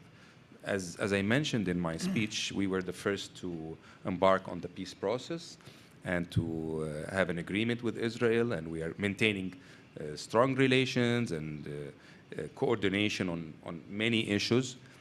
And of course, finding other Arab countries joining this path is something that is commendable and helpful. But again, as I said, this should not be seen at any stage as an alternative or a way to run away from the responsibilities of the parties to reach a comprehensive peace and a justful peace that brings the hopes of the Palestinians back to have their nation state. Thank you. Let me turn to an issue that I know is of some concern to your government. The Grand Ethiopian Renaissance Dam, sometimes known as the GERD, I know is an issue of some concern. Could you tell us a little bit about the threat and why your government is so preoccupied? I thank you for this question because I think it is another source of instability, not only in the Middle East, but beyond that to the Horn of Africa region and the East Africa region. So it's a combined threat to the stability and security of a wider region in the Middle East. As you all know, Egypt is depending and fully dependent on the Nile River as the sole source of fresh water for more than 105 million Egyptians who rely more than 97% on the Nile waters. So this is an international river. It's a transboundary river that runs among more than 10 countries. And what we are calling for is just to apply international law and good neighborhood between countries and riparians to this river. We've been engaged in faithful discussions and peaceful talks with our brothers in Ethiopia and Sudan for more than 10 years now, with the objective of reaching an agreement on this dam, which we believe is the right for the Ethiopians to build a dam, to develop their countries, but this should not be on the expense of the livelihood and the existential needs of 100 million Egyptians. So international law, good neighborhood and good relations between nations require that the upstream country reach an agreement with the downstream countries on the operation of this dam. We were almost there. The heads of state of Egypt, Sudan, and Ethiopia agreed on in 2015 on an agreement on principles that basically said that Egypt and Sudan recognize the right for Ethiopia to build and to develop themselves and to develop their capacities and to provide electricity for its people. And the Ethiopians as well recognize the existential needs of Egypt and Sudan on the Nile. So the agreement basically said before operating this dam, the three countries should agree on the rules that manage the operation of this dam and the storage of the water in this dam. Because this is a huge construction that stores more than 74 billion cubic meter. So it's a huge amount of water in the system, which is already have a lot of shortage of water because of droughts and the rainfall that is not consistent. So the negotiation is basically on how the three countries can agree on the rules to operate this dam and to store the water, and how can or should the upstream country take into consideration the needs of the downstream countries while operating this dam, especially during the years of drought. Unfortunately, it's not moving forward.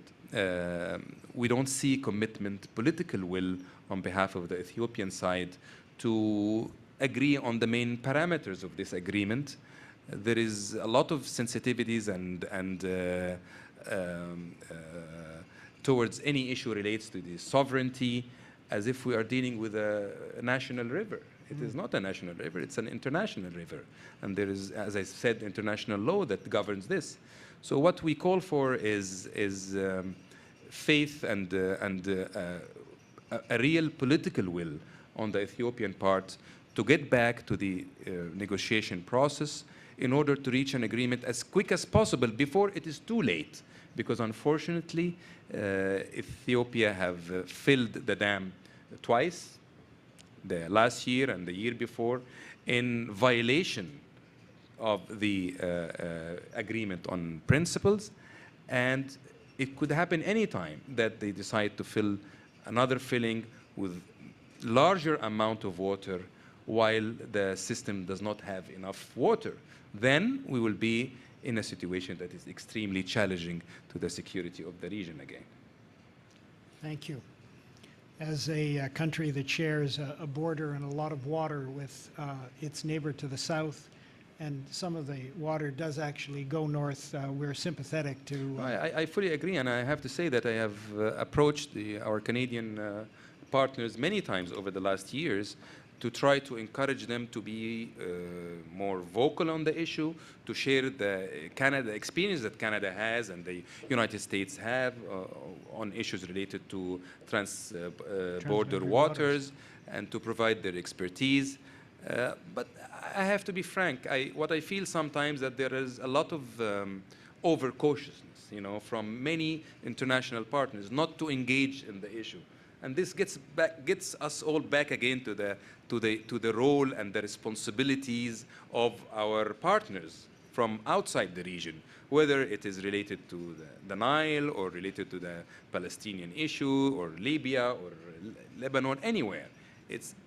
This is a collective responsibility, and we cannot talk more about the importance of this region in the world, for the stability and security of the world, and the stakes that many countries and many regions have in this specific region. So, which requires and puts responsibility on the shoulders of all our partners to step in and to try to help the countries and to help resolving those challenges and conflicts in the region.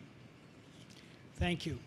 I've got a few more questions, but if anybody in the audience, I'm afraid I don't have a computer, so I can't access the online questions, but if anybody in the audience has a question, why don't you step up to the microphones, microphone on both sides, and please do so.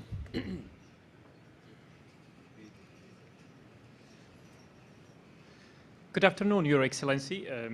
I would like to ask the President of Egypt this questions. He mentioned in his speak a new Egyptian state. Can he just collaborate more about what he mean about a new Egyptian state, and also how he see the peace in the regions with the current parameters of the conflict? Peace, second question as well? Just repeat the second part of the question, please. How he see the peace moving forward in the regions with the current situations and the current parameters from his perspectives. Sure. Thank you. Thank you. Am I going to address each question Please. separately? Sure. Sure. Well, it's good that you captured my term of a new Egyptian state, which is really a new state. You always, I'm sure you have all followed the Arab Spring and the changes that happened in our region, which evolved in some cases to new, vibrant, and successful states, and in other countries maybe in a more fragile states. So I'm here referring to a model of success, which is Egypt. This new state is committed to its people, to the livelihood and prosperity of its people. It's a state that is committed to the peace and stability in the Middle East and in the region. It's a state that is very well connected with the world and diversify its relations and with all its partners, whether in across the Atlantic or in Europe or in Asia. It's a state that is fully committed to its African identity. And I think it's a state that is committed to a new social contract with its people. Regarding the peace, as I said, of course, it depends on which conflict are you referring to. But I would say if I am to put a sort of one title to our vision when it comes to how to bring peace to the region, is basically to support the nation state. And I referred to that in my speech. The nation state, how to support the nation state, how to help the nation states to deal with its challenges that is facing, and how to partner with the state in its plan for development and for change, rather than supporting sub-state entities and militias here or there. So supporting the nation state in its plan and vision to bring peace and to bring stability is our priority, and this is what we are working with. And to help the people help themselves. As an example, the situation in Libya, for example, we're hosting talks between the Libyans with the 5+5. Currently, as we are talking, we are hosting the talks between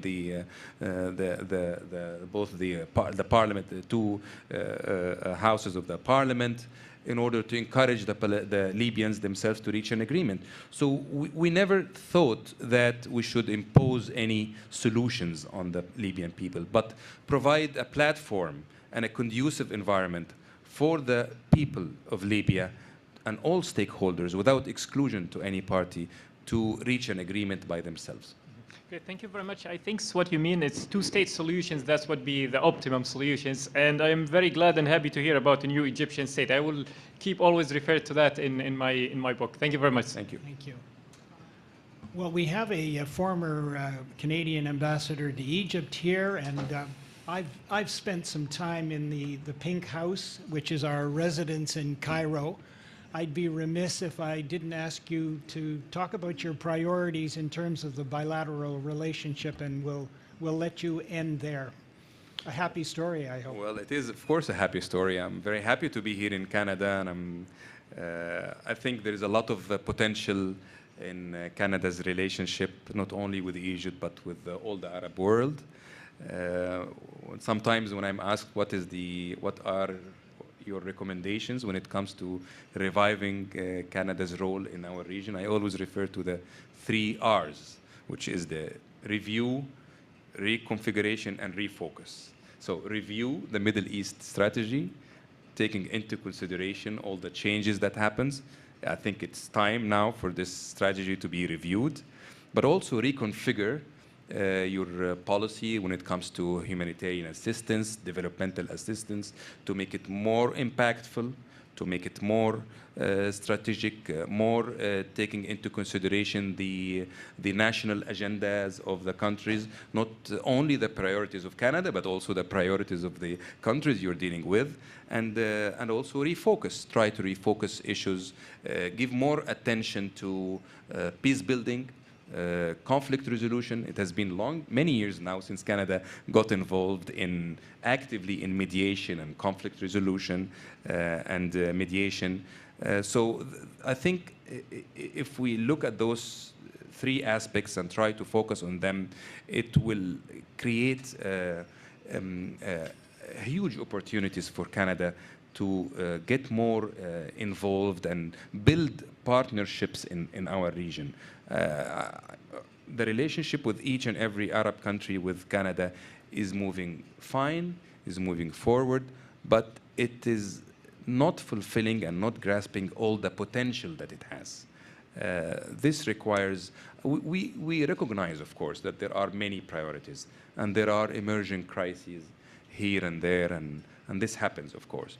But this should not be an alternative to having a strategic orientation towards this region, and not to lose the good branding of Canada that Canada had in this region for decades and decades. This needs a lot of more attention and more energy and efforts, building, of course, on the many expertise that are present here, whom I'm sure that they could give good recommendations in this regard. As they say, Ambassador, Ojalá, that your recommendations are followed and listened to. And let me thank you very much for your speech and for your participation and for participating in this conference. It's important that, as you said to me earlier, that the Middle East gets discussed in the hallways and in the corridors of Ottawa, as opposed to some of the other regions. So thank you very much. Thank you very much. Thank you.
If I could have everyone take their seats, we'll move to the final session for today. It's been an interesting day, to say the least. From my perspective, it's been a welcome opportunity to refocus our attention on a region which is of vital importance and yet seems to be off the radar for a number of countries, not the least of which would be Canada, with all the energy and focus being placed on the situation in Ukraine. It strikes me that this is the perfect time in which we should be focusing on the situation in the Middle East and Canada's interests and strategies towards the region. I think we should be galvanized by a number of pressing issues that are clearly not going to go away. Our previous speaker made it quite clear that Canada has a role to play in the region. I liked his approach, the RRR approach: review, reconfigure, and refocus. I'll leave it to our panelists, all of whom are experts in a number of different domains and all of whom have had a lifetime of experience working in the region, to address that particular approach that has been proposed by the ambassador. I would also like to suggest that, based on my own personal interests, that there is a pressing need to move beyond the current situation and look a little more broadly beyond what we might call the proximate causes of conflict and look at, as someone has suggested, the root causes of conflict, in particular why these states in the region who have emerged from a 10-year process called the Arab Spring, some of which remain extremely fragile or experiencing what we might call democratic backsliding or reversals. If we broaden our net a little bit and move beyond simply the narrow definition of the Middle East, we'd see that North Africa is not immune to these problems. And we just heard from our previous speaker about the importance of the relationship between Ethiopia and Egypt, for example. And Ethiopia is, if not on the brink of collapse, is in the process of collapsing inward and taking along with it the region. We don't need to tell you about the situation in Yemen and so on. I mean, this is a region in which all the pressing issues that we face as a nation, but also as a human race, thank you, Peggy, are presented to us in very obvious forms: climate change, humanitarian crises, arms control issues, fragile states, and so on. So there's the obvious and pertinent need to focus on the region, but I would also suggest to you that, take this with a grain of salt, that what we're seeing is a kind of strategy being deployed in Canada that is untested and potentially untrue. I say this with respect to Ukraine. I don't think we've ever seen a kind of strategy being deployed by a group of nations in which trade has been, for the lack of a better term, being weaponized for the purposes of compelling a state to withdraw from territory. So, in other words, a coercive means to induce Russia to change course, and there's no clear evidence that this strategy is working, let alone has ever been tested before in such an extreme fashion. And I say this not because the discussion today is on Ukraine, but rather what are the implications of what Canada is doing along with its partner nations towards Ukraine for the Middle East. If the message we're sending is that we will be your friend if you are working with us favorably, we will create a trading environment in which we will both benefit if you work alongside our kinds of values and interests. From my understanding, trade is more about exploring and advancing interests regardless of values, but what we're seeing now is the principles of certain values being advanced as the basis for projecting interests into Ukraine, justifying arguably an extreme approach to the use of economic coercion to compel a state to behave in a way that does not match our particular interests. I raise this because this is a precedent, and can we back out of this precedent to send a favorable signal to those nations who may be looking at the situation in Ukraine through a different lens. We know that there are a number of countries in the Middle East who are not working alongside this coalition of values in the same way that we would assume countries who had common values and interests do. In fact, there is some pushback. And states, as we are now realizing, are acting on their self-interests, and they are willing to move and act across geopolitical axes, and that has implications for how Canada should move ahead in the region. So Canada has a lot at stake here. Unlike the United States, it is a trading state that benefits in extremis through the development and advancement of a rules-based order. It cannot go it alone. It is a trading state, and it is a trade-dependent state. So if one were to argue that Canada should simply follow lockstep with the United States on its policies in the Middle East, I think we would be sadly mistaken. Canada has a deep commitment to multilateralism. It is a diaspora nation. It is an immigrant receiving nation. Has obviously some interesting policies towards its intake from the Middle East, not excluding Afghanistan, of course. We're committed historically to arms control.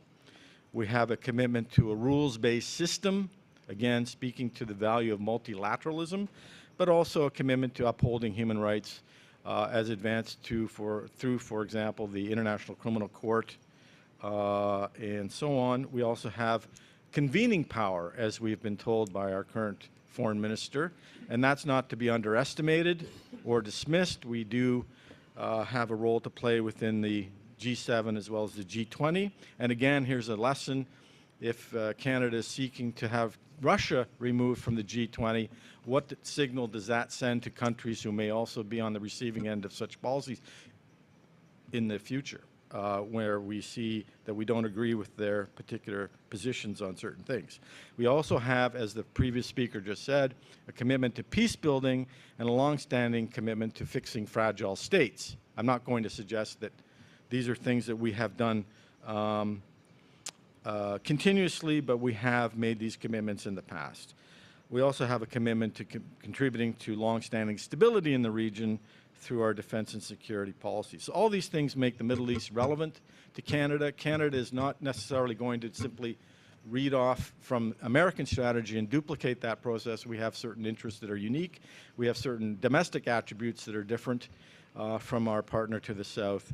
And for that reason, I think this panel is worthwhile having, simply because we need to know what Canada can do that is distinct from what other countries are doing, what kind of resources need to be put in place, and more importantly, whether in fact we should, as our previous speaker has said, review, reconfigure, and refocus. Is this something we're up to? Is this a kind of a challenge that we can actually implement? Arguably, our diplomatic corps is focused on a situation outside of the Middle East, but maybe this is something we should prioritize. So I'm going to ask our panel that. So I'm very fortunate on behalf of Bijan and his team to be asked to moderate this discussion. You know, you couldn't ask for a better lineup here. We have our first speaker, Ulrich Shannon, Canada's former ambassador to Iraq. I understand the connection was a bit spotty with your current situation in Beirut, so welcome aboard. He's a resident senior director and currently affiliated with the West Bank and Gaza National Democratic Institute, where he does serve as the resident senior director, so welcome aboard. Peggy Mason, to my right, is the former Canadian ambassador to the UN for Disarmament. She's the current president of the Rideau Institute on International Affairs, and she's an advisor for the Institute for Peace and Diplomacy. Gordon Venner joined us. His name would not appear in the agenda, but we've asked Gordon Venner to join us as an expert on defense and security policy. He served as the Associate Deputy Minister at the Department of National Defense, and he's a former ambassador to Iran. I mean, I'm honored and quite frankly odd that I can be surrounded by five ambassadors, I suppose. Milud Chanufi, to my immediate left, is the chair of the Masters in Defense Studies at the Canadian Forces College in Toronto. And Ferry Kirchove is also a former ambassador, as we were told just previously, ambassador to Egypt, and a senior fellow at the Graduate School of Public and International Affairs, very active All of these individuals are very active in the publishing domain, and they've you can read their recent research. I believe there are links in the agenda that people can access. So let's get on with the agenda. What I've asked the panelists to do is consider the broad, far-reaching question. In 5 minutes or less, I'll go in that speaking order that I just presented, starting with Ulrich. Basically, in the opening round, I want to get some discussion going. Maybe we can liven up the mood in the audience as we head towards our final end of our final panel for today. So what are the key areas that Canada can contribute to in the region? And I'm thinking here more broadly about trade, humanitarian aid, military security domain, as well as technology and climate change. Now, I'll kick it off with Ulrich and then move down the line to our next speakers. Thank you very much, David. I hope everyone in the room can hear me. As David mentioned, I'm joining you from Beirut, where I'm participating in NDI's monitoring of the Lebanese parliamentary elections this weekend, which means I'm at the mercy right now of Lebanese electricity and internet. So please bear with me. I'll try to get through my comments quickly, just in case I am cut off. Another disclaimer or caveat is I'm joining very much in a personal capacity. So I've been on leave from global affairs since my assignment in Iraq ended in November. And so I'm very much speaking in a personal capacity, not representing Global Affairs Canada or NDI for that matter. So it's a privilege to be with you. And obviously, you know, being asked to summarize Canada's interest in the Middle East in 5 minutes, you have to start with the fact that we have a strategy. Canada has a Middle East strategy, capital M, capital E, capital S, which is, it's referred to as the MES in shorthand, but its actual name is the whole of government strategy to support the global coalition against Daesh and broader engagement in Iraq, Syria, Jordan, and Lebanon. This policy has been in effect since January of 2016, and it's seen Canada invest more than $4 billion across 4 countries of focus where the fight against Daesh has been taking place. Those are Iraq and Syria as the countries central to that fight, and Jordan and Lebanon as the 2 countries that have suffered the most from the spillover of that fight, in particular, the movement of displaced persons and refugees. It's a whole of government effort, which has implicated not just global affairs, but national defense through the deployment of 850 members of the Canadian forces under Op Impact, as well as the RCMP and CSIS. That $4 billion has been, I would characterize, an unprecedented investment in the Middle East of Nexus programming, which is essentially humanitarian stabilization and development programming that is aimed at addressing proximate causes, as David mentioned, but also to address root causes of radicalization that led to the rise of Daesh in the first place. The MES, the Middle East strategy, has been renewed twice. And I think if we look at what the results are 6 years on, it's entirely possible for us to essentially declare success or declare victory. Daesh has been defeated territorially, which doesn't mean that it's an incomplete victory. And certainly some of the root causes leading to radicalization among particularly vulnerable Sunni communities are still extant. And I'll come back to that point. But the territorial defeat of Daesh and the successful resettlement of more than 5 million IDPs, I think those are 2 central goals of the strategy that have been met successfully. But the strategy included a number of other more sort of disparate or secondary, second order effect objectives, including accountability for crimes against humanity, both by Daesh and by the Syrian regime, as well as other factors leading to marginalization and radicalization, which saw Canada respond through what I would characterize as more traditional diplomatic and humanitarian responses, things like creating livelihoods for youth and trying to integrate the principles of Canada's feminist international assistance policy into our humanitarian response. Those objectives of the strategy, I would argue, at this point have seen much more mixed results, and we can talk about why that is. When internally in government, when we talk about the future of the strategy, or renewal beyond 2022, some of the questions that we ask are whether the footprint is adequate, whether it's fit for purpose, to have so much of our effort be taken up, focused on 4 countries. And we talk about the Middle East, obviously, it's a much wider geography. and a much wider set of interests. It's also the case that, I don't think it escapes anyone's notice that it's a strategy that's extremely heavy on programming and much lighter on diplomacy and advocacy. And I think that simply reflects, the comfort zones of our current government. There are obviously broad themes that are going to remain compelling for Canada to remain engaged in the Middle East in years to come, in sort of a post-Daesh optic. Government's challenges remain dire.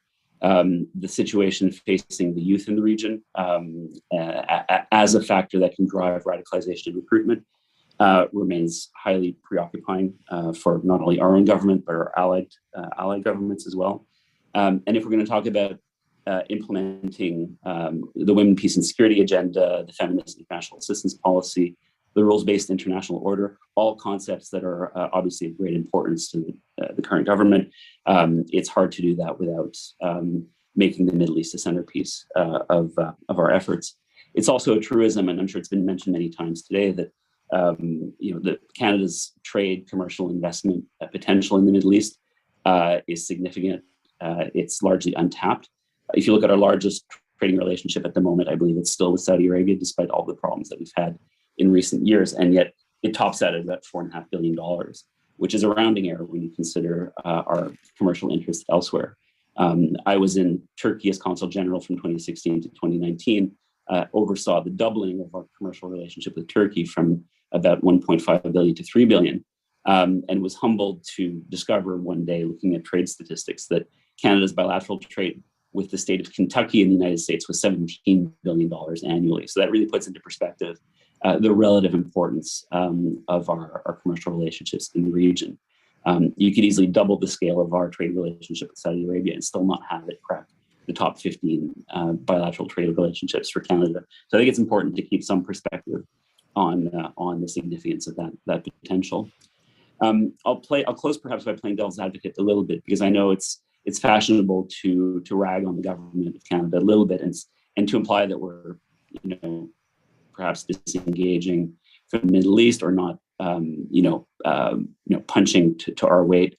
From the perspective that I had in Iraq, overseeing that large, significant $500 million over a 5-year investment that we made under the Middle East strategy, I question whether the pursuit of objectives through traditional programming interventions has a strong likelihood of success. I think in countries like Iraq, in places like Lebanon, and certainly in Syria, I think we've potentially reached the limit of what we can do organically in terms of response programming, whether it's humanitarian or development, without seeing a much stronger commitment on the part of host governments in the region to undertake significant policy and economic reform.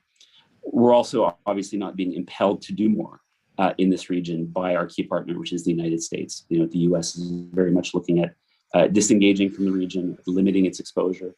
And as far as I know, they have not asked us to do more. And so that's a significant factor, I would suggest, in us taking perhaps more of a wait and see position.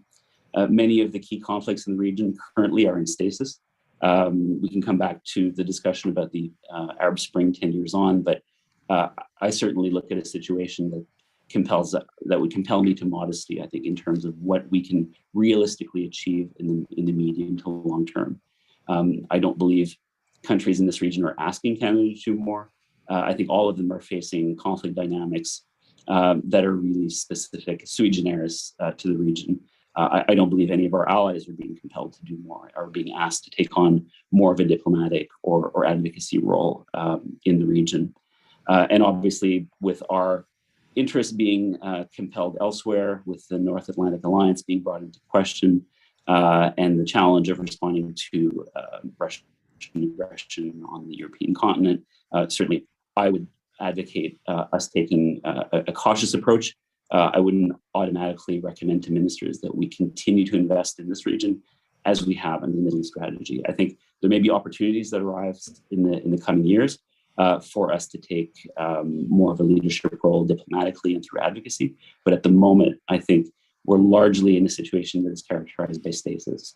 It's also the case that our values agenda right now is at odds with a number of leading regional powers. And in addition to that, many countries in the region are moving in a more authoritarian direction. I think it's going to remain a challenge for Canada's government at the moment to justify investing more diplomatic capital in managing these relationships. So I think I'll pause there. Hopefully this got across okay through the Lebanese bandwidth, and I'll toss it back to the chair. Thank you very much, David. Well, thank you very much, Ulrich. That was a fantastic opening. I will now turn it over to Peggy. Mason. Thank you. Thank you very, very much. I have to say at the opening that all the Zooming, I have all of my home office screens set up for the perfect distance, not requiring glasses, and now I find that doesn't work with the distance, a different distance, and so I've got multifocals on that I haven't worn since the beginning of the lockdown. Anyway, hopefully I'll be able to manage whether I can see my notes or not. Okay, so what are the key areas that Canada can contribute to in the region? I want to start with trade, a particular aspect. The region is awash with weapons, yet Canada's increased trade is largely due to arms exports to the region's most repressive regimes, Saudi Arabia and United Arab Emirates. And this approach epitomizes, in my view, the double standard underlying our professed commitment to human rights and a rules-based international order, since these transfers involve breaches of our obligations under the Arms Trade Treaty called out no less than twice in reports by the UN group of experts, governmental experts on Yemen, specifically for exacerbating the conflict in Yemen. So, of course, the overriding considerations for Canada clearly were jobs and concerns over penalties in the contract originally negotiated by the Stephen Harper government. However, given that we actually have renegotiated the contract now some time ago, so that the draconian penalties no longer apply, and I would also argue as a lawyer, the dubious legality of the Kingdom of Saudi Arabia seeking a remedy for action by Canada in suspending transfers as required by Canadian law and our international treaty obligations. And this is against a backdrop of most allies. This never really got that much coverage in Canada, notably not the UK and the US, although there was a little flurry by Biden about limiting, but most allies suspending transfers. So Canada has the opportunity now to actually align its rhetoric and its practice. Of course, we no doubt fear, rightly, the backlash from Saudi Arabia. We've had a little foretaste of that already with Foreign Minister Freeland's initial application of the feminist foreign policy. But in my view, this is sort of a do no harm principle. If we're going to talk about how can Canada contribute to the region, I think promoting trade that supports human rights and does not exacerbate terrible regional conflicts as the one in Yemen is would appear to be a key minimum step that Canada could take. Of course, that would also mean that our free trade agreements, and here I have in mind in particular the Canada-Israel Free Trade Agreement, that we would also be ensuring that such agreements conform also to international obligations, like UN Security Council resolutions on the labeling of products in the occupied territories. So those are some steps that we could take to stop doing harm. Now, on the positive side, on the humanitarian aid, and of course we have these huge people-to-people, wonderful people-to-people, robust contacts and diaspora to build on, and that's a growing diaspora now. It seems to me on humanitarian aid we should be seeking to build on the highly successful Syrian model, although perhaps, and this will be discussed no doubt in the panel on that, problems regarding Afghan refugees is perhaps a less hopeful example. Now, others are going to talk about the military security dimension, and of course, as we saw from the opening summary of our strategy, and I'll talk a bit about that later in another part of our discussion, you know, Canada's policy is, engagement is very heavily sort of military security focused, very much focused on the global coalition against Daesh. And that includes this important area that we have developed of building police and military capacity building training. So in that area, and particularly, so in that area, I would hope that we would start to broaden that out to include human rights training. And perhaps the problems encountered in Iraq with alleged CAF training of war criminals, potential alleged war criminals, suggests this should be a priority. But there's a need for, there is definitely a need for re-engagement by Canada on broader dialogues, although I do share Ulrich Shannon's caution about being cautious and being modest and dipping our toe in the water, as it were. But if we look at the situation, the regional fault lines notwithstanding, and narrowing perhaps between the Arab Gulf states and Israel on the one hand against Iran on the other, distract attention from looming challenges linked to demographics, climate change, poverty alleviation, public health, water security, and the human security of marginalized, suppressed, and displaced communities. We've seen the renewal of popular protest in many regional states, speaking to continuing youth-driven demands for change, accountability, and economic opportunity. And we're seeing an intensification of the conflict in the Israel-Palestine sphere that speaks to the unsustainability of the status quo. And all of that, and here I come back to the important points made by David at the outset, all of that is exacerbated by the impact of the Ukraine war on MENA food prices, just to name one example. And if we take into account the instability that was occasioned by food prices in the Arab Spring, I think perhaps we can all see, you know, the potential here that, and that of course speaks to the broader problem of the weaponization of economics has a lot of collateral damage.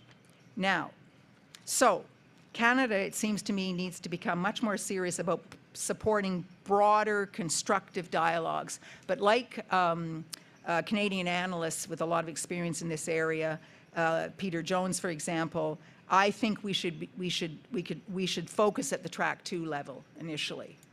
And the foreign minister's new mandate to develop a democracy institute could be a way to support this, to build Canadian civil society capacity and to engage, for Canada to engage in this area. But it really means an even-handed approach, eschewing double standards, supportive of local NGOs, and it requires a broad peace and human security building focus. I mean, some of those traditional areas where that David mentioned, where Canada has had a lot of experience in the past. So the Democracy Institute could be a way of getting back into that. How am I doing for time? Wrap it up. Okay. Okay. So the final, I guess the final point I'll say here then is we really have to see what we're talking about when we talk about defense of the so-called rules-based international order. Because if the fundamental elements of that are the two elements, sovereignty on the one hand and human rights on the other, then that is not what we have been coherently doing in the Middle East. A focus on stability, you know, rather through repression, and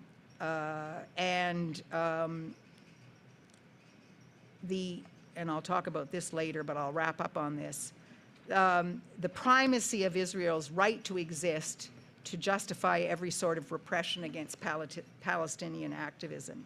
I mean, this is the antithesis of what the liberal order and the key values of it are supposed to be based on. So the closing point is that we have the opportunity. It won't be easy. We'll have to do it in some key legal steps, but also to try and end the hypocrisy on the very important promotion of a genuinely rules-based international order. Thank you. Thank you very much. Thank you very much for that. A very rich discussion so far and a lot to return to. We'll come back to some of the points that you both have raised. I'll turn it over to Gordon Venner at this point. So thanks, Mr. Chairman. I'll try and keep this really short and give you a couple of your minutes back. But I would just make 3 points. The first is that I think it's really useful to have this kind of conversation focused on the region because as a general issue, we don't spend a lot of time in this country discussing the Middle East, and we don't have a great understanding of the issues that are at stake there, of our own interests or the interests of people in the region, and that's not new, and we're not alone. And I would just, I'm just reminded of going to a meeting in Brussels at the beginning of the Arab Spring, and the European Commission convened it, and they invited every one of their member states, and then they invited a bunch of other like-minded countries, Canada, Australia, New Zealand, Norway, others who weren't members of the European Union. And then they invited a bunch of multilateral organizations who had a role to play. So you can imagine, I mean, that room was the size of a hockey arena just to get everybody around the table. And then they gave everybody a chance to speak, which took all afternoon. And as the speakers unfolded, each of them usually prefaced their remarks by saying, boy, were we surprised by the Arab Spring, didn't see this coming, you know, what a shock. And I think countries had really no choice to say that they were surprised and it came as a shock because it helped explain why everybody was so unprepared for it. That went on right till near the end of the afternoon when they started giving the floor to the international organizations. And a guy from the United Nations staff got the floor and he said, I don't know where you people have been for the last 10, 15 years, but at the UN, we've been writing the Arab Human Development Reports regularly. We've been issuing them to all of your countries. You probably all have them in your in-baskets. And if you've been reading those reports, you would have seen this coming a mile away. We analyzed the demographics of this. We analyzed the economics of this. We told you about the social problems, particularly literacy, that were going to contribute to this. There are huge problems out here. It wasn't that you weren't told, it was that you didn't care. And you should have seen that room, right? There's 30 different countries all staring at their shoes, turning red, because somebody called them on it. And so all the more reason that you need to have this kind of consultation. We have values and interests in the Middle East, and I'll say something about that in just a second. But first, before we get too far down in this, and I was thinking about this when Ulrich was talking about the existing policy, it's important to have a bit of a reality check here. Yes, we have values that are at play in the Middle East, and yes, we have interests that are in the Middle East, but usually when we get involved in the Middle East, that's not why. We get involved in the Middle East usually because it has to do with our relationships with our friends and allies, particularly the really big one just south of us. We get involved in coalitions of the willing. We get involved in other efforts collectively because we don't do things on our own for the most part, and because it's more about maintaining the bilateral relationship with Washington and making sure that we're seen as a responsible country that's prepared to do its part than it is actually with our interests in the Middle East. Managing that relationship is much more important to us than the Middle East is. So sure, let's talk about the values and interests, but let's have a reality check there. That's what's really driving us usually when we make these decisions. And I am not suggesting there that that means every time the United States asks us, we line up and we go and do things. We very famously did not go into Iraq looking for weapons of mass destruction. And that was, obviously, and history shows us that was the right call. But 9 times out of 10, we do our part. And then the final thing I'll just say, and this has to do with values of interest, is it's a pretty actually broad range of interests. And I go back again to the beginning of the Arab Spring. As the Arab Spring developed across the region, the implications as each of the dominoes fell for Canada became obvious. But they were different implications depending on which domino was falling. At the very beginning, when everybody was focused on Tunisia, we came to understand there was an implication for Canada pretty quickly because a whole bunch of very high-level Tunisian refugees suddenly got on a private aircraft and landed in Canada with no notice. So we understood that crisis was right in our backyard almost instantly. When the focus changed to Libya, well, suddenly that was much more of a military focus. There was also an economic dimension because there were Canadian companies that were quite active in Libya, but it was largely about the military campaign that unfolded in Libya. When the focus changed again to Syria, and we were particularly worried about sanctions, well, then suddenly it was the economic Canadian interests that were really at the forefront. And when it finally got to Egypt, there were implications that I won't get into because Ferry de Kirchhoff is sitting in the panel, and if I get it wrong, he'll jump all over me. But in every case, there were different interests, and it was a pretty broad range. So I will leave it at that, Mr. Chairman, and then maybe in the following discussion we can talk a little bit more in a forward-looking way. Okay, lots again to think about and reflect on there. You could have said that to us 20 years ago, we wouldn't have disagreed. So what has changed, and to what extent are we willing to commit to a United States that come midterm time may be run by a leader that we have basically criticized up and down for the last 4 or 5 years. So there are consequences to committing to a power that may have its own interests at heart, but not necessarily ours. So maybe this is the time we reflect on that strategy as being not necessarily the best one, but the only one available to us. So I'll turn it over to Milud Chinoufi. Thank you. Messieurs, dames, bonjour. I have to start by saying that I'm sincerely embarrassed because I don't have a happy story to tell when it comes to Canada relations to the Middle East. I'm also embarrassed because I'm the only academic in this panel full of very experienced diplomats. So there's a risk that I sound too academic or too theoretical. One important thing I wanted to share with you was basically the second point the previous panelist spoke about. And I'm going to get to that in a bit. For me, when it comes to relations between Canada and the Middle East, there are two starting points that should be taken into account in the analysis. The first one is the regional structural order. There is an order. It is a problematic order articulated around 5 fault lines. No country getting interested in this region can overlook them, because their policy will be influenced by these fault lines.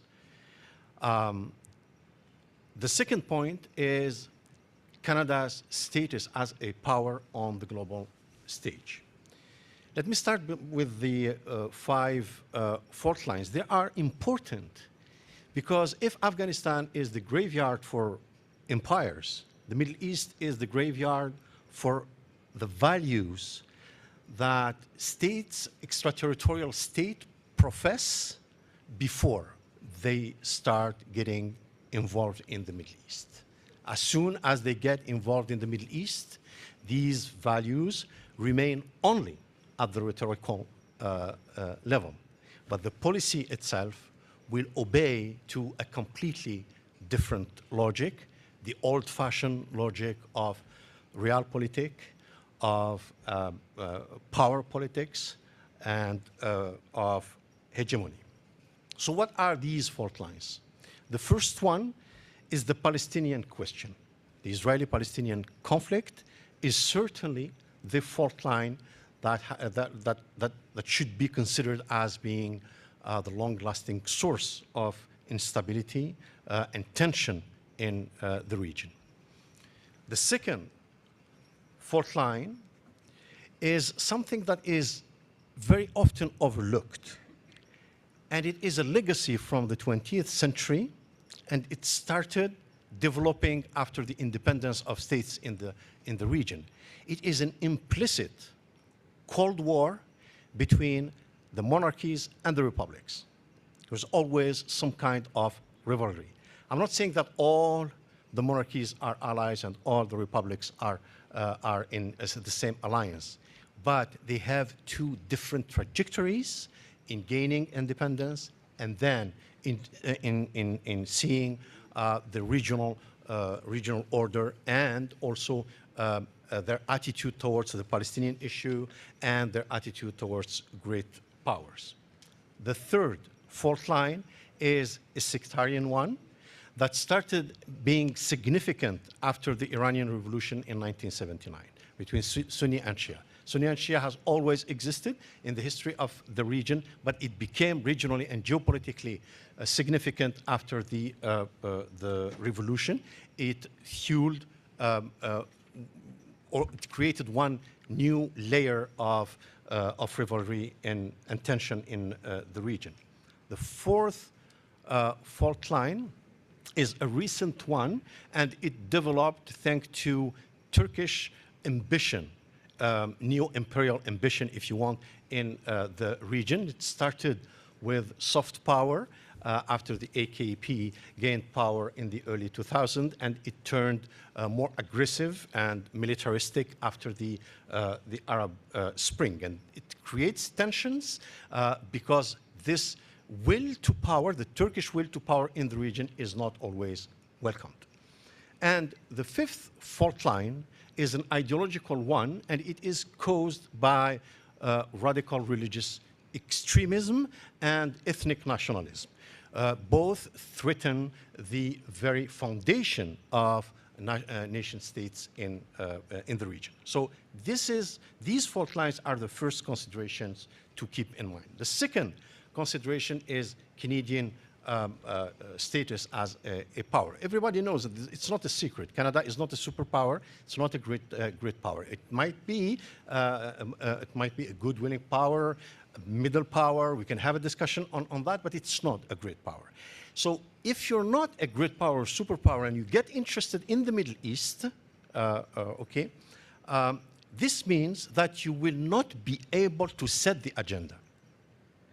And as a result, and that's my thesis, if a country like Canada gets interested in the Middle East, it's going to be along the lines of an agenda or agendas set by somebody else. And that's why I said that the second point from my colleague earlier is basically what I wanted also to share with you. And the agenda, a regional agenda, is set by significant players in the region. And what is important hierarchically for Canada is the United States first, Israel second, and then the monarchies in the region who are openly close allies to the United States and more close states to Israel. So the corollary of this thesis is twofold. The first one is that the logic I just described does not apply to the current government, to the previous government in Canada. It has always been the case since the mid-50s. Okay, I can get into details. I don't have time. The second corollary is that because of what I just described, Canadian foreign policy towards the region cannot be always motivated, or it can be motivated, but in reality, it cannot be founded only on caring for human rights. I will give some quick specifics here because I don't have time to go through all my notes. But starting with the first fault line, that is the Palestinian issue. It's very important to understand that if you have a clear-cut position based on zero-sum game on this fault line, siding with one party, this position will influence your position on the other fault lines. And everybody knows that Canadian position on the Palestinian issue is completely imbalanced, and this imbalance will translate on the other fault lines with a being closer, more indulgent with the monarchies on human rights, for example, compared to the position towards republics or towards a country like Iran, and that is another fault line, siding systematically or more likely with the Sunni powers against Iran, and so on and so forth. This means that human rights can be accidentally served through Canadian policy in the region, but certainly not as the guiding principle. One last comment on human rights. It's very easy to point at an adversary or at an enemy and denounce their violations of human rights. At the end of the day, what you're doing here is just weaponizing human rights in order to serve your interests, unless you also denounce the violations of human rights committed by your friends and allies. So you cannot stand for human rights in the region if you keep quiet on the ongoing occupation of the Palestinian territory, the denial of basic rights for the Palestinians, including their right to self-determination. So this concludes my comments. Thank you for your attention. Well, thank you very much. On the issue of indivisibility, I noted that Bob Ray tweeted a message today, someone who I don't often agree with regarding his position on Russia, that he was concerned about the shooting of the journalist that took place in the occupied territories, and said that there has to be a full accounting. Now, this is extraordinary from my perspective because we have not heard many Canadian officials speak out about this issue, and to my mind, this speaks to the kind of statesmanship that is, or statespersonship that is required for Canada to be taken seriously in the region, but also globally. So I say congratulations, Bob Ray, someone who I don't normally agree with respect to his position on isolating Russia and chastising only Putin, but nevertheless, this is something we need to see more of. Okay. Barry. Yeah, thank you. Given that we've all exceeded the 5 minutes limit, I think rather than setting the stage for the second iteration of this, I'll get into my nasty comments, which always have me loved by my former department. But I want to thank the Egyptian ambassador, to whom I pay my respect, because in fact he's asked the government of Canada to start rethinking and reviewing. My dear ambassador, you used the wrong word, rethinking? Anyway, let's leave it at that for a moment. Let me just pause a question. Do we, Canada, have actually a foreign policy? When Mr. Trudeau came to power in 2015, there were some great hopes. We had the mandate letters, which showed every minister what they were going to do. They were public, they were publicized, and we were all extremely glad with that. There was also a reference to repowering the Foreign Service. I don't know what kind of engine he bought, but it certainly not happened. The mountain basically delivered a mice. There hasn't been a foreign policy review. even though it had been years without one. Now, there's a big debate in Canada as to whether it's useful or not to have a foreign policy review. I tend to say that the process is more important than the result, but anyway, leave it as it was. We had a wonderful defense policy review, and it was a great effort, and I must say one of the most inspiring one. I was involved in some of it, and I thought it was really extraordinary. But that was not, unfortunately, underpinned by what I would call a national security concept, which would underbelt basically this kind of review. So we've got a defense review, which is floating, and I know that my friend Gordon did a fantastic work on it, but it doesn't prevent it from floating. I think we have to apologize because 4 years of Trump had us ignore completely anything beyond the 45th parallel. And I think that explained, and I have to give credit to Mr. Trudeau and his team on the relationship with the US. We did well considering the nastiness of the guy down south. But the problem is that thinking, policy thinking, for a country has to start at the head of the country. And I think that's something that the leadership level was totally lacking. You have it or you don't. You're not a policy wonk or you're one. But in the case of the present situation, I don't think we're neither nor. So that's part of the problem. The Prime Minister is not a policy wonk. I agree with that. So the government is very good at delivering program. That's not bad. But we focus on the problems of the day. Where's the Middle East? Where's the Middle East? Okay, forget about it. Leave it aside. And you know, the problems we're dealing with are actually problems of the past. If you don't have a thinking capability in government, you deal like in the House of Commons. The House of Commons is resolving what? Not the problems of tomorrow. The problem that have been festering for years and years and years. And other people have to start thinking, but there's so little cooperation between think tanks and foreign affairs, for one, that's not helping at all. Our foreign affairs department, huge, you probably know how huge it is, Ahmed, I'm sure. You know, it's integrated, but it is certainly not united in its purpose, and that's part of the problem. I was okay with taking CEDA in, because the fights between CEDA and foreign affairs were up in the open to make any decision in any given circumstance, because the foreign policy objective and the development objective were not necessarily all the same.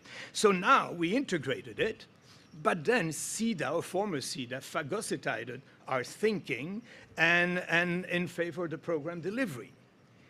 So if there's no policy wonk at the helm, there's little policy thinking at the working level.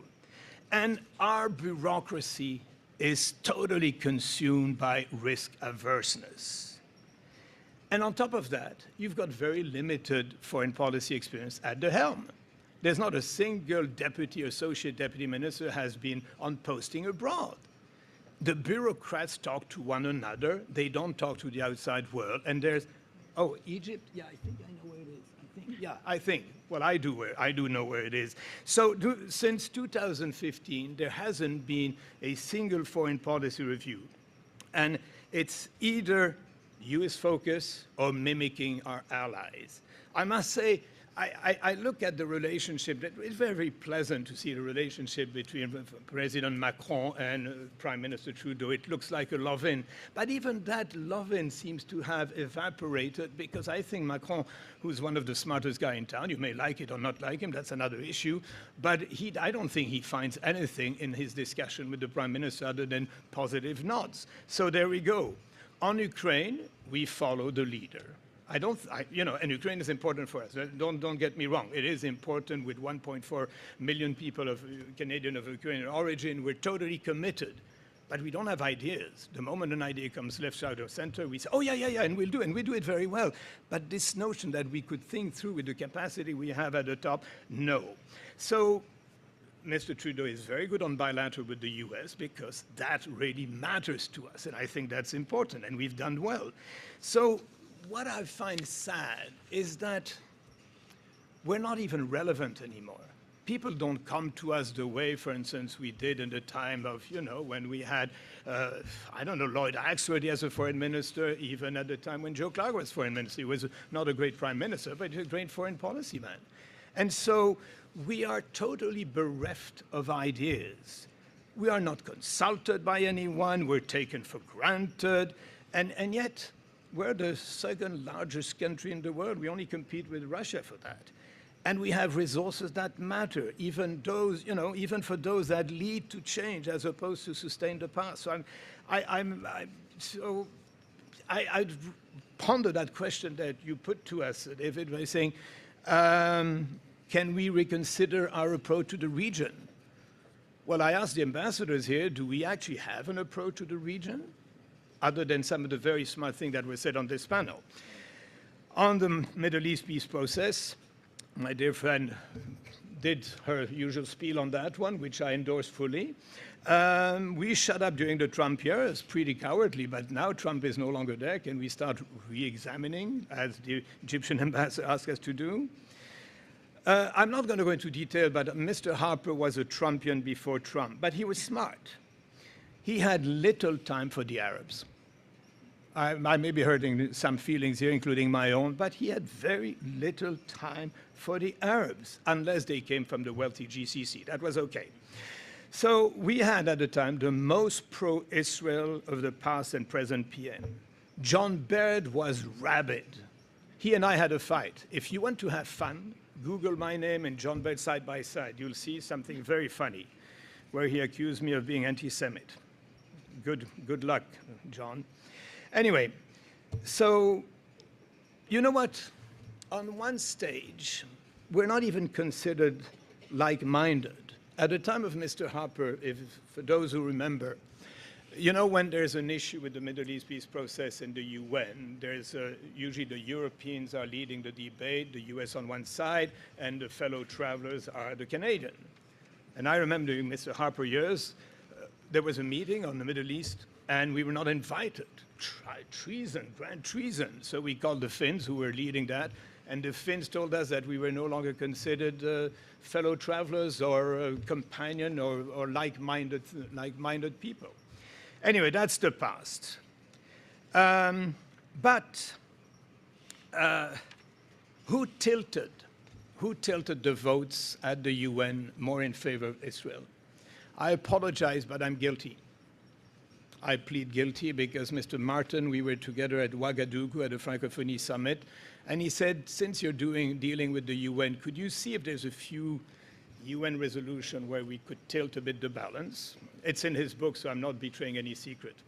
And I found a few resolutions where I hurt my friends from the Arab world by going through yes to abstain. That's big stuff, as you probably know. So anyway, I think that's one of the thing. And our wonderful Chrystia Freeland, when she was foreign minister, didn't pay any attention to the Arab world. And we've had 5, 6, 7. How many foreign ministers have we had in the last 5 years? I can't count because five fingers. But how can you have a sustained foreign policy when you change foreign minister like you change shirts in the morning? I don't know. So, I'll stop at that because I want to talk about the foreign policy review. Isn't that something we want to talk about, David? If you think it merits attention now, okay, I'll just go very quickly. A review, yes, a review, but it has to be an honest one. It has to be leading to some programmatic engagement. We've got to recognize with honesty that how much this beautiful democracy of Israel has unfortunately regressed to its management of the Palestinians. And I have to underscore that. I agree with Peggy on that.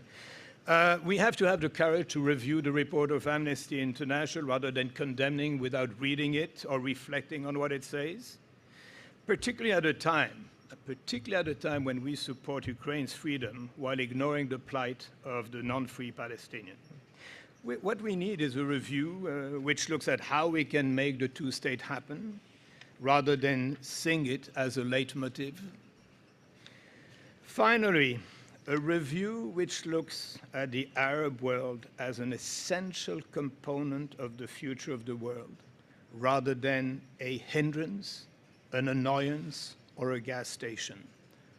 Real partners, please. Thank you. Okay, nice way to sum it up. As someone once told me, an individual working for Global Affairs Canada, when we organized an event on foreign policy and the question of whether we needed a review, his question was, where's the constituency for Canadian foreign policy? And the simple answer is there isn't one. Our governments typically don't win elections on the basis of foreign policy. They're trying to desperately on the Ukraine conflict, as you can see, but I would argue that there's a domestic agenda that's going to play out nicely for them. But I'm looking at my students across the way, and I think they would be deeply disappointed to be told that they're going to enter a workforce, undoubtedly where I teach, they end up working for Global Affairs Canada, where what they do is not, I know you're not saying that what they would do is not meaningful or impactful, but that Canada doesn't matter. And I want someone from the government, or at least a government official, to stand up and say, that's not true. And because this is a mantra that has been repeated consistently, at least since Stephen Harper has been, was elected to power, and I have yet to hear a rebuttal. A firm rebuttal from the government that we do matter, except in terms of the jargon that we're all used to. Because I believe we are making a difference. It's just not articulated in a way that matters electorally. And with that in mind, although we are well beyond our 5-minute per individual speaking opportunity, my whole plan has been blown out of the water, I'd like to turn it back to Ulrich Shannon, because I think beyond I think I heard you say open-ended commitment, and I don't want to put words in your mouth. The strategy towards Daesh has no clear termination point.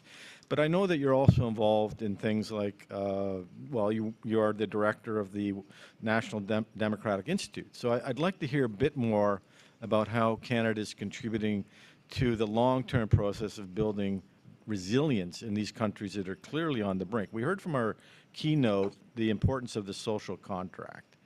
And to my mind, that's what was broken. It wasn't that these societies were entirely faced with repressive regimes, but rather that the social contract had been torn apart, that there was a yearning for expression and participation, and also that was expressed through increased economic opportunity, and we're losing sight of the trade opportunities that will come from this region. Given the size of what we call the youth bulge, the demographics are working in the Middle East's favor. They're not working in our favor. This is the time in which we should work towards building and strengthening partnerships with resilient societies. So I'd like to hear a bit more from Ulrich about how we're doing that. Thanks, David. I'll try to answer your question quickly, but perhaps not in the way that you hoped, which is again with a note of some caution. I think your question presupposes that it's Canada's responsibility to address those sort of deep structural, societal, generational challenges, the sort of ticking time bomb that the entire Middle East represents demographically if it doesn't deal with significant financial and governance reform. Again, I was privileged to be in Iraq for 2 years, where, one of my frustrations was that Canada was putting in a lot of money. I refer to the $500 million over 5 years to help stabilize Iraq post-Daesh. And we weren't seeing really any of those kinds of deep reforms that we need to see if Iraq is going to be a successful country, where things like, the grievances of Sunni populations are addressed. And Iraq is not a poor country. It's an upper middle income country that, earns about $1 billion every 6 days. And so I came to the conclusion at the end of my posting that, we really need to look at first principles and question the assumption of whether it's appropriate and desirable for Canada to be playing an assistance role with a country like Iraq. In fact, I used to say publicly in Iraq that, if we're still here 5 years from now, pouring in money in humanitarian assistance and stabilization assistance and development assistance, it's because we've all failed. We need to see evidence that countries like Iraq, and I would add others within the region as well, unless we see more evidence that they are leading their own development, that they are taking steps to be representing all of their citizens and to be creating opportunities for their citizens, then we're not seeing the elements of success that would compel, ministers of the Crown in Canada to double down on their investment of not just programming, but also bandwidth, ministerial attention, time, diplomacy, advocacy, and all of that. So I'll offer that as an initial response to your question, David. Okay, thank you. If time permits, we'll come back. I'd like to move on to Peggy Mason. Now, you know, this discussion about Canada not being up to the mark. Let's take Norway as a contrasting example. They've been leading a number of peace talks, 5 no less. The most recent one being, I know this is probably an unfair comparison, but don't tell me Canada doesn't have the capacity or even the capability of leading Track 2 initiatives. Norway has been instrumental in at least 5. Some of them don't work out, but at least they put the effort into it. And they do it because they're committed, and they have the resources, as do we are. They're energy superpower, as are we now again. So why can't we refocus? And this is a question I think I would ask Peggy Mason, because looking long term, we have to think about, again, satisfying Canadian long term, not just military strategic interests, but also our commercial interests. And the best trading partners are the ones that are the most stable and ones in which we've invested in early on. Ethiopia is crying out for a peace process. Yemen, Lebanon, I mean, the list is quite extensive. Can we do it, and should we do it? And how would we do it? I know you can't answer that in 5 minutes, but. Thank you. Well, I mean, first of all, I would distinguish between Track 2 initiatives and what Norway does so well. I mean, they do support Track 2 initiatives.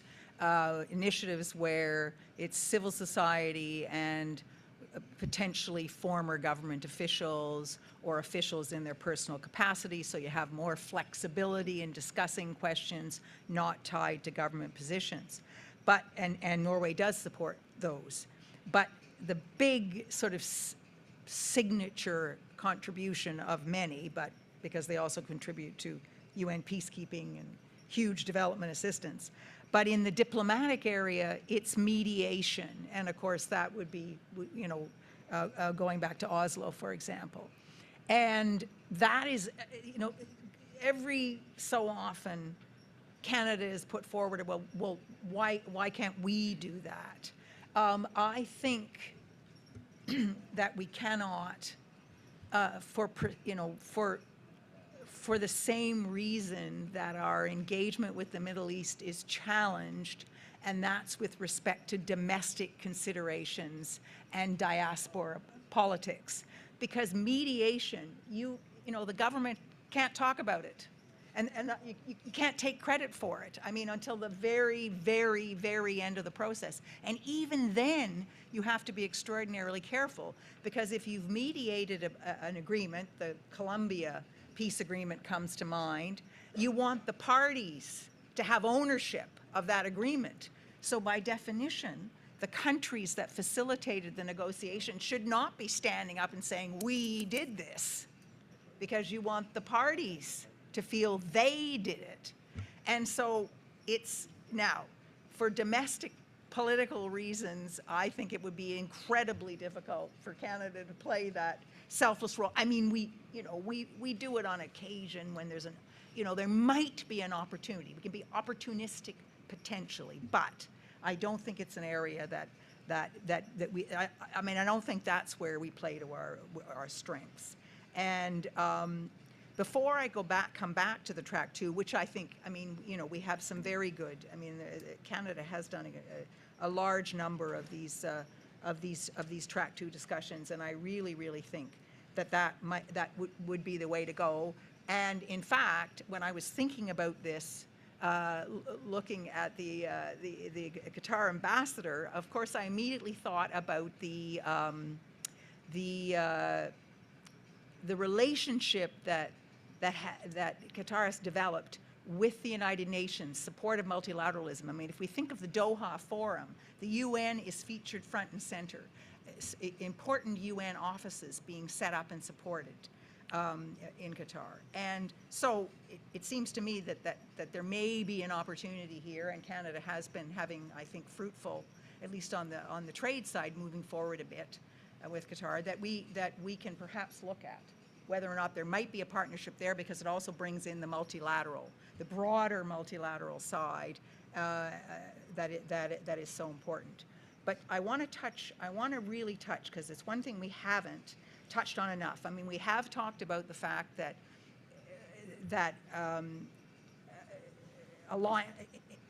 alliance management, U.S. first, and then other allies, especially NATO, is the big variable, along with our relationship with Israel and support for Israel in our approach to the Middle East. But the third one is the domestic variable. And if we just think of the example of Iran, the government in 2015 campaigned on resumption of diplomatic ties that had been cut by the Harper government. Of course, former diplomats, we never tire of saying that diplomatic relations are not some kind of reward. They are an essential means of dealing with another country and handling problems. And they're, I would argue, far more important in times of trouble than otherwise. And of course, we have that same problem with respect to Russia. I mean, you know, in really important security dialogues. And, you know, when issues arise, all dialogue is cut. Although happily, between the United States and Russia, the one dialogue that has continued is with respect to implementation of the New START agreement, where at the height of the conflict, they have been exchanging confidential information to show that each is complying with their limitations on launchers and strategic missiles. So, you know, demonstrating the vital importance of keeping these lines of communication open. So I think the government was very serious about wanting to reestablish diplomatic relations. But they foundered, I mean, I think it's Professor Juneau that's used, you know, the minefields laid by the Harper government, and most particularly the, what's the name of it? The Justice for Victims of Terrorism Act. I mean, there's the naming of terrorist problem, but that particular act, essentially, in a nutshell, meaning that potentially diplomatic, you know, Iranian diplomatic assets in Canada could be subject to seizure to satisfy victims of terrorism seeking redress for terrorist acts, not committed in Canada, but outside Canada. So that problem, the difficulty trying to negotiate that, and then a range of consular issues, I think just proved too difficult for the Liberals. And of course, it sort of culminated in the 2018 resolution put forward by the Conservatives, but it passed, for Canada to abandon the negotiations. And then since then, of course, we've had the downing of the Ukrainian international airline, which may make the domestic situation even harder with respect to reestablishing relations. But anybody following that whole saga saw how hampered Canada was in trying to find out what was going on, try to have an impact on the reports, and so on, because we had to work through others. We did not have diplomatic relations. So, so that variable is a problematic one. But okay, so you want me to stop? I'll stop. It does go to Ferry's earlier point about diplomatic renewal. Yes. So we may be getting closer to answering those questions. The 3 R's, certainly diplomatic renewal. Yes. Would be top of the list. Bureaucratic realignment, I suppose, if that is indeed possible. Turning now to Gordon Venner. So we want to focus on the defense and security domain, and you know, I'm surprised we've gotten this far without mentioning Lester Pearson. But nevertheless, Canada is often seen as a country that has contributed to various peacekeeping missions in the region, outside and within the UN structure or under separate purview, in the Sinai, for example. Has the time passed for that kind of contribution that Canada can make? Are we looking at solely Daesh-type missions? We haven't even talked about special forces deployed in the region or the renewal of the mission there, but this is quite significant. Do you foresee any contribution that Canada could make in the event that such a mission is required, whether it happens in the Middle East proper or outside in the Sahel? We tried in Mali, but obviously spillover effects into the broader region. Ethiopia, possibly elsewhere. Thanks. So, at the risk of stating the obvious, our military use of our military assets in the Middle East is always a function of our foreign policy. There is no separate military strategy. There is no separate defensive strategy that relates to the region or anywhere else in the world. We only use the Canadian forces abroad as an instrument of Canadian foreign policy. So, you know, that's the door opening for Ferry to talk more about foreign policy review. But there is a long history of us using the Canadian military in the region to do a variety of different functions. And some of those have been surprisingly useful and successful, even if they haven't been all that high profile. I think particularly of the Canadian contribution to the United States Security Coordination Mission. Eric's is nodding his head there, which was and has been a long-term success. This is a mission that deals with mentoring and capacity building for Palestinian security forces in the West Bank. It is led by the United States, and although it has normally had a military leader leading it, it's actually run out of the State Department, and it's a very important mission, but at certain times in its history, the number of Canadians who have been assigned to that mission has been greater than the number of Americans who have been assigned to that mission. And that's partly because the two countries can work pretty well together. We've got a long history of interoperability, and we can do those things. And it's also because Canadians actually, and this gets back to my opening point, Canadians actually have fewer restrictions about what our people can do in that area than the Americans do. Congress has placed real restrictions on where the Americans can go and who they can talk to in that region that don't apply to Canadians. So when the Canadians join the USSC mission, they can then fulfill functions which the Americans can't do for themselves. So there is a role there. Now that's not peacekeeping, but there's an example there of a good role. I mentioned earlier, you know, how we had different interests at different points in the Arab Spring.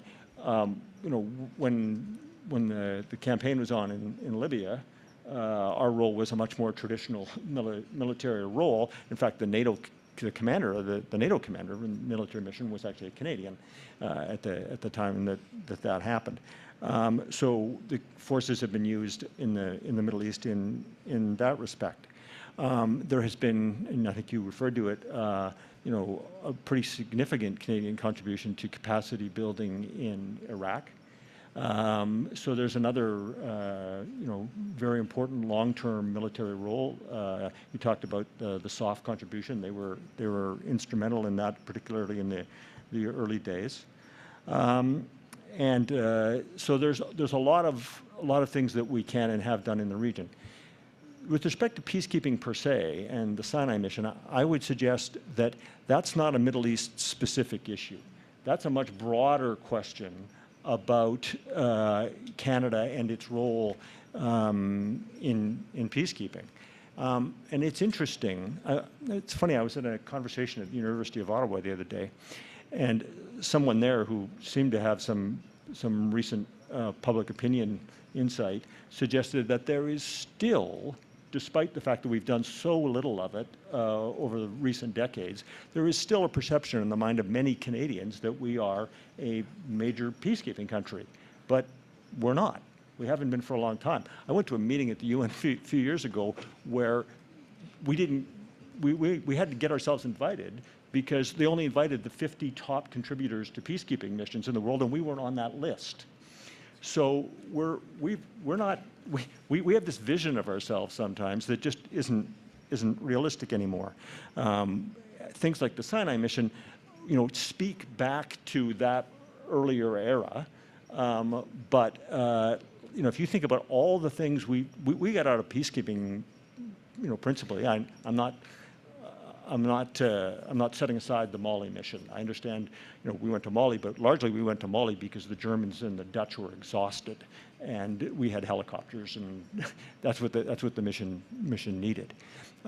But we haven't really played a major role in peacekeeping for a long time, and it's quite interesting because in that time we did something else with the Canadian forces, and that was war fighting. Right? Yeah. We went to Afghanistan for a decade. We fought wars. We dropped bombs in Libya. We went into the Balkans. Right? Since we got out of the peacekeeping business, we've done a lot of war fighting, and that has been the way that we have expressed Canadian foreign policy.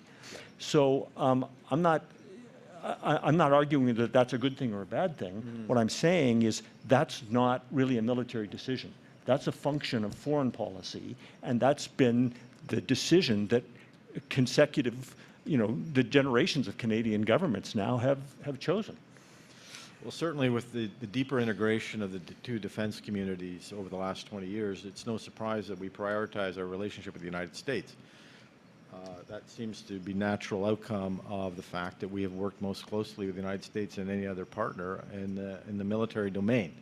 But it does also raise questions about whether or not you're arguing that the foreign policy is driving these decisions, but it strikes me that it may in fact be somewhat of the inverse. So we only have a few minutes left. I've been told that we can extend the session, so we will have Q&A, but I want to turn it over to our last two speakers.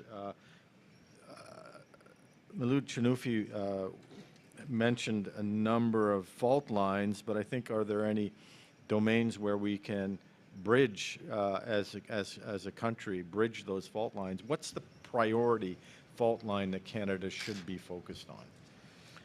So as I tried to explain, these fault lines have to be taken into account where you are deciding about a policy. You cannot avoid them. You're going to fall in the traps that are there and that are caused by these fault lines. Now, from a normative perspective, I think that prudence in decision making when it comes to foreign policy is absolutely important. We've been talking about how deep Canada has been involved in fighting ISIS or Daesh in the region. It is certainly a good fight. But let's think a little bit about how ISIS or Daesh emerged. And we can say without, with confidence that Daesh is an intended consequence, but predictable consequence of the militarization of the Arab Spring. When did the militarization of the Arab Spring start? It started in Libya. So before making a decision of joining the fight in Libya, a decision made by a prime minister who had zero interest in the region, and after this war, he refused to help the struggling Arab Spring countries like Tunisia and Egypt to act together and start a democratization process. I think that decisions like these have to be taken in a more serious way, and the consequences of these decisions have to be taken into account. I've had many discussions with colleagues who supported the participation of Canada in the Libya campaign, and they would say, they started by saying that Libya will stabilize, democratize, have modern institutions in 2 years' time. I told these colleagues, I give you 5, okay, and nothing will happen, okay?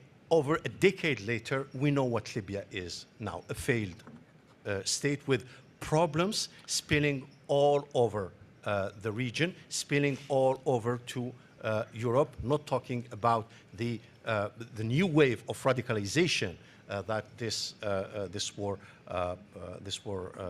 started. And then the argument was that, okay, well, these were consequences impossible to predict. I know that prediction in political science in general or in this kind of affairs are difficult, but they're not impossible.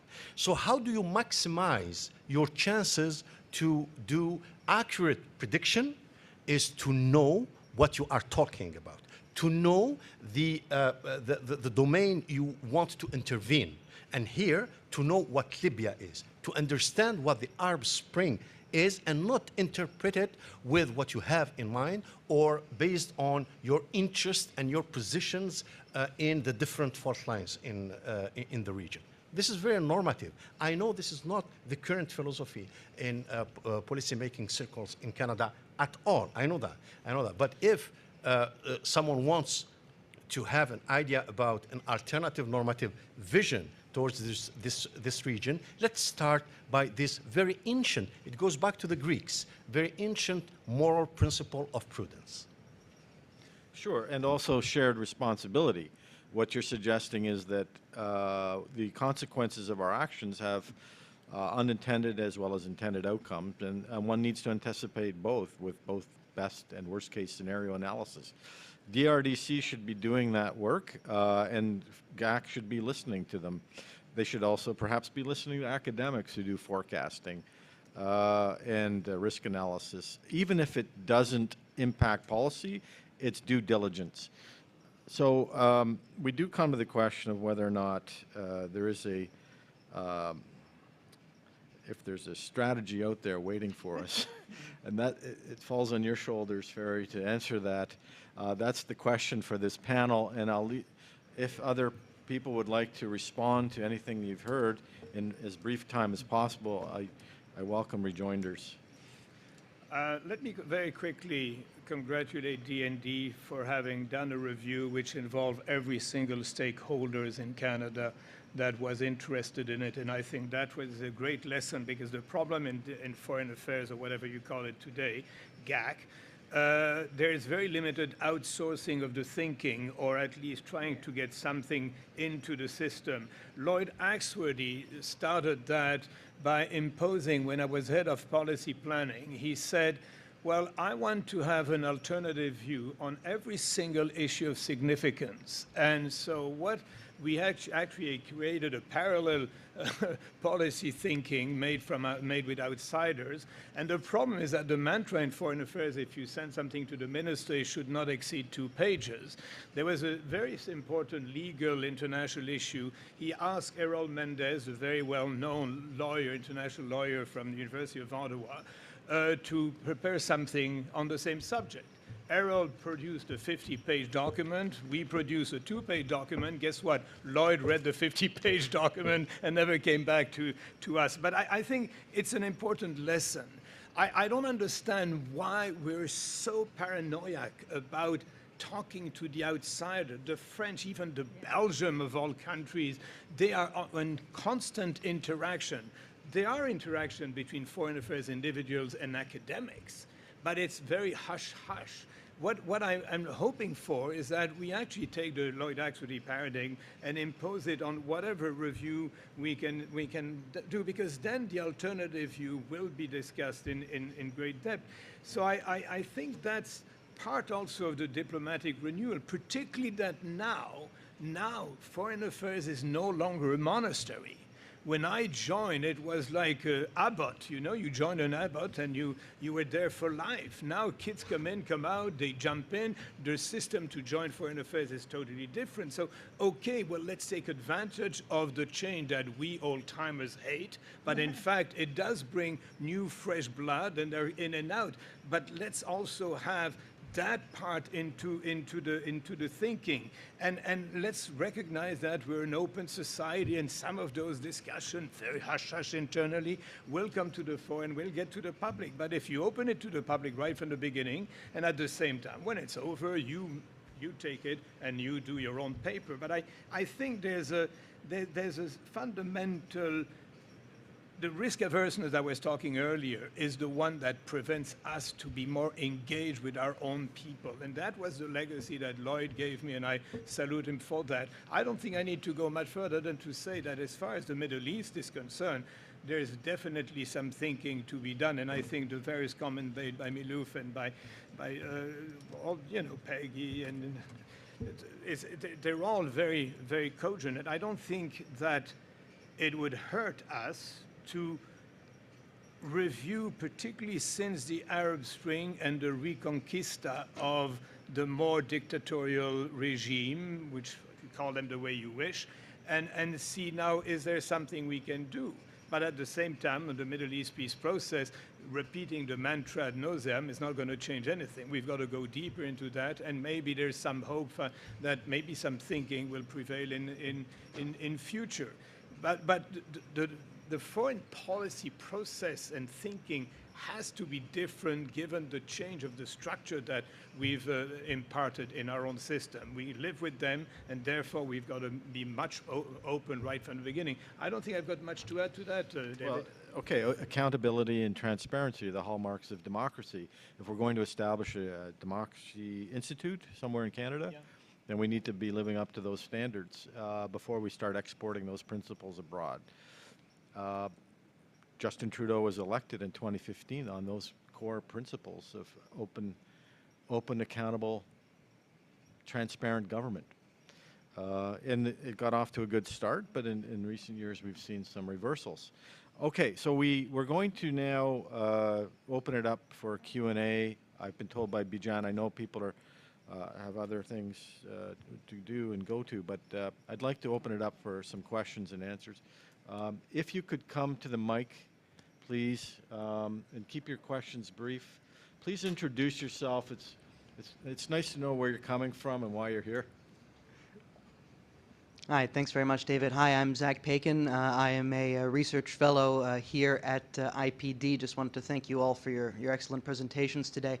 I just wanted to pick up on a couple of the points that were made by a couple of the panelists and ask a little bit more openly, would it not theoretically make sense if we are looking for a national security paradigm to underpin our foreign policy that is strategically coherent, and given the fact that we have limited resources as a country, limited attention spans, and the fact that the Middle East is decidedly as Ambassador Shannon was saying, a theater of secondary importance to a certain extent to Canada, would it not make sense for us explicitly to say that we as a country should be perhaps doing less in the Middle East and explicitly devoting resources elsewhere, and to draw some red lines for where we devote our own resources, and to say, for example, that there's little strategic reason for Canada to have a military presence in the Middle East at all.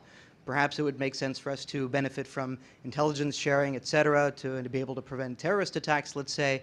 But do we need a military presence there? Do we need to have expanded goals as it relates to a humanitarian agenda or an economic agenda besides those goals that are set by, let's say, the UN Sustainable Development Goals, and that we are contributing through global multilateralism? Just playing devil's advocate here, but if there's only a few things we can focus on, should we not devote our energy towards Europe, towards Asia, continental defense, and that's about it? Okay, good question.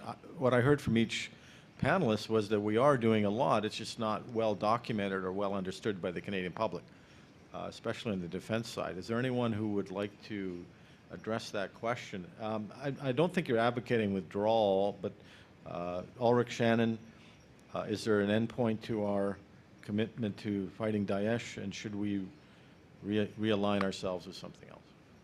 I mean, yeah, I think there's a point at which we have to accept that, good enough is good enough. And in the case of the fight against Daesh, specifically in a place like Iraq and Syria, I think there is a point we'll reach where it'll never be perfect, but it'll be as good as it can be. And really the rest has to be done by the governments in place. Going back to sort of the root causes of Daesh and certainly in Iraq, we trace it back to Nouri al-Maliki's time as prime minister and his very sectarian brand of rule. We don't rule out the possibility that Iraq may revert to that kind of approach in governance, and we may find ourselves 10 years from now back in Iraq fighting Daesh. That's a non-zero probability type scenario. But to address the question from Zach from the floor, I think it's perfectly viable for us to say that we have commitments and needs elsewhere, and that we have limited bandwidth, and that we should certainly consider the possibility of disinvesting or modulating our investment of bandwidth in a place like the Middle East. But I think the hidden risk is that what happens in the Middle East doesn't stay there, and we've seen that certainly in the last 5 years. The risks will overspill their borders, and that has to be priced into the equation in the options that we present to ministers. Anyone else wish to tackle that one very briefly? Yeah, Ferry, yeah. I thought that Gordon was going to jump in, but just on a very minor point, but related to your question, I have begged every single Deputy Minister of Defense and Chief of Staff for military attaché on a full-time basis at every posting of significance, particularly in the Middle East. And of course, we're not talking about a contingent here, but we're talking about an essential presence that was absolutely essential in time of crisis.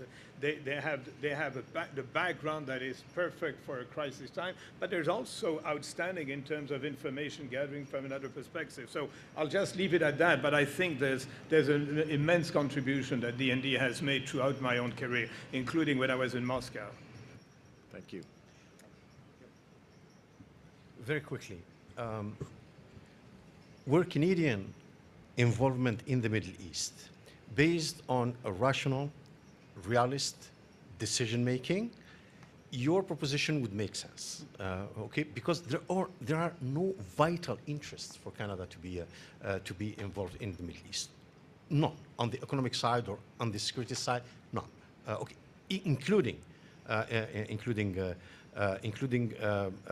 terrorism. Let me just remind you that the terrorist attacks, the most high-profile terrorist attacks that happened in Canada, was not generated in the region like other countries in Europe, and targeted Muslim communities. Okay, that's something specific to Canada in the West. But given that Canadian involvement is part of Canadian management of its relations with the United States, we will be involved in the region. The question is how. Okay, I think that sometimes there is a choice, and we have to make these decisions based on a better understanding of the reality, the local reality, regional reality, okay, and also based on an understanding of the possible consequences of these actions. On top of that, there are things I don't want to overlook or sound like I'm not valuing certain programs that are run on the humanitarian side, on education, human rights, and so on and so forth. So this is very positive. I'm talking about the highly strategic decisions of getting involved in war or in regime change and stuff like that. I think that we have to be a little bit more cautious. Thank you. Well, just really quickly, first of all, thanks for making the point about the U.S., because I think it is the heart of your question. Could we just down tool on the region and participate in a pivot to Asia? That might not be inconsistent with if we're making a decision based solely on our interest in the region, but it certainly would be very difficult to explain to our allies, some of whom have been fellow travelers with us and have done a lot of heavy lifting alongside of us, and would suddenly wonder why we were abandoning them. So I think that's a tricky thing. But it does take us back to the question that came up earlier with respect to track 2 diplomacy. If we don't have the resources we need to do this, or if we need to take some of the resources that we have and put them somewhere else, maybe we would like to leverage the resources that we're going to continue to use and rely on a broader community of interests to help us out in the region.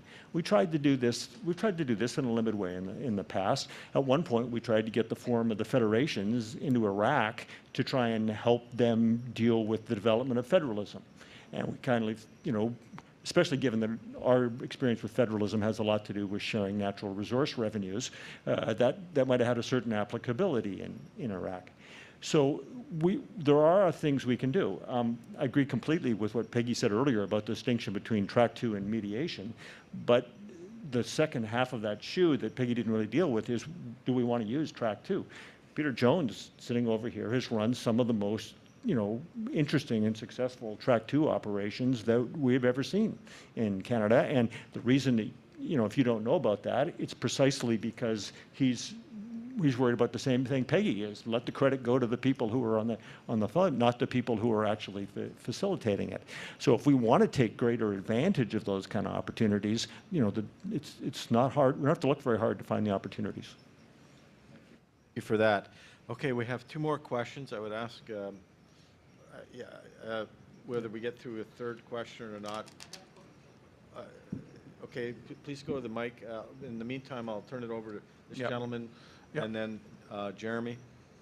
I'm Michael Atala from the Privy Council Office. First of all, it's very nice to see my current and former colleagues. Hi, Ulrich, I can see you, but I don't think you can see me here, but it's great to see you, buddy.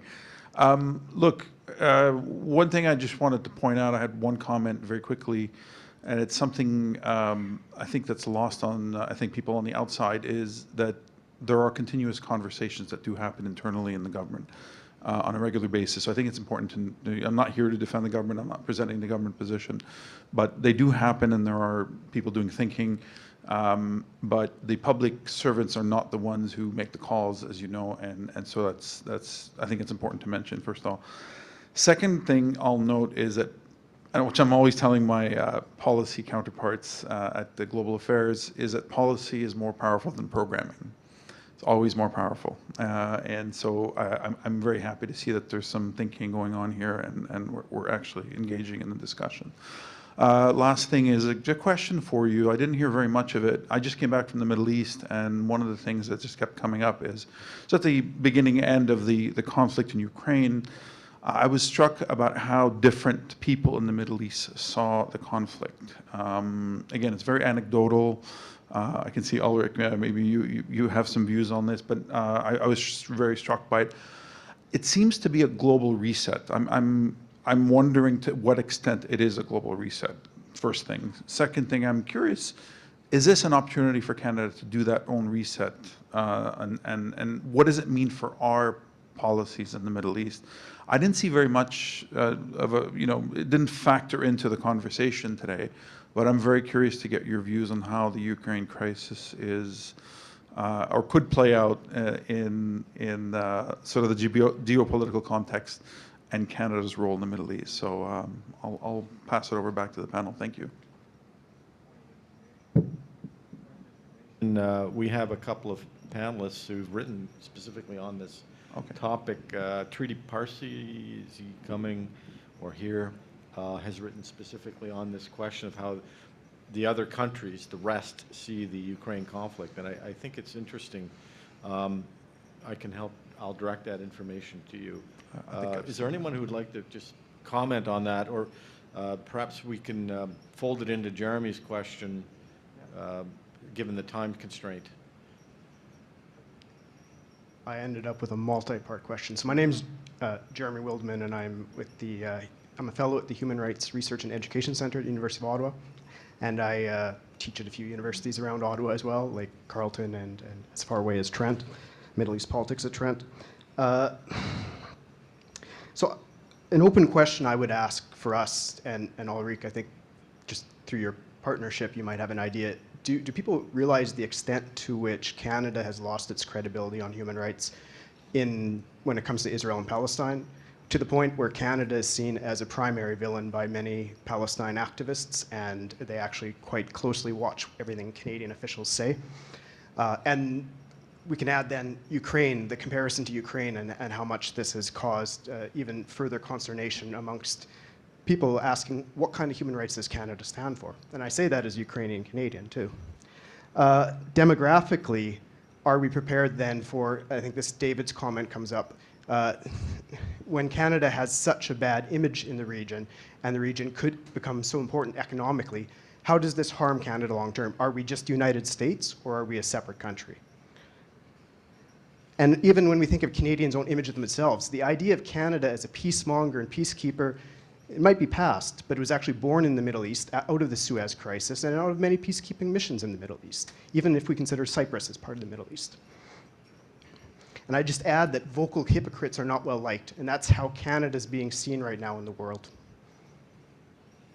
Okay, some strong words there, but I guess the question of double standards needs to be raised. Whether this is debilitating or something that our government is hoping that Canadians will not be too concerned of. I mean, this idea of hypocrisy often comes up, but it never seems to matter what come election day.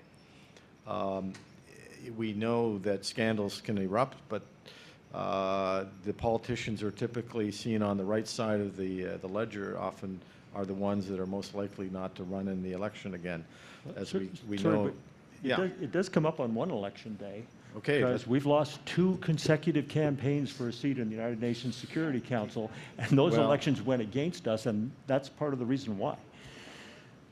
I think Jeremy's point is that that may have been partly reflected in our stance that we take in the Middle East. Although I don't know the Canadian government would ever come to that agreement or consensus on that. That's why I raised Norway as a counterexample. There is something to be said about taking an approach that is interest-driven, but also autonomous, which if I were to draw one general conclusion from this panel, is that Canada is seen to be lacking autonomy or is seen to be in a position of decreasing autonomy. And it seems to not matter in terms of our economic position globally, but given the kinds of activities that we're undertaking with respect to the war in Ukraine, this may come back to haunt us if we see that other countries see us as potentially harmful towards their interests. They may turn inward. It may not be us turning away from the Middle East. It may be the Middle East turning away from us. As Saudi Arabia said to the United States, we don't need to partner with you right now in bringing oil prices down. So, would you like to? Yeah. Thank you. Let me, very quickly, but let me start with a theoretical consideration. In moral analysis, if you want, universality in the application of a norm or a principle is absolutely key in order to confirm that the behavior or the action is motivated by this value or this norm or this. If you don't apply a norm universally, it means that you are just serving an interest. Okay, and that's the first consideration. The second consideration, at the international level, constructivist theorists, okay, have taught us that the way you present yourself to the world is not necessarily the way the world look at you or the way the world consider you. Of course, they take into account your discourse on yourself, and then they will compare it with your deeds, what you do. So when it comes to lecturing others on human rights, okay, people will not take it at face value because they can just reverse the discourse to you, telling you that you are enabling human rights abuses elsewhere, and not only about the Palestinian issue. Just to give you an example, Saudi Arabia executed in 1 year more people, beheaded more people than Daesh in the same year. Okay, but we still have diplomatic relationships. We sell them military hardware and so on and so forth. And on the other hand, in the name of human rights, we would punish Iran. Now, when it comes to the to elections at the UN Security Council, of course, states do not base their vote solely on the Palestinian issue. Of course not. Some of them do, but not all of them do.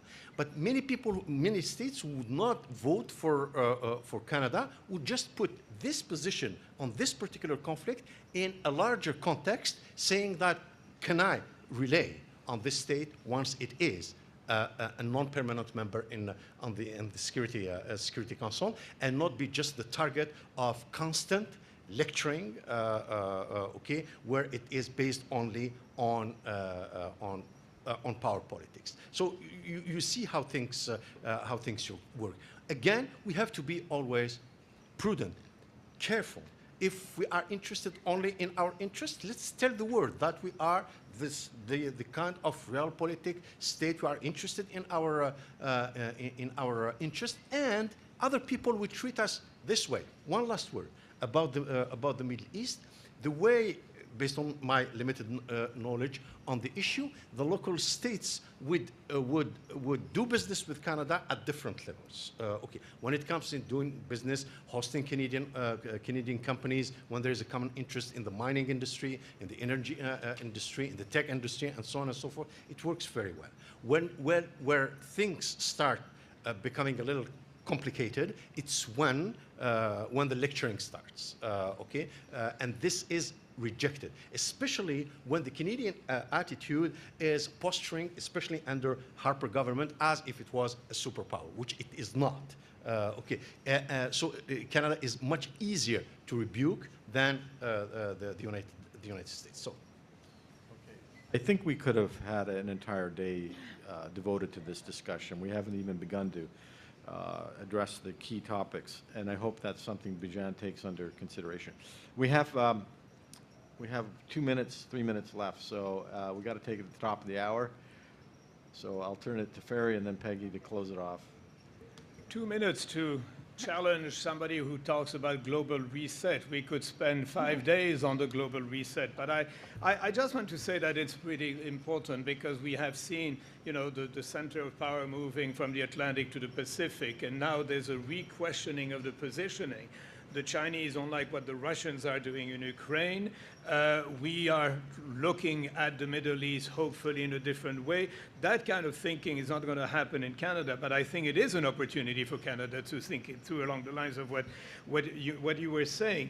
But I think that in a way the West has rejigged itself because of the Ukrainian crisis, and therefore the weaning away or the weaving away of the importance of the West has now been, you know, rehabilitated in a way. And to what extent can that West sustain that reaffirmation of the global commons that it created in 1945? To what extent the UN being totally absent for reasons that are evident, and it's not the fault of the UN. So the question is, can the Western world, in cooperation with a region like the Middle East, rejig its own role in the world and reconquer, as it were, the leadership that we desperately need, as opposed to becoming victims of the Chinese syndrome? So I'll just leave it at that, but I just want to answer your question because I agree it's a fundamental question. Thank you. Thank you very much. On the global reset question, very, very quickly, it seems to me that the huge danger is that we end up being much more in lockstep with the United States, and of course the treaty Parsi view, is that, you know, much of the world, the global South, sees this, you know, the rules-based international order and what's at stake as, you know, maintaining American hegemony, American exceptionalism, American ability to break the rules with impunity. So at a time in the global arena, and certainly with respect to trade and all of the global issues that we are facing, we need to be less in lockstep with the United States. We need the ability to make more nuanced decisions. And unfortunately, they are, you know, the kind of global reset we're looking at now is you know, a retrenchment into this more in lockstep with the U.S. Although, again, that's very much a Western view, and many of our partners, of our trading partners in other parts of the world, are not seeing it the same way. The final point, you asked about, David, you made this very important comment about, well, the double standards don't seem to matter in elections with at least one, with the caveat about the UN elections. But it seems, the question I would ask is, how much does the Canadian public know about this, know about these double standards? I mean, the height of it has to be with respect to the International Criminal Court, where Canada had this incredible role in bringing it about. And of course, we moved along with 30 other countries to fast track an investigation with respect to Ukraine and war crimes by Russia, alleged war crimes by Russia. But what did we do with respect to Israel-Palestine? We worked behind the scenes with a cabal of countries on U.S. behalf to, first of all, to block the PLO from becoming an observer state to the ICC, and then to prevent the launching of an investigation altogether. We also worked with that same cabal to prevent or delay the coming into effect of the aggression, the international crime, and succeeded in requiring an opt-in for countries, not an opt-out, and a double requirement that both parties to the crime, if you will, the victim and the aggressor, must be states parties to the ICC. An incredibly high bar, which of course Russian aggression does not meet, courtesy of this cabal. So does the Canadian public know about this? No, they do not. And that is a big part of the problem, because the media is so afraid and tiptoes around the issue because of the consequences of allegations of unfair, biased reporting, which takes up time they do not have. Thank you. Thank you very much. Can we end this on a positive note? I think the fact that we've had an opportunity to have a diverse set of views expressed this afternoon is an important aspect of a functional democracy. Whether this trickles up or trickles down or has an impact on any policy looking ahead, I hope having Ulrich Shannon here has been important for not just the fact that he stayed up late to be with us, but also because he is a potential door to a set of opportunities that lay ahead. I hope we've had an impact on to some degree on how you view these things, but also you've certainly informed us. So I appreciate the fact you've connected with us from far away, but also well past your bedtime. So in addition, I'd like to thank all the panelists. Obviously, we could have spent far more time on each of these topics in the near future. Let's try to be somehow the Canadians that we really are, which are optimistic, positive thinkers. I think when it comes to foreign policy, there's a lot to say about Canada's underperformance. But when I look around the room, I see a lot of young people, and I want to send them a positive message that we're handing a torch to you, and you need to figure out how to carry it forward. And I say that in real terms because, you know, if you're saying that Canada's underperforming, what does it say about the schools that are training the people that go into the bureaucracy that they think where they think they're making a difference? It means we also need to pull up our socks and make a big difference and change the way we look at the world. Not just it's not a responsibility of the bureaucrats or the policymakers or the elected officials. It's also of our educational system as well. So there's a lot to plan and look ahead for. Thank you very much, and we'll end it there. And bar is open.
One, just wanted to introduce myself. My name is Zach Paikin. I'm a non-resident research fellow here with IPD.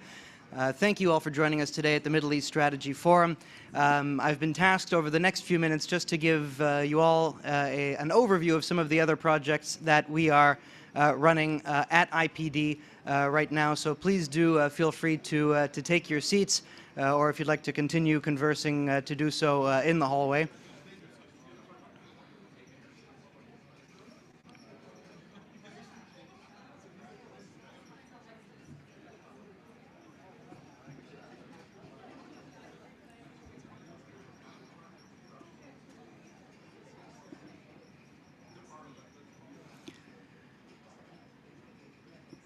Wonderful. So thank you for those of you who stayed to learn just a little bit more about some of the work that we're doing at IPD these days. So the Institute for Peace and Diplomacy is divided into 4 different and distinct research programs. We have a Middle East research program, which is obviously the program putting together today's Middle East Strategy Forum. In addition to this, we have an East Asia program which works on the East Asia Strategy Forum, which happens every year in the fall. So please do stay tuned for announcements on that coming up very soon.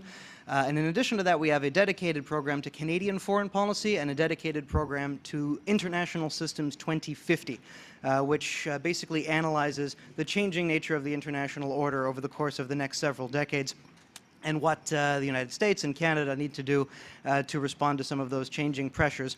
That program is led mostly by our research director, Ahmadi, who is based in Washington, D.C., as the Institute for Peace and Diplomacy is a think tank that is incorporated both in Canada and the U.S. We're interested in North American foreign policy questions writ large, and therefore we deal with both of these issues. And I just wanted to give those of you who've remained a quick overview of some of the projects that we're running right now within these various programs, 2 in particular. So one that's currently operational is the Middle Powers Project, and this is run primarily by the IS 2050, the International Systems 2050 program, research program within IPD.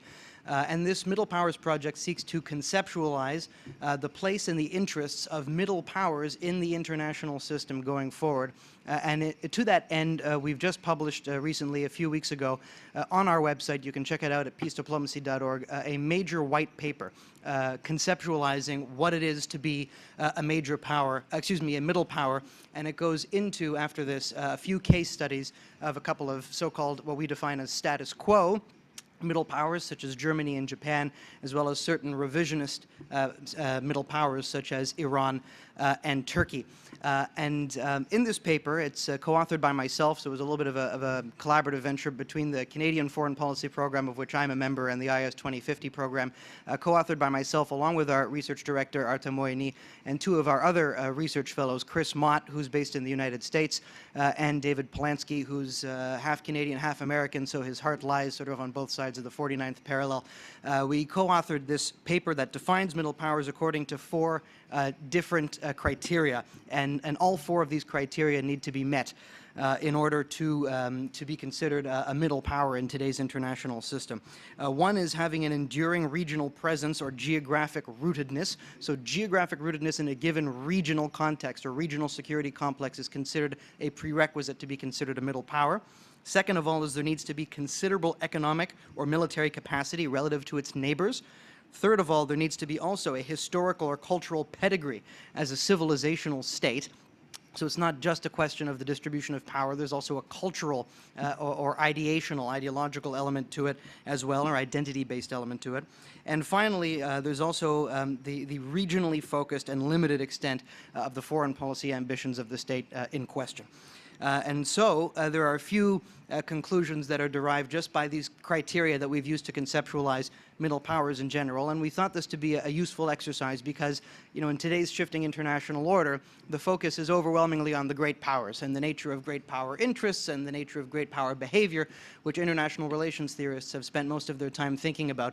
But comparatively little attention has been devoted to conceptualizing what is a middle power and what their role is in the international system, even as the world that we're living in today is becoming more regionally focused, more decentered. And so we think that this conceptual exercise was a worthwhile one.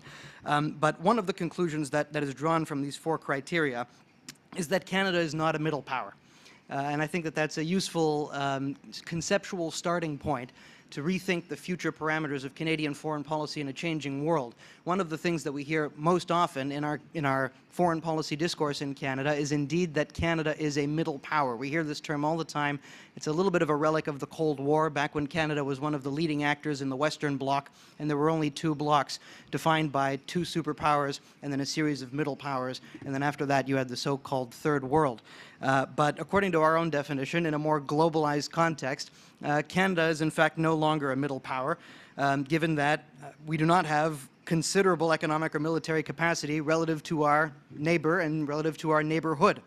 And so I think this should inform our own research that we're going to be conducting over the months ahead on the nature of Canada's interests, including, for example, the extent to which Canada depends on a liberal or rules-based international order. Because a middle power, as we always conceptualize it in Canada, is a country that depends first and foremost on underwriting global multilateralism. And there's an element of truth to that, and we assume that this is basically the sine qua non of Canadian foreign policy. But historically, and there have been some great pieces written on this recently, for example, by Tim Sale for CG, this has not been the case that Canada has always, throughout its entire history, depended on a liberal or rules-based international order. And so Canada, not as a middle power, is perhaps an interesting way to conceive of a more limited set and more perhaps realist inclined set of Canadian foreign policy priorities. So a little bit more on that later. The third point which I raised about historical and cultural pedigree as civilizational states being one of the criteria or prerequisites for being a middle power, this implies that norms and ideas matter in the international order, that the order that we're entering right now is not just a question of polarity, right, that we're entering into a certain distribution of material power. And this is an important point to make, I think, because multipolarity isn't new. There's nothing inherently novel about the fact that we're entering perhaps a multipolar distribution of power. There have been multipolar distributions of power, historically speaking, in previous international systems or international orders. What is new about the world that we're entering now is that we have a culturally diverse order of global scope. And within that, you have normative contestation. Right? So I think that that's an important point that we advance in the paper as well, and that also informs a little bit of our own research. Finally, on the fourth point about the regionally focused and the limited extent of the aims and the ambitions of middle powers, I think that this should provide a little bit of a sense of hope about the future shape of the international order, at least to a certain extent. There seems to be this notion today that the international order that we know is entirely collapsing and we're entering a period exclusively of international disorder. But much as there was never a truly unipolar order in the 1990s, there was simply a unipolar distribution of power. There was never a universally recognized legitimate unipolar order that was recognized by other powers consolidating in the 1990s. Then today does not necessarily suggest the collapse of order writ large if the goals of certain regional powers are indeed limited largely to a regional context, right? So there's a difference, I think, to say that there's a difference between the collapse of a particular international order and a transition to a new international order versus the collapse of order writ large. And this shows that there's a degree of resilience in the international system, and to a certain extent, the enduring norms or institutions, as people like Hedley Bull might say, upon which it relies. Nonetheless, there is a tension between the global scope, the global nature of this order, and the persistence of global challenges on the one hand, with the increasing decenteredness and regionalization that comes inherently with contestation and with rivalry between the various powers today. So how to balance between, and this goes a little bit back to what Milud was saying, between how to balance between the particular and the universal in each given region going forward is going to be a key challenge of our time. And what role Canada has to play in helping to shape those regional orders is something that we're going to think about a little bit. So that's just a little bit of a background on our Middle Powers project. We've got a second project as well in which we zero in on one particular challenge that Canada is facing right now, which is the challenge of China, of course, and how to deal with a rising China. This is the first sort of a major topic that we wanted to make sure that we zeroed in on.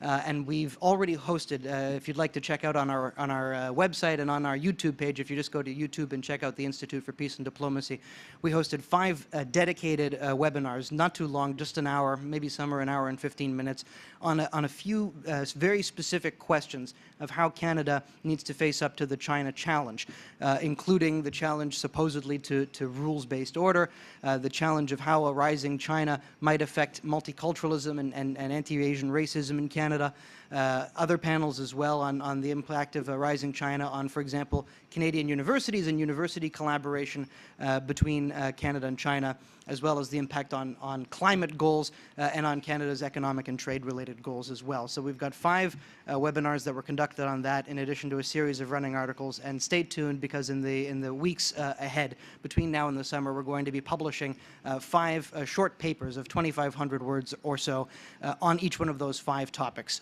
that are related to key challenges facing Canada's relationship with China and the strategic choices that we face on each one of those 5 topics. There are more announcements to come over the weeks ahead as we take this question forward of the nature of Canadian interest beyond simply the China challenge, and how to bring about a more coherent strategic paradigm for Canada's foreign policy going forward in a changing and increasingly multipolar international order. Stay tuned for more announcements on that front in the weeks ahead, and just please keep in touch with our activities at peacediplomacy.org. That's just a brief overview of some of the stuff we're up to right now. Thanks again for joining us at MESF.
panel on this particular subject, which has come up over and over again today and is of obviously enormous importance for the region and where it's going. The other thing I can promise you is that after this one, the bar really will be open. So, so we're the panel that delivers. I want to be remembered in that way. We have on my agenda an order of speakers, which is Aaron, John, Trita, and then Asaf. I'm not going to introduce them in any detail because I think you have their bios already and you came to listen to what they have to say, not what I have to say about them. So let's get right to it. They're each going to speak by prior agreement for about 10 minutes or so and cover a particular area of the Accords and a particular set of ideas and issues. And then I'll have a few little questions and then we'll open it up to the floor. So that's the agenda for the next hour and a bit.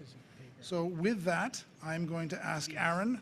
I see you're there virtually. Welcome. I'm glad you could join us. Pleasure to be here. Pleasure to be here, John, and with Trita and with Asaf as well. I'll try to keep this relatively short, 10 minutes, hopefully no more.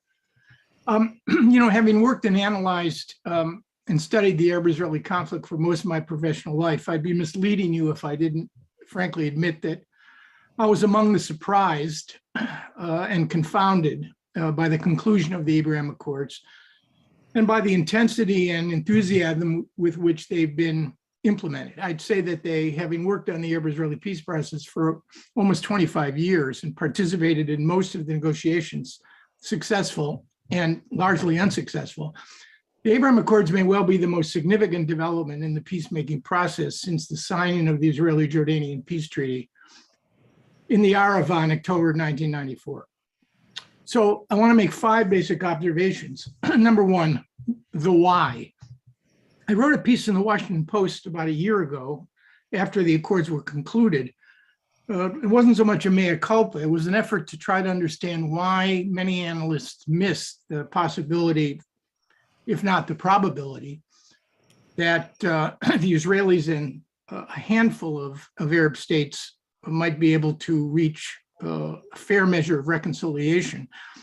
And the basic conclusion as to why it was hard to see this is that the analysis by too many officials, analysts, academics, was too Palestinian, I call it too Palestinian-centric. The basic conceit was that no Arab state, and former Secretary of State John Kerry said it multiple times, no Arab state could possibly enter into any sort of reconciliation with Israel without some movement, if not an agreement between Israel and the Palestinians. That assumption was girded by 2 other, I think, at least yet to be realized propositions. One, that unless Israel settled up with the Palestinians, the state, the nation of Israel, was doomed to be a pariah in the international community. And number 2, that the Palestinian-Israeli status quo was really fundamentally not sustainable. That ultimately it would break down in massive violence, might even provoke some sort of regional war.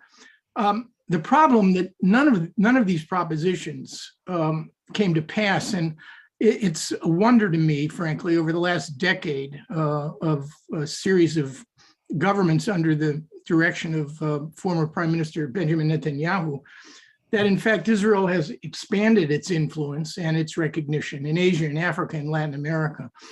And the Abraham Accords seem to be a sort of confirmation of the fact, some would argue it's the ultimate betrayal, that the region essentially had also reached the conclusion that Israel would not be a pariah, that dealing with the Israelis offered significant advantage. Partly these were functional arrangements designed to accomplish discrete purposes. The emergence of the Accords reflected many things: a change in regional priorities, the rise of Iran, concern over the influence of Sunni jihadis, Arab Gulf frustration with the Palestinian issue, a desire to extract certain benefits from Washington, and a concern that Washington might be deprioritizing or even disengaging from the region. This latter point, I think, is critical I don't think the United States is disengaging, but anybody who's looking at Joe Biden's priorities, perhaps, particularly now, clearly, and I interviewed Brett McGurk several months ago, he made a compelling case as to why the United States is not deprioritizing. But I think given traditional American interests in this region, the Biden administration has in fact stepped away. In the wake of the Arab Spring, Arab politics were also very unsettled. The three Arab countries that traditionally fought for influence and power in this region, Syria, Egypt, and Iraq, in the wake of the Arab Spring, all had their internal difficulties and various forms of dysfunction. That created an opening, I think, for those states who were untouched by the Arab Spring, Saudi Arabia and the Emirates in particular. Saudi Arabia, led by a ruthless and then reckless Mohammed bin Salman, and the much smarter and more mature Mohammed bin Zeid, sought to create a new set of relationships with Washington and to exercise a certain kind of foreign policy which dovetailed with the incoming Trump administration, one that was profoundly anti-Iranian and, in order to counter Iran, a much more pragmatic and functional view of Israel. I might add parenthetically, by the way, that the unsettling of this region and the weakening of key Arab states has also created a sense that the three non-Arabs, Israel, Turkey, and Iran, all politically stable, all with tremendous economic potential, all with intelligence organizations and the capacity to project their power abroad. In the weakening of the Arab world, these three states had the potential to exercise a sort of outside influence. Second, the US role. Meeting with Jared Kushner a few times in 2017, 2018, I heard his game plan, and it was quite clear. The former president would establish strategic relations with Saudi Arabia and the Emirates. He would make it impossible, the former president, would make it impossible for Israel to say no to the United States, and the Palestinians, as the weakest party in the process, would either join the train or get left behind. And the Trump administration, over the course of the last 4 years, with a determined anti-Iranian and pro-Israeli bent for many reasons, or I might say in part a pro-Netanyahu bent, but also creating huge deliverables. I termed it at one point a sugar high for the Israelis, was clearly determined to produce, my words, not Jared Kushner's, a 22-state solution. The two-state solution was not a high priority for the administration, but a 22-state solution, figuratively speaking, Israel engaging many of the Arab states, was. I mean, after all, it was unheard of for a US president. I worked for a half a dozen administrations of both parties to take his first foreign trip to Saudi Arabia and then to Israel and then to Europe. That was, well, as with many elements of the previous administration, that was one of the unprecedented sorts of legacies. And so the administration offered a series of quid pro quos to facilitate this sort of reconciliation between Israel, the Emiratis, the Bahrainis, Sudan, which is lagging behind because of their own internal political difficulties. And the Biden administration, frankly, inherited this process, and understanding that the other piece of it, the Israeli-Palestinian process, was not ready for prime time, and obviously still isn't, understood the value of having some working element. And I would argue every time I turned around, I heard either the president, Tony Blinken, or Jake Sullivan talking about the value of the Abraham Accords. It might have been the one element of their predecessors' policies that they embraced. Third, I guess the question that I would ask myself is, do the Abraham Accords represent an inflection point or some sort of irrevocable transformation in the region? And here, frankly, I have more questions than answers when it comes to the two sort of putative aspirations that people have in mind for these accords. One, the issue of collective security. Is there something there that can actually be translated into regional security arrangements? And the other area, of course, is peacemaking. Can a way be found to convert, to leverage, to use the Abraham Accords to solve the other problem of what I call the much too promised land? I think a lot of these questions are frankly up in the air right now. Will more states join? A former Israeli official was recently quoted as saying that Oman, Indonesia, and Saudi Arabia are next in line.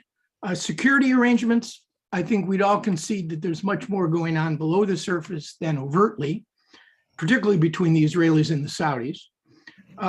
And there is a growing sense, I think a lot of it is, at least now, too aspirational, that somehow an Israeli-Arab coalition, a sort of Israeli-Arab NATO, will be created, backed by the United States, and create a measure of deterrence against Arab adversaries and American adversaries. That's highly questionable to me, at least now. The Saudis and the Emiratis are hedging. They remain vulnerable to Iranian attacks. The Emirates' top trading partner, after all, among the 6 Gulf countries, is Iran. And we see with both Saudi Arabia and Saudi Arabia and the Emirates hedging or balancing, that they have a stake in also maintaining relations with Russia and China. Saudi-Iranian discussions, I guess, have entered their 5th or 6th round. And I would say at this point, neither Saudi Arabia nor the Emirates can afford to become the tip of an American or Israeli spear against Iran. Although, given the surprises we've been treated to in the last several years, COVID, the invasion of Ukraine, I'm not sure I could rule anything out at this point. Final point I'd make is with respect to the Palestinian issue. I have yet to hear a compelling argument as to how the Abraham Accords and Israel's relations with the key Arab states can be used in an effective way to create new openings, if not breakthroughs, in the Israeli-Palestinian conflict. That conflict actually has a logic all of its own. And it is, the prospects of any political arrangement right now, I would argue, are slim to none. That conflict will be resolved when you have the proper combination of leadership on both sides, which you don't have, leaders who are masters of their political houses, not prisoners of their ideologies, ownership, when Israelis and Palestinians care more about protecting a negotiation and a settlement than any external party, and effective third-party mediation. Yes, for the sake of argument, let's call it US mediation. Those 3 things have never aligned. They're still missing. And I don't see how the Abraham Accords will succeed in delivering them. Finally, I think much is going to depend on US relations with Saudi Arabia and the Emirates. We're going through a sort of, I would say, pre-reconciliation period. And I think a US rapprochement with the Saudis and the Emiratis will be extremely important if, in fact, the Abraham Accords are to accomplish any of these goals. But I'd also conclude by saying that for agreements that what I would describe to you as out-of-conflict zone agreements, the Abraham Accords have good survival odds. They're less exposed to the vulnerabilities of the Palestinian issue because they don't share contiguous borders with Israel. As authoritarians, these governments don't have volatile internal politics to contend with, well, like Jordan, large Palestinian populations, and perhaps more important, they lack the history of trauma, violence, and bloodletting that have characterized Israeli agreements with Egypt, with Jordan, interim accords with the Palestinian Authority, and at some point, although not anytime soon, an Israeli negotiation with the Syrians. So just to conclude, how much regional consequence these accords are going to, regional consequence, bilateral, yes, but regional consequence, how much regional consequence they'll have will depend on, to paraphrase the late British Prime Minister Harold Macmillan, who when asked what could change British policy replied, as only a Brit could. That's going to depend on events, dear boy, on events. Thank you very much, Aaron. Much there to come back to. The next speaker is John. Thank you, Peter. Thanks to the IPD and to Bijan and to everybody who's put this together. It's a pleasure to be here with some former colleagues and some experts.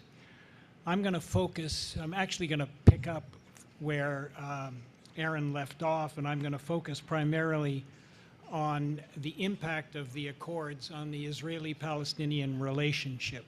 I'll end up covering some of what Aaron said and some of what Asaf inevitably will say, but they'll be in much deeper focus than me. In my view, the accords had a number of winners and a few losers.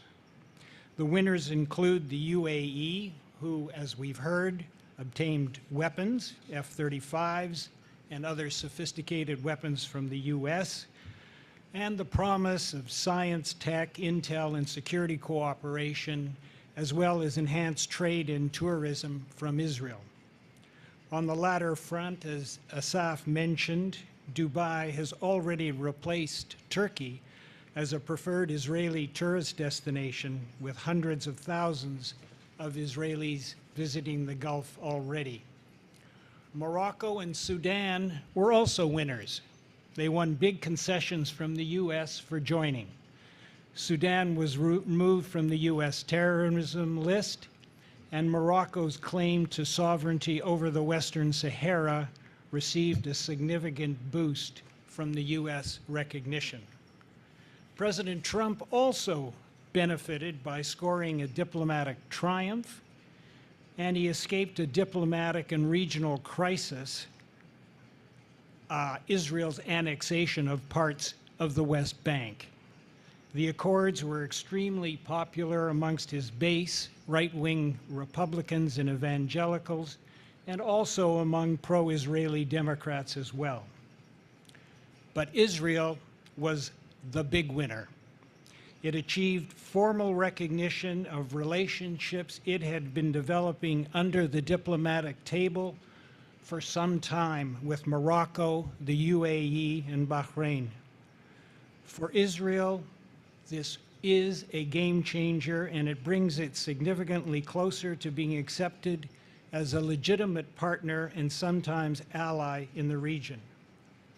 Israel will likely deliver more to its partners than it will receive from them, but recognition it achieved will be more than worth it. Israel may also benefit from Gulf state investments. The Wall Street Journal recently reported that Saudi Arabia's sovereign wealth fund contributed some $2 billion to Jared Kushner's Affinity Partners investment fund, and that some of Affinity's money will be in turn invested in Israeli startups. We'll see whether that develops, but it's a new part of the package. By joining two Sunni-led states that are at odds with Iran, Israel also succeeded in increasing regional opposition to that country and its support for Israel's enemies, Hezbollah and Syria.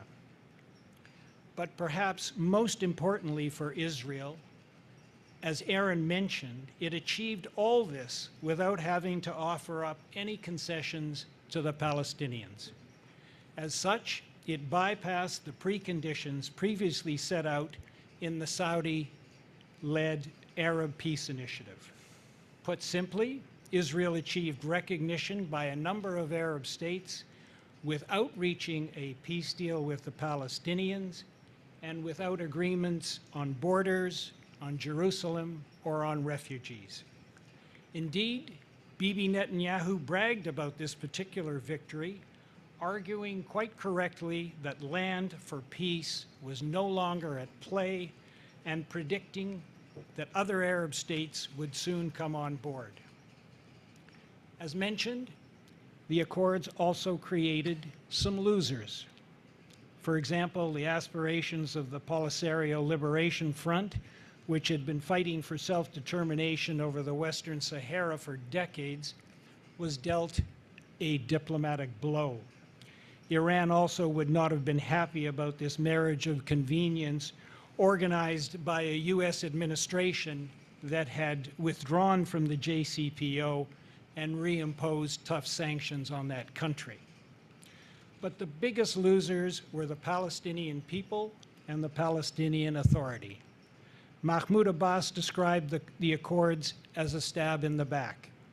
They were signed, of course, after the Trump administration had already moved its embassy to Jerusalem, closed its consulate, and cut off funding both to UNRWA and the PA. As noted, the Saudi peace initiative was ignored. Land for peace no longer governed. Moreover, there was no suggestion then or now that the UAE or the other parties to the accords would condition their future participation on an improvement in relations between Israel and the Palestinians. And here I would agree with Aaron. There has been no suggestion, for example, to tie further enhancements of relations with the current states or the addition of new states to a commitment to cease settlement expansion or stop house demolitions or evictions in the West Bank or East Jerusalem. There has been no promise of investment or economic assistance of any kind by the Arab states or by Israel. Only Israeli military actions on Al-Aqsa and the conflict between Hamas and Israel last summer have raised the ire and some protests from the UAE. Such protests did not, however, prevent the signing of new bilateral agreements, the opening of respective embassies, or the convening of the Negev summit that took place at the end of March in Israel. As mentioned, the summit involved the foreign ministers of Israel, the UAE, Bahrain, Morocco, and Egypt, a last-minute attendee. Jordan refused to attend as the PA was not invited. Much of the agenda focused on further enhancing cooperation amongst the attendees, concerns about Iran, and no doubt updates of the JCPOA 2 negotiations. Only the US, Egypt, and Morocco even raised the Palestinian issue. I'm going to stop here so my colleagues can have the floor, but before I do, I want to just sound a warning. And I want to make it clear at the beginning that I do not blame Israel solely for a lack of peace negotiations. And I don't agree with what the ambassador of Egypt said when he said that the Israel-Palestinian conflict is the major conflict in the region. It is significant. It is key for both Israel and Palestine. But with what's going on in Syria, in Lebanon, in Yemen, this is not the conflict in the region.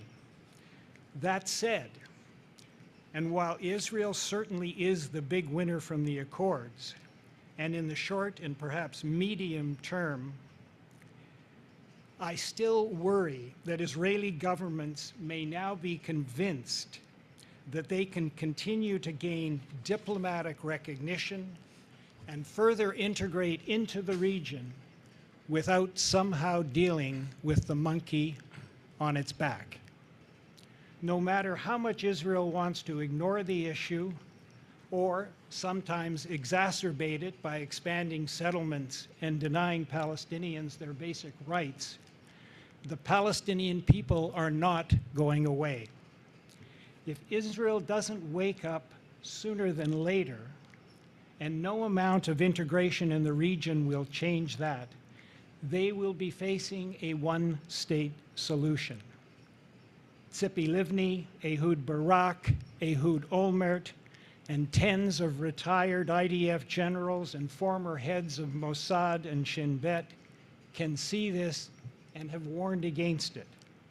They understand that one state will mean either Israel governing a majority of Palestinians in an apartheid fashion, or a majority of Palestinians will govern a minority of Jewish Israelis? Why can't the average Israeli and the current political leadership see that? Once again, as Aaron noted, this is a hugely complex problem. It will not be solved with the current leadership. But Israel, as the asymmetric superpower, should realize that it has a responsibility to go and do what it can to try and establish a horizon for peace going forward. It won't be easy, but it's key for the existential existence of both Israel and the Palestinians. Thank you. Thank you, John. Next on the list is Trita. Thank you so much. It's a great pleasure to be with all of you, and a big thank you to the Institute for Peace and Diplomacy. My apologies for the bad lighting in my hotel room, but I'm sitting out in the West here and could not find a better place to join you. I have to say I largely agree with a lot of what has been said. I think the list of losers and winners is largely correct. I would make some amendments to it, and I'll address that later in my talk. I strongly agree with the overall consensus that this is in no way, shape, or form clearing a path for a resolution of the Israeli-Palestinian conflict. But to be fair to the Abrams Accord, it didn't intend to. It was quite clear that it talked about moving beyond that conflict rather than resolving it, wherein I think much of the problem with it is. I want to take a step back and look at this more from a geopolitical perspective. And my argument is that we are actually at a crossroads here in which there's two different paths that the region may take. There may be more, but two that I think are visible and have created some degree of cohesion around them. On the one hand, it is the Abrams Accord, which, similar to previous attempts in the region, shares a lot of commonalities with those, even though it goes beyond it in many different ways, and it is indeed quite different in the sense that there's an overt alliance between Israel and some of the Arab states. But key elements of it is that it is nevertheless an effort to keep the United States committed to the region, and it is organizing the region in blocks in which the critical component is to try to isolate and contain Iran. This has already been tried for more than 40 years. It has failed. It has contributed to the instability in the region. And there's little to suggest that this new variation of that same proposition will fare any better. The other approach that is getting far less attention, but in many ways has, at least in the long term, greater promise for regional stability, is what has been going on in the region itself, indigenously through the Baghdad dialogue. And here I'm going to take a step back and agree with Aaron that one of the critical components that has actually sparked this is the fact that the United States, whether it is leaving or not, it is perceived as reducing its commitments to the region. This has changed the incentive structures of many of the states in the region. We can see it, for instance, that from the very moment it became clear that the Trump administration, despite its bravado, was not going to go to war with Iran on behalf of Saudi Arabia after the attacks against Saudi oil fields, most likely committed by Iran. This sent shockwaves through some of the Arab Gulf states, realizing that they didn't have the backing that they thought they had from the United States. Not having that backing meant that the cost of a conflict with Iran was now suddenly much, much higher, and in many ways unwinnable for them. The absence of diplomacy was tremendously costly. And you saw then quiet attempts in the background, which then later on became public, in which the Iranians, the Emiratis, and the Saudis began their dialogue. That has then elevated, has become part of the broader Baghdad dialogue, which has not just seen the Saudis, the Iranians, and the Emiratis talking to each other, but also we've seen significant warm-up relations between the UAE and Syria, the UAE and Turkey, between Turkey and Egypt. And much of this is precisely because that if you cannot hide behind American power, then suddenly the utility and the value of engaging in diplomacy becomes much higher. As long as some of these states believe that they didn't have to engage in diplomacy because they could simply count on the United States handling their problems for them itself, then there was no reason for them to go into this extremely painful, messy process of negotiating with a country like Iran and having to agree to concessions. Why not just simply hide behind the US and not engage in any of that diplomacy and not give any of those concessions? Now, when that option was lost, suddenly we saw that diplomacy started to bloom. Of course, we don't know yet whether it will be fully successful, but it is noteworthy that the incentive to even engage in diplomacy actually came about precisely because of the perception that the United States was leaving the region. Now, with that, I think there's some very significant differences between the Abrams Accord and the Baghdad Dialogue that needs to be noted, which I think will be indicative as to whether which one of these two approaches has the greatest likelihood of succeeding.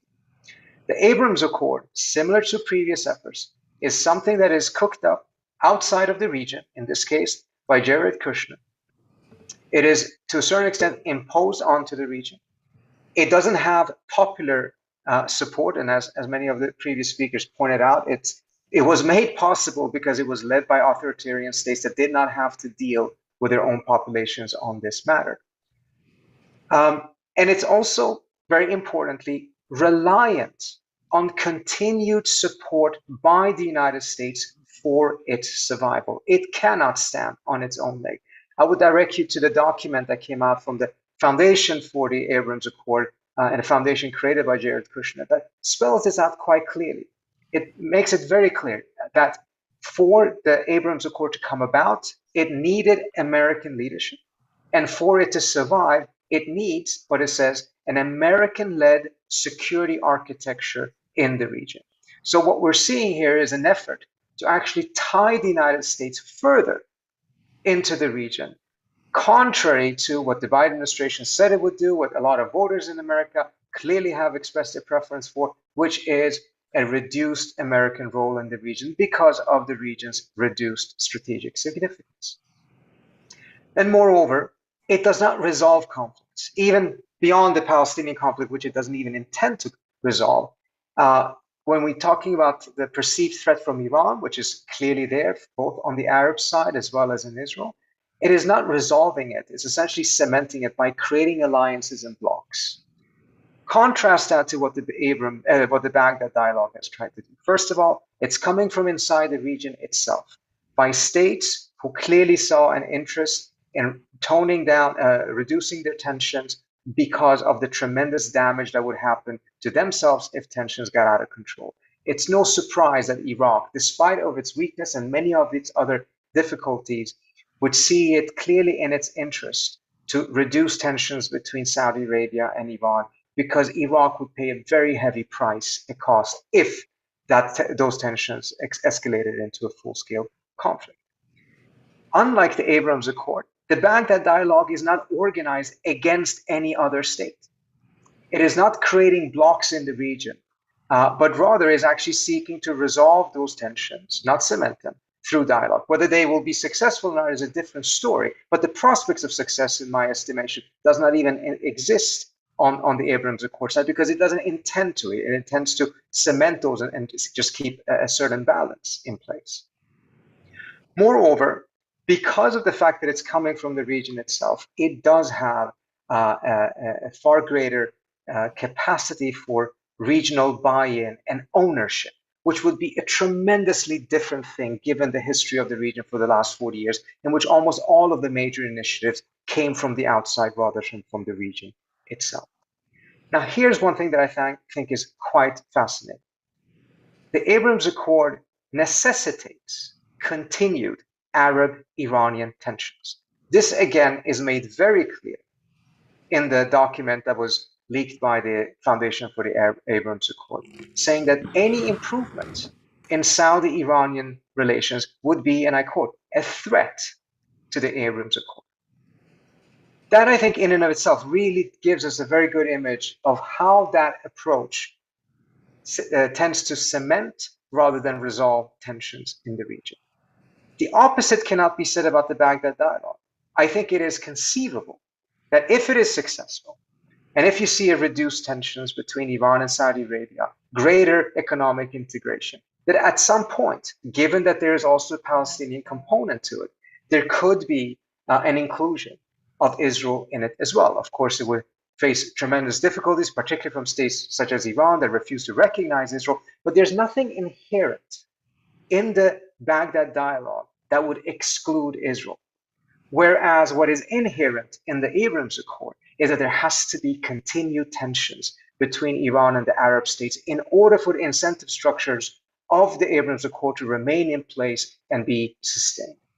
And this is quite fascinating looking what's happening in the Israeli press, for instance, as they're nervously looking at what's happening in the Saudi-Iranian dialogue and explicitly talking about it as a potential threat, not only to the Abraham Accord, but certainly to the expansion of the Abraham Accord in order for it to include Saudi Arabia. So I think this is a fascinating moment because in previous instances in the region, we haven't had such starkly different alternatives in which the region could, paths that the region could choose to pursue. This time we do. The Abraham Accord is getting the maximum amount of attention, of course. I do believe that the Biden administration suffers to a certain extent from Abraham Accord envy. They have embraced the Abraham Accord and seek to expand on it. Whether they can do so while at the same time pursue a nuclear deal with Iran and sustain both of them remains to be seen.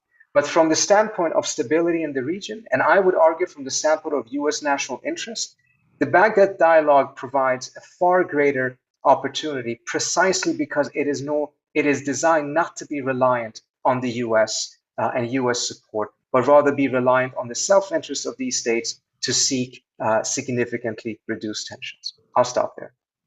Thank you, Trita. And our last speaker is Asaf.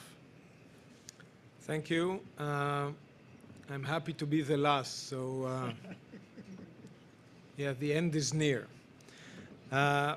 First of all, I think we need to understand that the Abraham Accords are the surfacing of a deep iceberg of the real reality of the Middle East.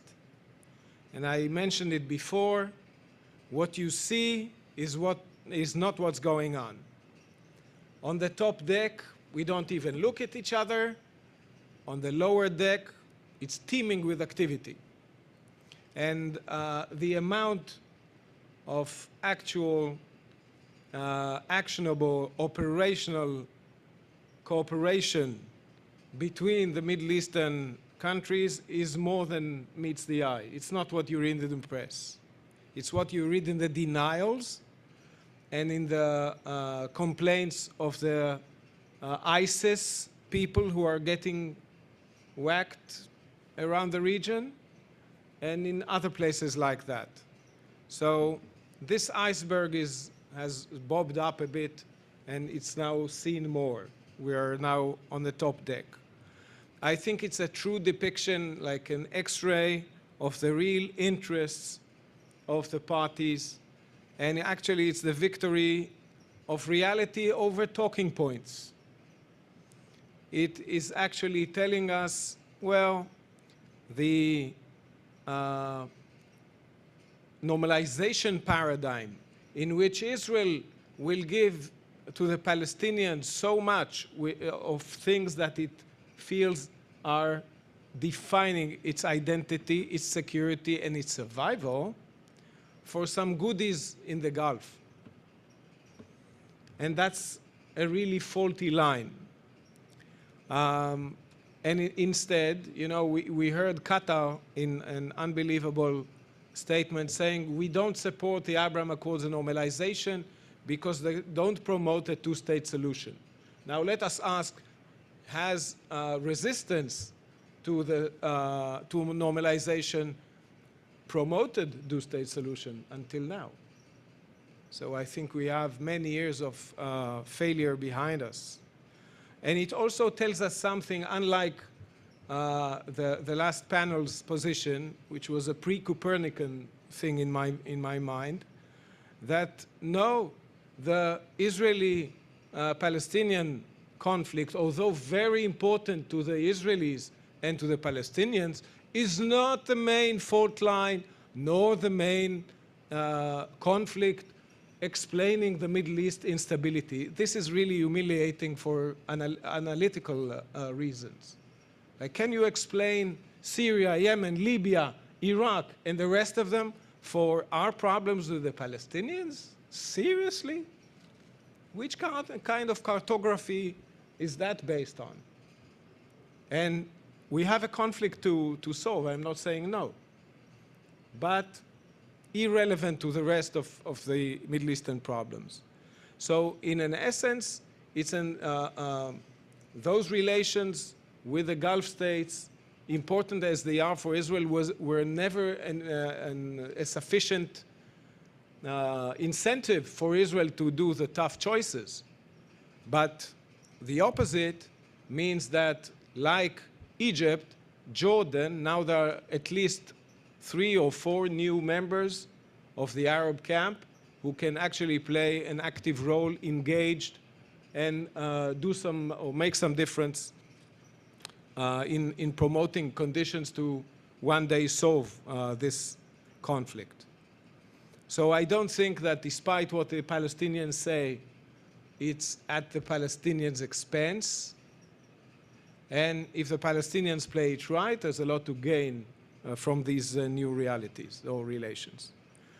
As it was mentioned here, the accords were built on a win-win-win thing.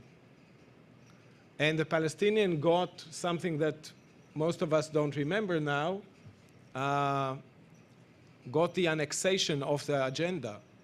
And if you think now is a bad situation, try to imagine what would happen if the annexation would go through.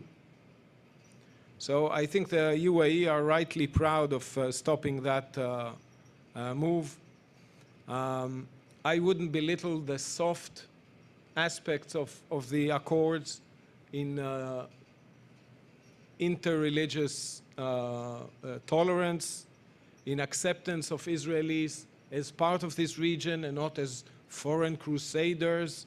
And that's a very interesting narrative, totally inconducive to future coexistence.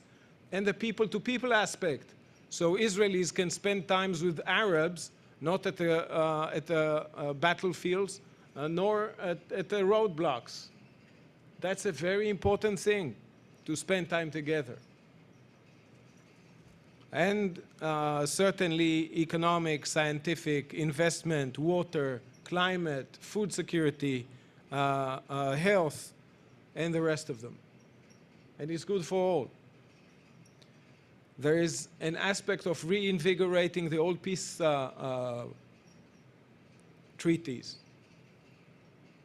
Egypt is now feeling, I think, easier to go forward on things that it wasn't so comfortable doing before. What is this new airlines to Sharm el-Sheikh? Only because they lost the Ukrainian and Russian tourism? No, because it's normal now for Israelis to, on Passover, instead of celebrating the Exodus, to go back to Egypt. And yes, there is a security aspect to these. The concerns about Iran are serious. CENTCOM, as I mentioned, is an important umbrella. But I wouldn't belittle the bilateral aspect of mutual defense and security issues. We don't always need America in the room. And I suspect, unlike what was said here, these accords are sustainable even without the U.S. pampering and chaperoning. These accords stood tests, which are uneasy. Last year, we had the Gaza conflict. It sustained despite some tensions.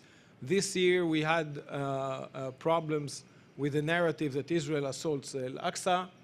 And yes, Muslim states find it difficult, even though the facts are not really what's being stated in the media. Looking forward, I think we have several horizons. One is to bring the Palestinians into the system. As the Prosperity Project was mentioned here, with Emirati funds, Jordanian solar energy, and Israeli desalination, there's no reason why the fourth point in this square wouldn't be Palestinians. But we need to get over the fact that the intransigence of, oh, but you stabbed us in the back. Well, we need to get over that. That's a fact. And another dimension for the future, I hope we could see the expansion to Saudi Arabia and Oman. I don't think that it's just Kushner. Note the overflights in Saudi airspace. Nobody remembers, but Israeli aircraft are flying, airliners are flying over Saudi airspace. That's important. Some kiss and tell politicians in Israel said that they came back from meeting MBS in Saudi Arabia. So there are things going, underneath. As I mentioned before, cargo aircraft of the UAEs are picking stuff somewhere in our air bases. My best guess, air defense systems. Is it against Iran? No, it's for the security of the Emirates because of the Iranian hardware provided to the proxies in Iraq and in the Houthis and so on. So yes, everybody needs protection. Who likes to live in incoming city? Now, final notes about what Mr. Parsi said. I don't think it's an externally transplant construct. And I think when you read Kushner's institute, what do you expect? That he will say that he didn't invent it? I think there's a lot of indigenous materials there. That is not an external implant. And as I said, even without the US, it is there. And there are enough reasons that sustain the relations for 30 years. So it will sustain them in the next 100 as well. I suspect that there is a false comparison between the Baghdad dialogue and the Abraham Accords. Baghdad dialogue is between Iran and Saudi, between the aggressor who just finished launching munitions to Aramco and hitting Saudi soil directly and by proxy. So I would say a godfather kind of proposals you shouldn't refuse, and two countries which are not fighting and deciding to take their relations to the next level. So comparing this as two competing, yes, you can do extortion, even hard extortion, or you can do peacemaking. And if we go to the real comparison, we should also ask, has the Baghdad dialogue promoted the two-state solution or the Palestinian affairs? And saying that the Abraham Accords are a block against, after the axis of resistance is attacking most other players in the Middle East, well, some of the neighborhood decided to take precautions. It's not a block against Iran. I think the threat perceptions are different between the parties. Their willingness to take risk is different. Their strategic culture and ways and means are different. So we are in for our own security. And if Iran happens to be the central source of the threat, so we are self-protecting. Thank you. Thank you. Well, I think we've had 4 very good presentations, and I thank the speakers for staying to time. We now have some time for questions from the floor. I'm going to ask a couple of questions to get things going, but I encourage you to think about things you'd like to ask the speakers in the next few minutes. My first question, primarily to Trita, but also to Asaf, is this idea of the Abraham Accords as a sort of a security arrangement, a bloc, an alliance, a collective security against Iran, however you wish to say it. And then Trita sort of compared it to the Baghdad dialogue as being more of a kind of a cooperative security arrangement, a nascent beginning of a regional cooperative security arrangement. Although I note that the Baghdad dialogue, first of all, it's not inclusive. Israel is not invited, and I appreciate your optimism that they might be one day, Trita, but I have a hard time seeing it, at least for the next considerable period of time. But the other question I have is that, and this was surfaced in the morning, you weren't here for this, Trita, but it was discussed in the morning. Can you not have both? Can you not have those countries in the region who perceive themselves to be under threat banding together to deter that threat, rightly or wrongly, whether you agree with it or not, but they have the right to do that, but also a much more inclusive cooperative dialogue aimed at beginning to address some of the more political, social, economic issues of the region to promote a much more sort of inclusive approach to regional stability. So does it have to be either or? Because I think, Trita, I took from your presentation the idea that it's one or the other. And I just wonder if you'd like to comment on that, and then maybe Asaf would comment on that as well. Trita.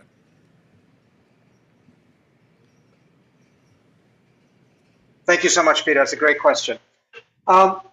I think clearly from the perspective of some of the states, UAE and Saudi Arabia, or UAE in particular, right now the approach is to invest in both, to pursue the Abrams Accord, while at the same time also engage in the in Baghdad dialogue and seek to reduce tensions there with Iran.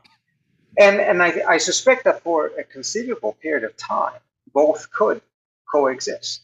But what I was pointing to is that in the document, and I do think I wouldn't belittle the words of Kushner in this. He may be self-congratulatory, he may be taking more credit for it than some in Israel may want. But bottom line is, when you take a look at actors in Washington and what they're pursuing, in what they say is in support of the Abrams Accord, is very much following exactly what that document says is needed: greater American support, greater American investment, and the belief that the accords will not be able to survive without continued American sustainability. So, but what it says in that document is that it perceives any improvement of relations between Iran and Saudi Arabia as a threat to the accord. This is spelled out as clearly as it possibly could get. And this is where it becomes very similar to all previous efforts. In fact, if you go back 50, 60 years, it's actually the opposite. Then it was the Israelis and the Iranians who had a secret arrangement, very openly secret, everyone knew about it, but there was no formal recognition by the Iranians of the Israeli state. And there was deep frustration on the Israeli side when they saw that the Shah was improving relations with Sadat, when he was trying to improve relations with other Arab states, because they believed that a continuation of Iranian-Persian tensions was necessary in order for the strategic imperatives of Iran and Israel to coincide. So they needed to make sure that those continued to be in place. And I remember interviewing an Iranian diplomat who served the government of the Shah and trying to explain why is it that Iran moved, particularly in the 1970s, closer and closer to some of the Arab states and adopted a harsher and harsher tone towards Israel, particularly when it came to the illegal occupation of Palestinian territory. And his argument was Iran did not have that relationship with Israel in order for it to be able to have bad relations with the Arabs. It was something that the Iranians pursued because it was necessary at the time in their perspective. But if an opportunity existed to be able to improve relations with the Arab states, it would pursue those, even if it did not please the Israelis. Now we have a similar situation, but the actors have changed. The Israelis are seeing a significant threat explicitly, just read the Israeli press, that if the Baghdad dialogue is successful, and I agree with you, Peter, it's very early to tell, and if it leads to greater Saudi-Iranian reduction of tensions, the interest from the Saudi side to be able to join the Abraham Accord will diminish. And the sustainability of some of the other states, particularly the UAE, may also be negatively affected. But there I would probably agree with Asaf that I think the Emiratis are more committed to it, regardless of what happens between them and Iran. And that's where I think there's at some point going to be a degree of tension. I agree with you that it's not fully inclusive in the sense that the Israelis were invited in it. But contrary to what Asaf said, I don't see anything in the Baghdad dialogue that while it doesn't necessarily bring about an Israeli-Palestinian peace deal, there's nothing in it that seems to be undermining the prospects of it. Whereas when it comes to the Abraham Accord, it has inversed the very give and take that had been pursued for quite some time, which is recognition would be reciprocal. Once the Israelis recognize an Israeli state or move towards a Palestinian state and move towards that, there would be greater recognition coming from the Arab states as well. That significant leverage has been given up by states who were never directly in conflict with Israel. And as a result, the question as to whether the Israeli state will feel compelled to provide more, to invest in a true peace process with the Palestinians seems to be diminishing as well, exactly as the ambassador earlier warned. Thank you. Asaf, would you like to comment? Well, to put it short, I think Iran should be congratulated for being so threatening to the Gulfies, that it was a great incentive to go and sign something with Israel. On this reading Israeli press, you know, slowly. The fact that Saudi will warm up to Iran, well, looking at that couple, that's not real love.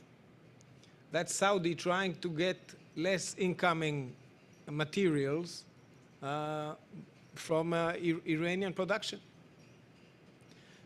And what's my indication? Pretty early on, the UAE signed an MOU for maritime security with Iran. That means stop mining my tankers, please. There are 200,000 Iranians in the Emirates. There's a lot of money and oil going through the Emirates. Do you see it tamping down the accords? I think not. I think the UAE is a multi-socket thing. They know it. They can do, they're about the same number, I think 200,000 Chinese in the Emirates. It's a very flexible player. So, like, do you think that if they will hold hands one day in Baghdad, so it closed the door to all the rest? No, that's the Middle East. It's a bazaar. I buy here, I sell there. It's not a Catholic marriage, and it's that was where polygamy was invented. So it's an open thing. They can do both. If they can, they will do both. They will not choose. So I don't see it as a fatalistic thing. It will be growing. There's a lot of things that can still be done under the waves and will be done under the waves, and sometimes it will surface. Thank you. My second question is to Aaron and John, and then we'll open the floor up, so please be thinking of what you want to ask. I want to pick up on the point that was made by both of you, and particularly by John, about the impact of all this on the Israeli-Palestinian conflict. And John's point, I think, was that the Abraham Accords will have difficulty reaching their promise if that conflict is not addressed. And I mean, for my own travels around the region, you know, one has to be suspicious about polling and the concept of the Arab street. It's largely mythic and all the rest of it, but nevertheless, one does sense that in many Arab countries, the population is less enamored of the Abraham Accords than the leaders might be. And I know, for example, in Saudi Arabia, this may change when MBS becomes the king, but there's a determination, it seems, not to join, at least overtly. I mean, yes, there's much going on behind the scenes and has been for some time, and the suggestion one hears in various sources is that it's to some extent at least the population's deep misgivings about this. So you contrast that when I was in Israel 10 days ago, and I traveled around and talked to many people as I do, and many people of the Israeli right, and perhaps other people who are not on the right, were quite excited about the Abraham Accord, and they saw it as a sort of a validation of this view that the Arabs will work with us, even if we don't abandon the settlement project. And in fact, this has been going on for many years. Now it's becoming overt. We don't have to abandon the settlement project. So I guess the question is there a collision coming between sort of this view on the Arab street and among some Arab leaders over the future of the Abraham Accords, over the future of this idea of rapprochement without making progress on the Palestinian front, or are we now really past that? Certainly that's what one hears. That's what one sees people try to say, that that's over now. Israel and the Arab countries can move forward. The Palestinian issue is no more.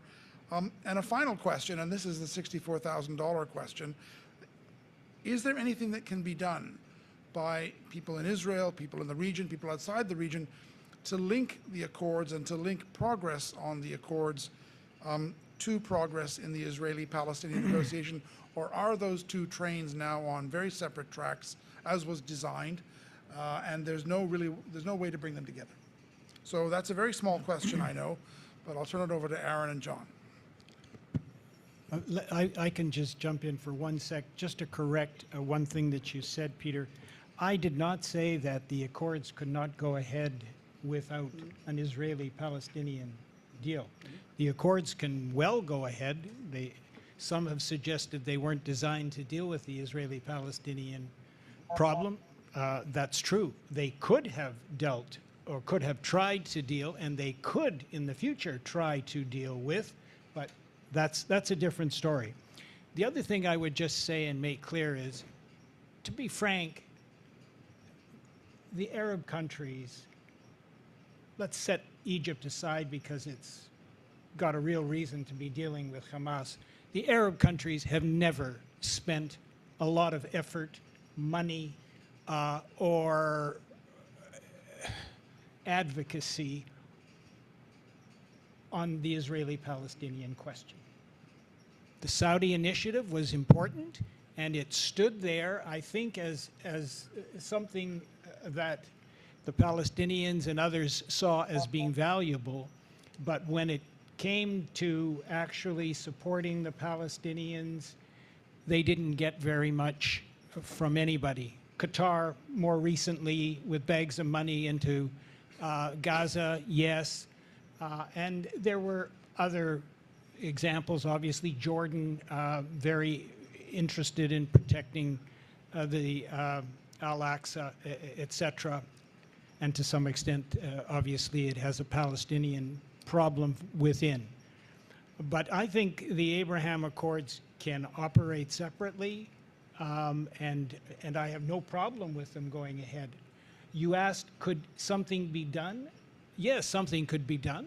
The UAE and Bahrain and the others could say, we do think the Israeli-Palestinian issue is important, and we think you should stop expanding settlements, and we think you should stop house demolitions, and we're not going to proceed further unless you do. Are they going to do it?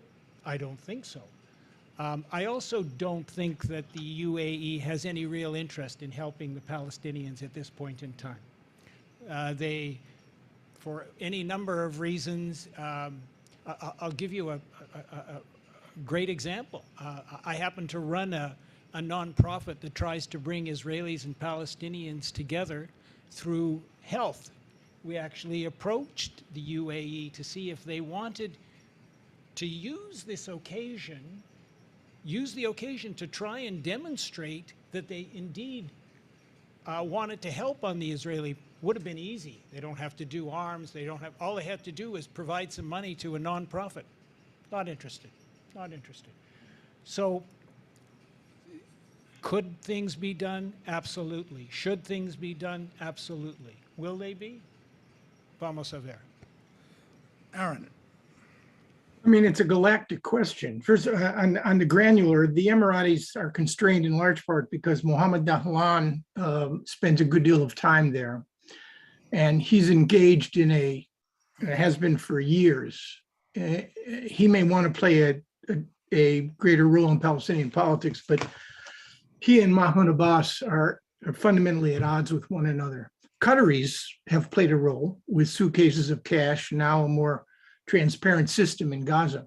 As I mentioned before, I am more or less persuaded all these years that the Israeli-Palestinian conflict has a logic all of its own.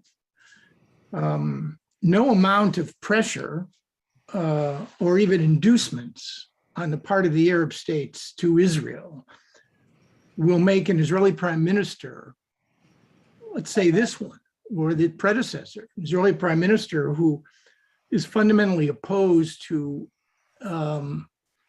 a set of terms that would allow Israelis and Palestinians to get into a negotiation and resolve the six core issues that drive their conflict.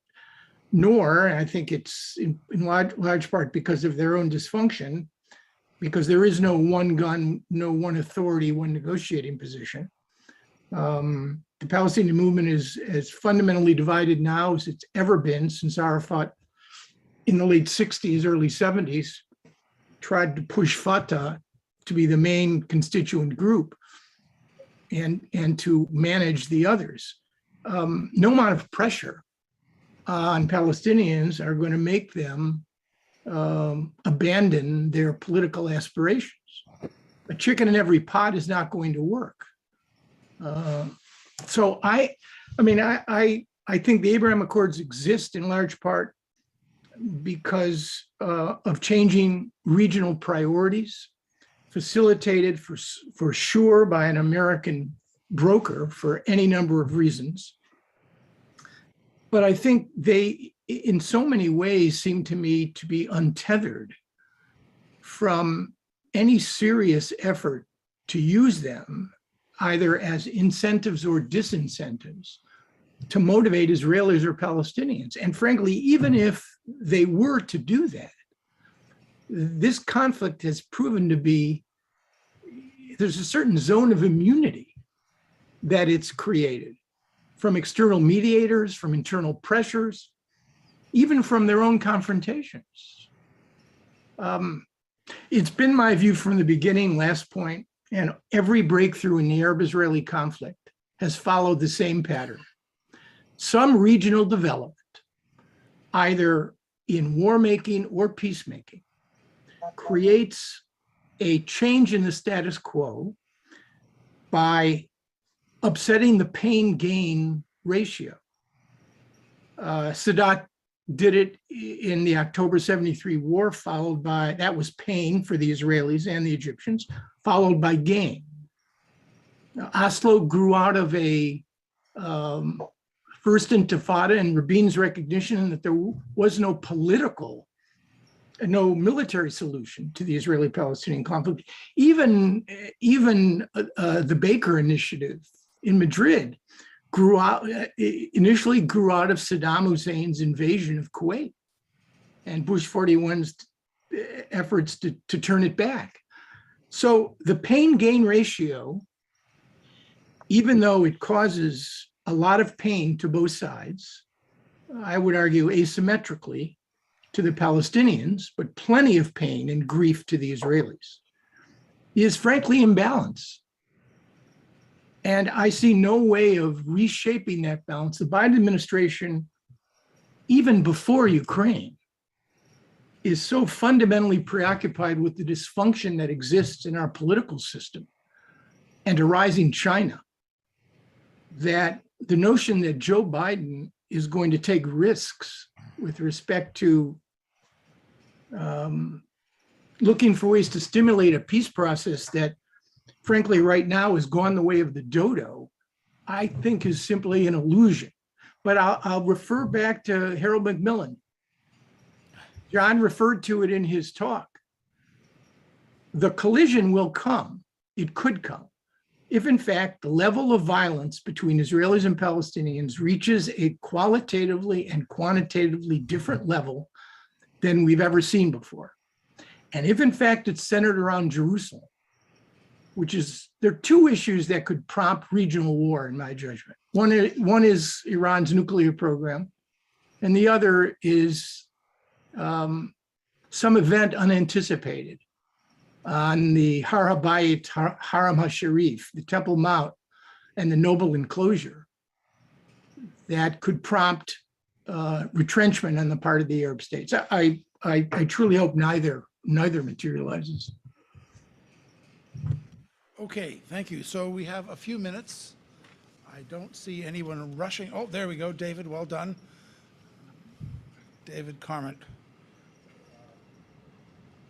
You comment on the looming war between Morocco and Algeria, which has come as a direct result of America's decision to recognize Morocco's claim to Western Sahara, which in turn has angered Algeria and also facing an internal separatist movement, which is largely supported by Morocco. What I'm commenting on, I guess, is the transactional nature that was so familiar to Donald Trump without any underlying principle. John Allen mentioned also the deal that was cut with Sudan, delisting them. These are kinds of interesting policy choices without any thought being given to the consequences that they may generate for regional stability, let alone global stability. So Algeria has threatened to or has already cut off gas to Morocco, and it's going to take that gas and make up for the loss to Europe. And these are catastrophic consequences, which I'd like to pin on Donald Trump's lack of foresight.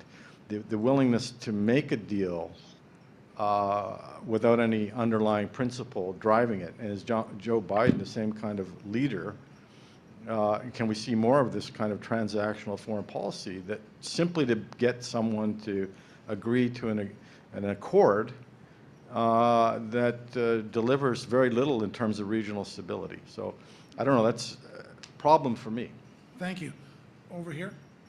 Hello. Hi. I'd like to ask... Could you identify yourself, please? Yes. Hello, my name is Kareem. I'd like to ask two questions and hopefully get two different perspectives. First question, Israeli Gulf Alliance, is it a house of cards?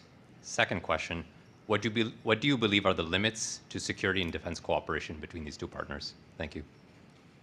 Okay.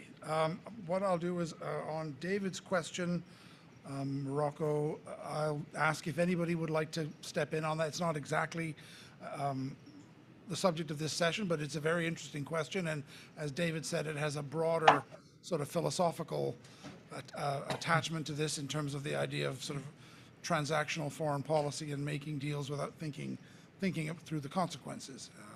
So would anybody like to come in on that? I just offer a brief comment. It depends what you mean by an Israeli Gulf alliance. Clearly, and to Asaf's point, it is like an iceberg. A quarter of the mass is above the waterline and 3/4 is below. That's particularly true, I suspect, in the Israel-Saudi relationship. I think there's a good deal of intelligence and security cooperation going on intensely. Whether it formalizes itself is an interesting question. It shows, and the fact that all of these countries are now in CENTCOM suggests a possible role for the United States. But as I mentioned before, it's hard for me to see, back to Trita's point, hard for me to see Saudi Arabia or the Emirates becoming the tip of the American or Israeli spear with respect to Iran. They have a lot to lose, and particularly with the Emirates, in terms of their economic and commercial relationships with Iran and proximity, which is the key point of vulnerability here. Thank you. Coming back to the comment about Morocco, any takers? Trita? I think it's an excellent point because it not only shows that there's a transactional component here, but it was also an approach that didn't take into account the stability of the region as a whole, but rather looked at this as a political price for the Trump administration and was willing to go down that path come what may, the change in the position of the United States when it comes to West Sahara, this is a long-standing American position that was just changed on the whim on this issue with no regard whatsoever what that would mean for that part of the world. And we're, as the person from the audience pointed out, it may very well lead to a conflict as a direct result of this. This is part of the problem. And I think if you have an approach that is far more indigenous, it's not going to be perfect. It's going to, in many ways, shape, or forms, be messy. But that component that seems to be almost inherent when it comes to these outside of the region enforced solutions, even though, of course, there are buyers in the region that would benefit from it. I think that element of it is almost inherently worse when it's coming from the outside in the manner that the Abrams Accord did. Keep in mind, just one point, that the Biden administration has allowed several of the fundamental changes in Trump's foreign policy to stand. There's been no backtracking on a recognition of the Golan Heights, even though the Trump administration went farther than any Israeli government has ever gone. And with Western Sahara, Tony Blinken's been dancing around this issue now for the better part of a year. And the administration could have made a decision. But I suspect because, well, there are any number of political reasons why they didn't. Okay. They also haven't backtracked on the embassy or on the consulate. It'll be interesting to see what happens when Biden visits Israel and whether or not there's any pressure on Israel on the consulate issue.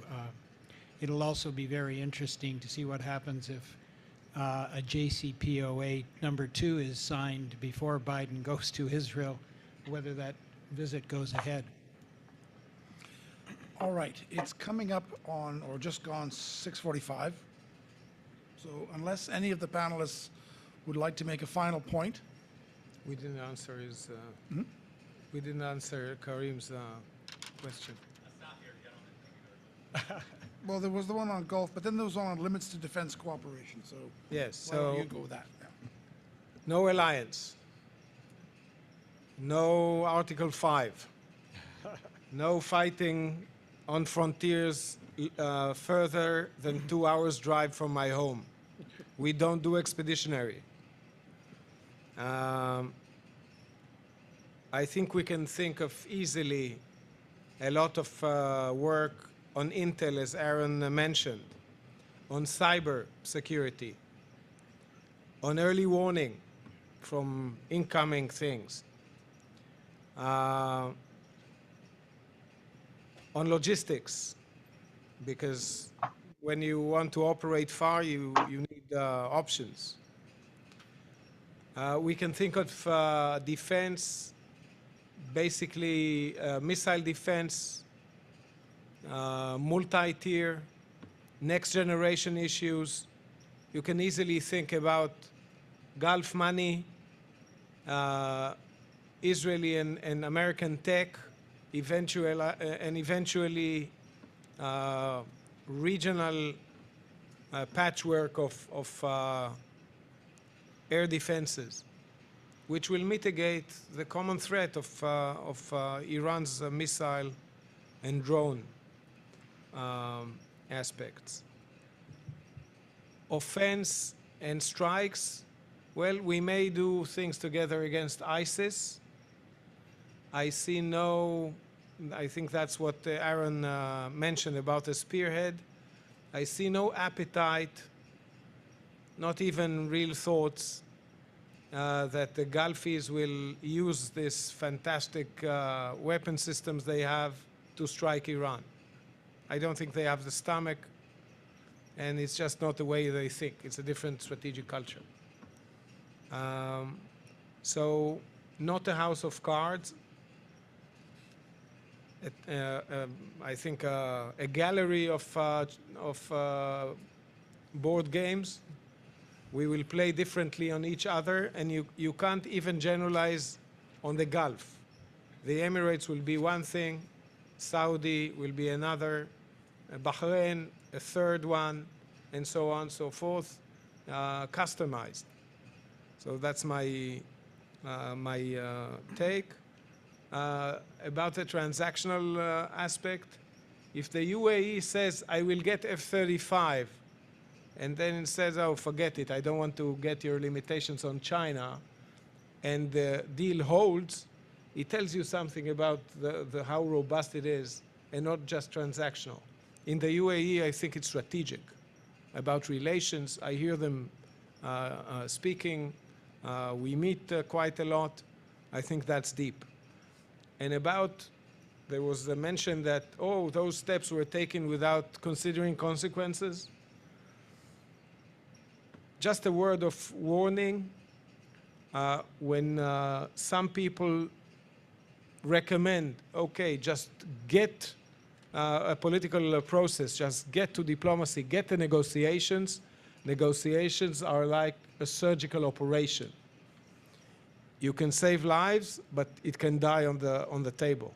And when negotiations are started in wrong conditions, they do more damage and spillover than good. So the thing is, like Sun Tzu says, it's not the soldiers and your troops, but the conditions which make victory. So we need to get to negotiation when the time is ripe and the conditions have been all set for success. All right. I think we've had a good day. It's been a long day, but I think a lot of ground has been covered. So I understand there is a networking reception, the mezzanine second floor. I encourage you all to go. I want to thank our panelists, and I want to ask you to join me in thanking them. I believe we start tomorrow morning at 9 o'clock in here. So thank you all very much. Thanks again to the panelists.